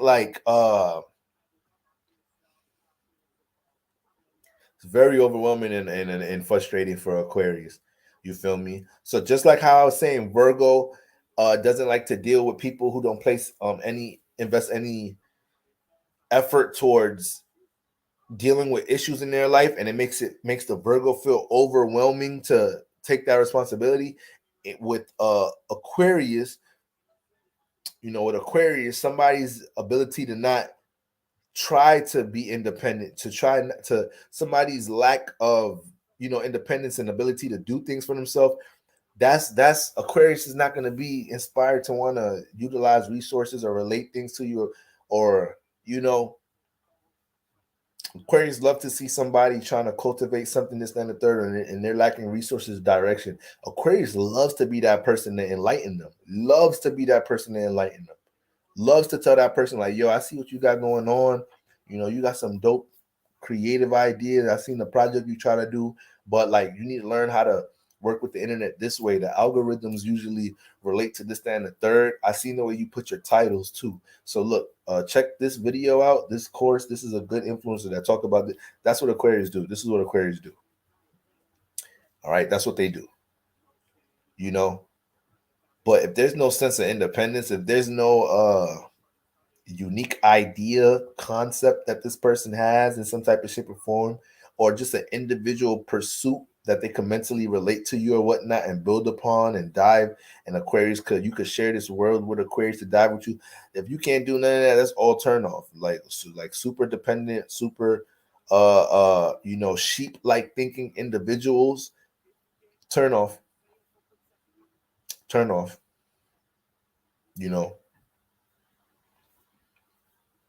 And forcing intimacy too. Forcing intimacy.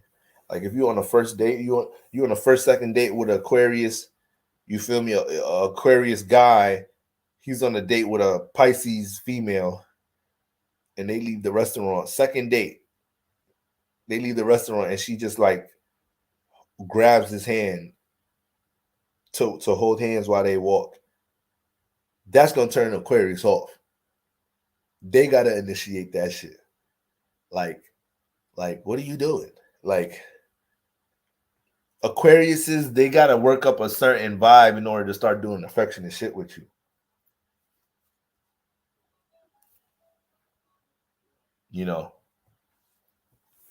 Most Aquariuses can be a bit emotionally reserved and distant.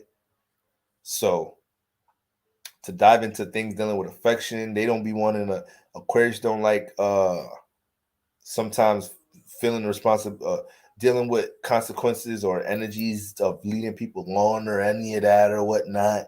So like Aquarius, like that'll throw Aquarius off guard. Like, don't just grab my hand, hold my hand while we walking. So like things that's forcing like intimacy, affection, before an Aquarius gets a grasp on the connection of what's going on, that could be a turn on. That could be a little bit make them feel vulnerable in a way. But that sense of independent thinking, that's a big thing right there. And they will find this out through conversation. You may not realize that's what they're doing, but as you're talking and relating the certain questions they're asking you, a lot of what they're trying to understand is that your ability to think for yourself. Is your mind programmed, indoctrinated, or not? Can you think out the box? Do you have limited thoughts? Because I don't want to relate with people who's gonna make me feel like my restrict the potential to my thoughts and ideas. I'm too big of a thinker for that. I got too big of concepts and ideas for that. So I don't want to be around that energy. So all of that is turn offs for Aquarius. All of that. All right, my Aquarius piece and I come up with the greatest idea. I'm telling you, geniuses. All right. Now, turn ons for Aquarius. Turn ons for Aquarius. Somebody that don't need any validation, confirmation, reaffirmation for anything. They go whether the Aquarius, if the Aquarius could pick up, if Aquarius could look at the person they're dating and feel like whether I'm in this person's life or not, the things they're doing right now, they're gonna continue to do them things for themselves because those are their personal goals, aspirations. That's how they want their personal schedule. That like Aquarius respect that so much. That's like a turn on for Aquarius. That's a turn on for Aquarius. In this is gonna sound crazy to y'all, but in Aquarius kind of get turned on to, in a way, kind of get turned on to people who don't care as much And when I say don't care, like, how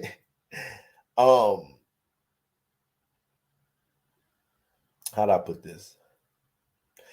Aquarius has a real rebellious spirit. Aquarius has a real rebellious spirit, you know, and they often experience, changes, transformations, or opposite energy in their life just based off of them, thriving and embracing their individuality, individual thought. So if they're connecting and dealing with somebody else who's able to do things for themselves, think for themselves, and not need nobody else or whatnot, all of that would just motivate an Aquarius to be more of a resource to you, to give more guidance, direction, more information towards you got going on, to help channel more information for you. They're just gonna want to play that role. But like I said, they will challenge you intellectually. They will challenge you. Most Aquariuses will challenge you intellectually.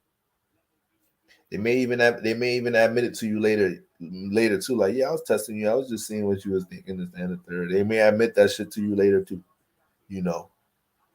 But yep, they love this chase. So that's definitely what's going on with turn-ons, turn-offs with Aquarius. Aquarius sun energy also, like,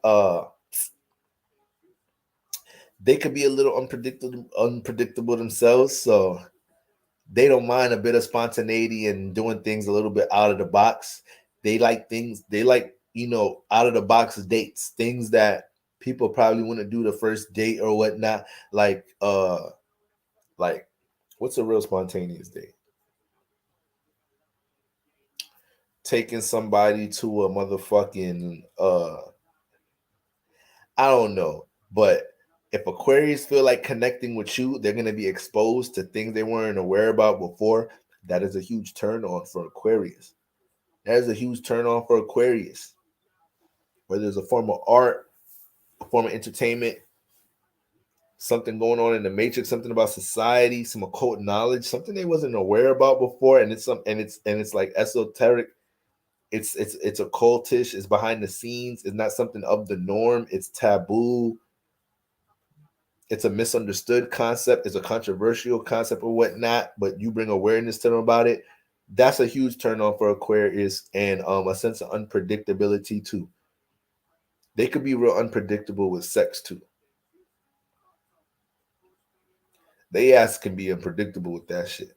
But I'm starting to realize Aquariuses are signs that can actually hold out with sex, or I would say be more disciplined with holding out with sex. I'm starting to realize I'm starting to see that. But so yeah, those are natural turn-ons and turn-offs with the Aquarius, man. Don't put your mind in no box. You got a limited mind. You ain't gonna want to be around no. You got a limited mind. You ain't gonna get an Aquarius time. My Aquarius girlfriend and I ran off to Paris and London just because, like, look, I'm telling you that Uranus energy likes to get up, go, and just do things at times. So you just taking Aquarius out on the date. They're like, damn, what we doing? Like, just don't worry, just get ready. You feel me? You pick them up. You feel me? First stop, y'all go karts. Y'all fuck around with go karts and shit. Then y'all go to another spot. Then y'all get food at this spot. This unique ass cuisine I never had Indian food before. So all that unpredictable new experience, thinking out the box, feeling like they could correlate new things to you too, and also feeling like another turn on is individuals. I don't know what the term for non-judgmental. I mean, I guess that would be like somebody that's like open-minded, open. But Aquarius is, yeah, they do have a no judge zone type of influence. Aquarius accept people for who they are. Aquarius accept people for who they are. So they will respect your individuality. So them seeing any examples about that, like Aquarius seeing you, not like, once again, a turn on is seeing them, is seeing you have your own thoughts. So let's say there's something Aquarius believes, right? Let's say there's something Aquarius believes is a spiritual belief, or it don't have to be a spiritual belief. Like, let's something. Let's just say there's something that Aquarius believe, and then they relate it to you, and you're like, nah, I don't see it that way. Then they're like, okay, what's your perspective then? And you're like, I don't think your way makes sense because, motherfucker, if you do this, that, and the third, you see this, that, and the third that way, then the only perspective you can come up with is the way I see it. Like, you feel me? So I don't even understand.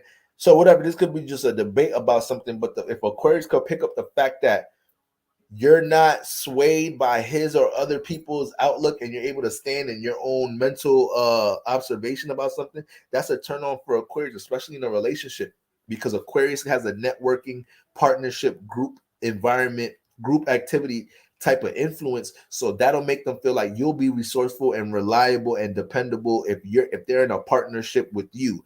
It feels like they don't have to have the responsibility for fixing things, strategizing things, being the brains for things, because you can actually think for yourself when they're not present. That's a big turn on for Aquarius. All right. So that's what we got going on with turn ons and turn offs for Aquarius. And last but not least, my beloved Pisces. My beloved Pisces. Turn offs for Pisces. Lack of intimacy. Lack of intimacy. Lack of communication.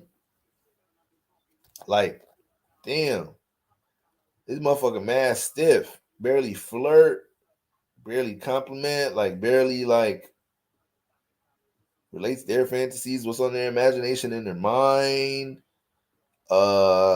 Like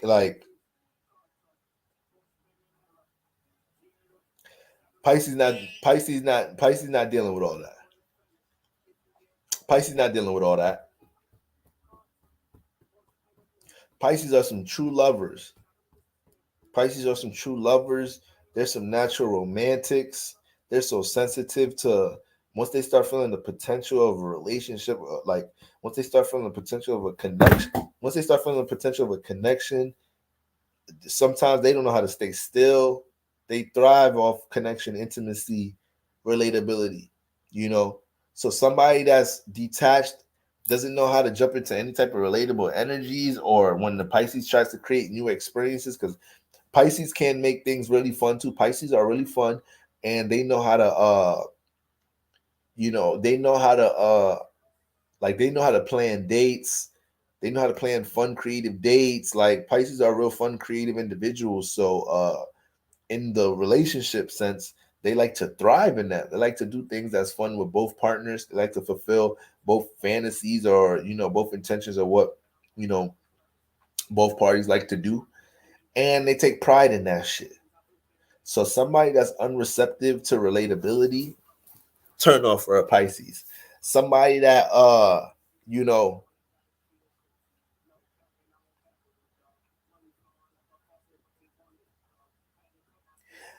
and Pisces could give a whole lot to Pisces could give a whole lot, man, until they realize sometimes it ain't reciprocated sometimes. So Pisces light the fuck up when people do show appreciation. They light up with that. But turn off here when it comes into Pisces will be that disconnect when it comes into relatability. That disconnect, whether it's communication, you too emotionally reserved.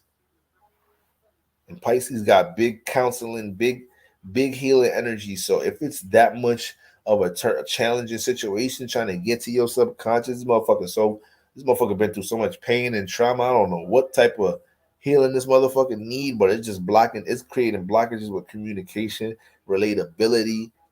I'm not feeling excited to relate new ideas, to experience new things to them. That is a Pisces that don't want no parts of you. That is a Pisces that want no parts of you. That Pisces want no parts of you. All right.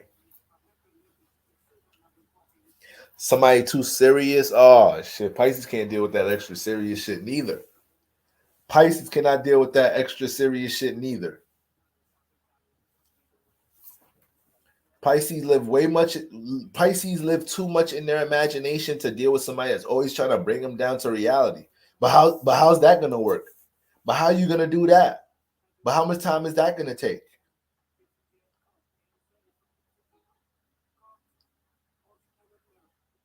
But what happened if this go wrong? But what happened if bitch shut up? I'm trying to dream. I'm trying to dream big. You gotta dream big, bitch. You're dreaming small. You're thinking small. You gotta think big, bitch. That's Pisces. Don't come around here dumbing down none of my shit. Be supportive. If I'm being delusional a little bit, that's likely. You know, it happens from time to time. But if I'm being unrealistic, okay, add a little bit of reality in my shit. You know, help add some structure to my shit. But don't come around this motherfucker just trying to shut down dreams and put limits and restrictions on my shit. And what the fuck you think this is? Pisces don't play that. So extra serious, uptight, tense motherfucker. Especially how you you can't be that all that serious and tense with a Pisces. They're like gifted in easing your tension. You dating the exact sign you need to be dating it if like you too tense. So like if you can't calm your vibes down somewhat around a Pisces, yeah, your ass, you done. I don't know who finna help you. I don't know who finna heal you.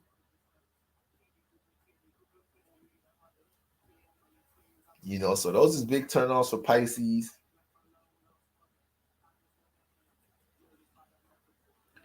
Pisces by default, if you're dealing with a Pisces that's on some spiritual shit, you know, they don't got no tolerance for people that got like, you know, once again, Pisces is one of the most relatable signs. So it could date somebody that may not like you dating a spiritual Pisces. Pisces could fuck with somebody that ain't like super spiritual or anything or ain't into the all the shit we into. But when Pisces see there's no effort to kind of want to learn what the Pisces is into or at least not curious to pick the mind of it so the Pisces could jump into some type of teacher energy because you know Pisces like to teach. So like you're not even giving Pisces a chance to enlighten you on things, you know, to bring you to the astral realm a bit more, which what they're that's what they're inclined with. If you're so closed off from the astral realm, like Pisces that ain't spiritual are spiritual. I don't even know if that like I yeah, if motherfuckers that know Pisces know that would know what that meant. Pisces that ain't even spiritual or spirit or be on some spiritual shit. All right. So once you come around doing any being a blockage or restriction in any type of way, yeah, it's over. They good off you. They good off you. They good off you. You're not open minded. Pisces don't like open minded people neither. I mean, closed minded. That's a turn off with Pisces. Can't be dealing with no closed minded person. And sometimes Pisces struggles from thinking they could change people in relationships. So that's something they gotta work on from at times. But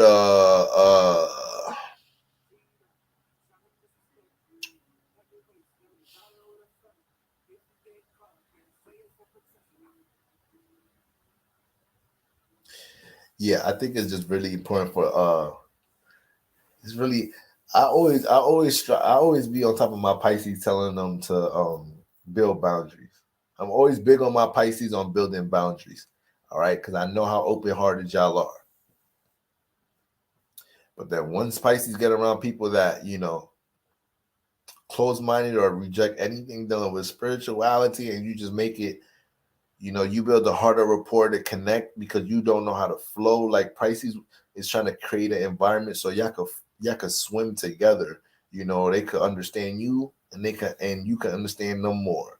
But any too serious, tense type of energies, you know, they love to joke too, like, and you too serious, like that's just it's like, man, this shit, wait, what the fuck am I even putting effort? Like this shit, like, no, it ain't no, I don't even see the potential for fun. I don't even see potential for like breathtaking intimacy and sex. They too serious. They probably wouldn't even know how to embrace foreplay. You ain't gonna be fucking with no Pisces and not be kissing them and shit. You crazy. Are you crazy? That is Venus exaltation space, and you think you ain't gonna be kissing them? You think you ain't gonna be having foreplay with a Pisces? You think you just gonna be skipping that shit? Think again. Think again. Sexual activity with a Pisces is an experience. So the moment it feels like a routine with you, a pattern, is just like it's like a let's get it over with. That's why the serious potential, they ain't not even liking that, because Pisces know they know they like to bask in their imagination and their creativity. They know how much they like to, you know, they know how goofy or fun or playful they are and all that. So being around all that serious shit, strict shit, that's overwhelming for a Pisces. Is a turn off. It's a turn off. Automatic turn off. A Pisces dealing with a Capricorn moon. Got good sextile energy going on. Good sextile energy. Shit, I'm a Capricorn moon and I love Pisces energy. That Pisces energy helps to nurture that Capricorn moon. I know it's tough sometimes. Woo, I know it's tough sometimes, but hey, y'all Pisces be attractive motherfuckers that be needing healing, and Capricorn moons need lifetimes of healing. So I know you probably got your hands full at Quay. Yeah, I'm bad with boundaries. I'm a Capricorn. I'm a Capricorn, Pisces moon rising, dating a Pisces guy was stressful to me. He was so emotional, like emotional ability. I hated every joke, and I find I hated kissing, bro. It's too much, man. Wait, the real honey, you're a Pisces?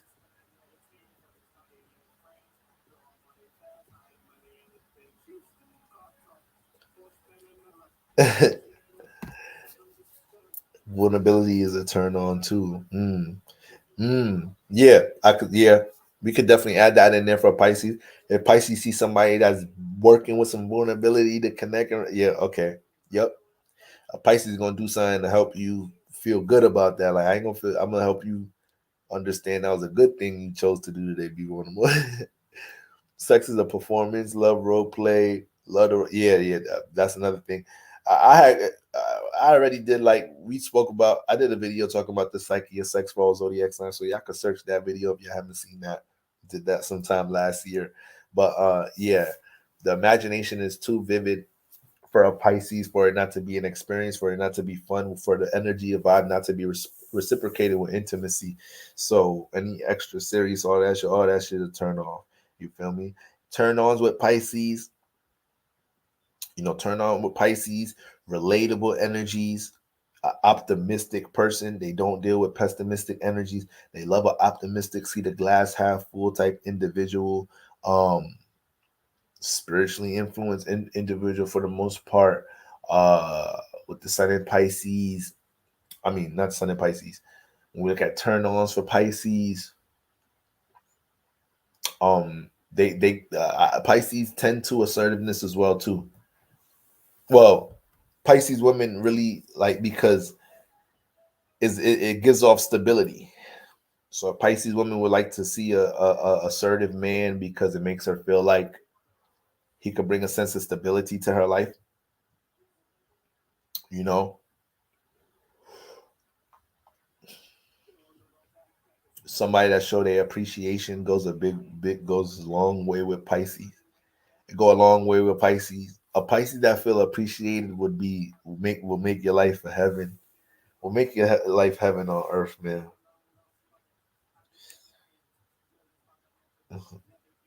You know,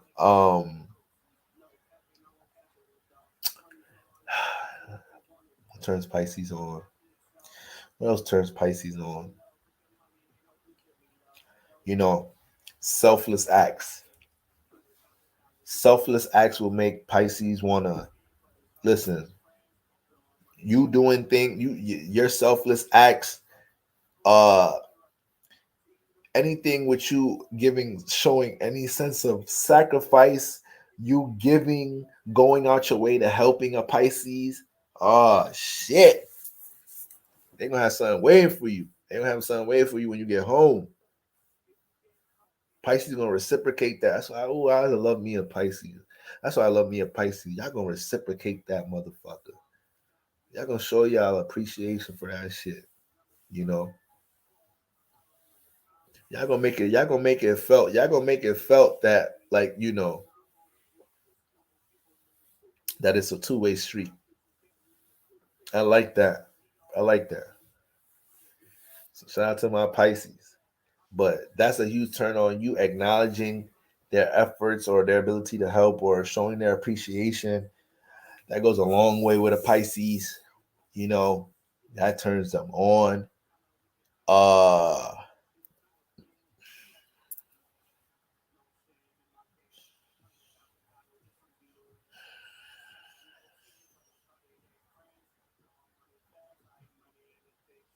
and you not another turn on for a Pisces is your ability to detail when it comes to what they want to experience.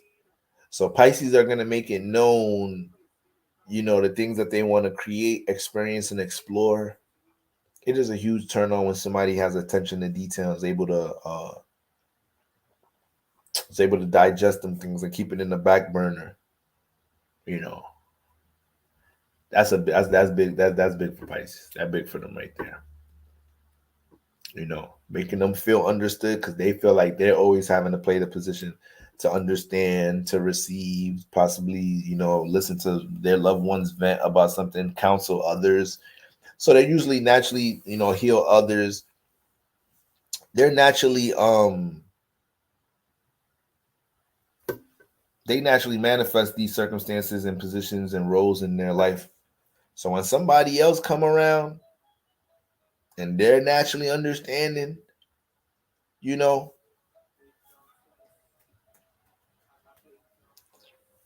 it's like, damn, finally, is reciprocation here. And like I said, that makes the Pisces even go all out more. Who you thinking about? Listen, man, I done been with all the zodiac signs.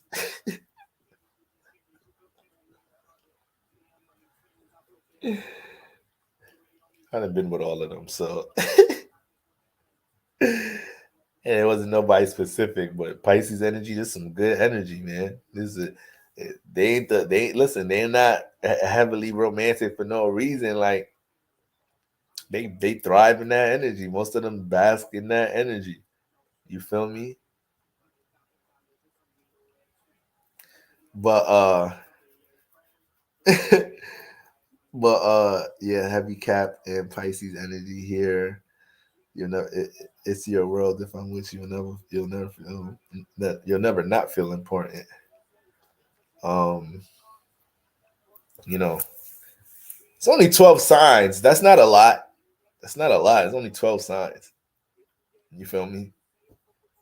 So a lot of y'all is very most of us have at least had, even if, like, you know, we ain't sexually engaged, most of us have at least interacted in some type of shape or form with all signs in some type of shape or form. I don't know. Some of y'all asses be sheltered or some shit. I don't know. I'm 37. I just went on my first day yesterday.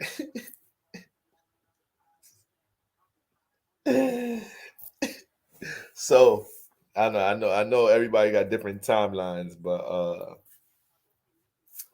astrology, come on. I gotta get the yo. You repeated a few of them. Damn, maybe I did have a Pisces on my mind. Maybe. They got that type of effect on people at times. They make you reminisce about their ass and shit. But yeah, Pisces in love, that's a harmonious thing, man. That's a harmonious thing. You know, good luck fucking that love up, because they could take you to a whole nother world after that. Some of them don't do a good job letting go like that. So some signs will just be quick to get over shit, not want to deal with you. This and the third. Pisces, that may not be the case all the time. That might not be the case. You might have to feel some of their wrath a little bit before they move the fuck on. You feel me? So, all right, guys. Alexis told me to go to bed, guys. Those are turn ons for Pisces. All right. Those are the influences. You know, just some current transits, some good astro talk. Venus and Libra influences. Turn off and turn off for all zodiac signs. Tomorrow, this weekend, I'm gonna be hopping on. We're gonna be talking about uh transits for October. Hold on, my phone now. Happy October 1st, everybody. All right, new beginnings, new revelations, new journeys. Your troubles and worries of yesterday are in the past. Now I said on the 1st is a day to do new things. Can I get an amen? Can I get an ashe? Can I get a ashe? Hold on, family. Let me just hold on, family. The Holy Ghost is dehydrating, motherfucker. Today. Excuse me, Lord. Holy Ghost is dehydrating your pastor today. Let me get loose. Now, like what I was saying, Mercury's going direct soon. It's the 1st of October. The sun in early degrees Libra.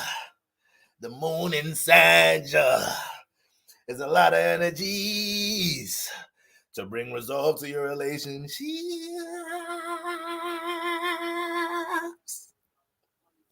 So you better get it together. All right, family. That's what I'm talking about. All right. Listen, it's Libra season. Venus is in Libra. So listen, hitting them vocals a little bit, Venus and air helps to hit them extra. See, when Venus was in Virgo, I couldn't really pitch like that. Like, you feel me? This is just showing you right there. It's astrology magic for you right there. Little trick for you. But all right, family. Peace, y'all. Happy October. Happy Venus and Libra, guys. We're gonna chop it up over the weekend. You heard?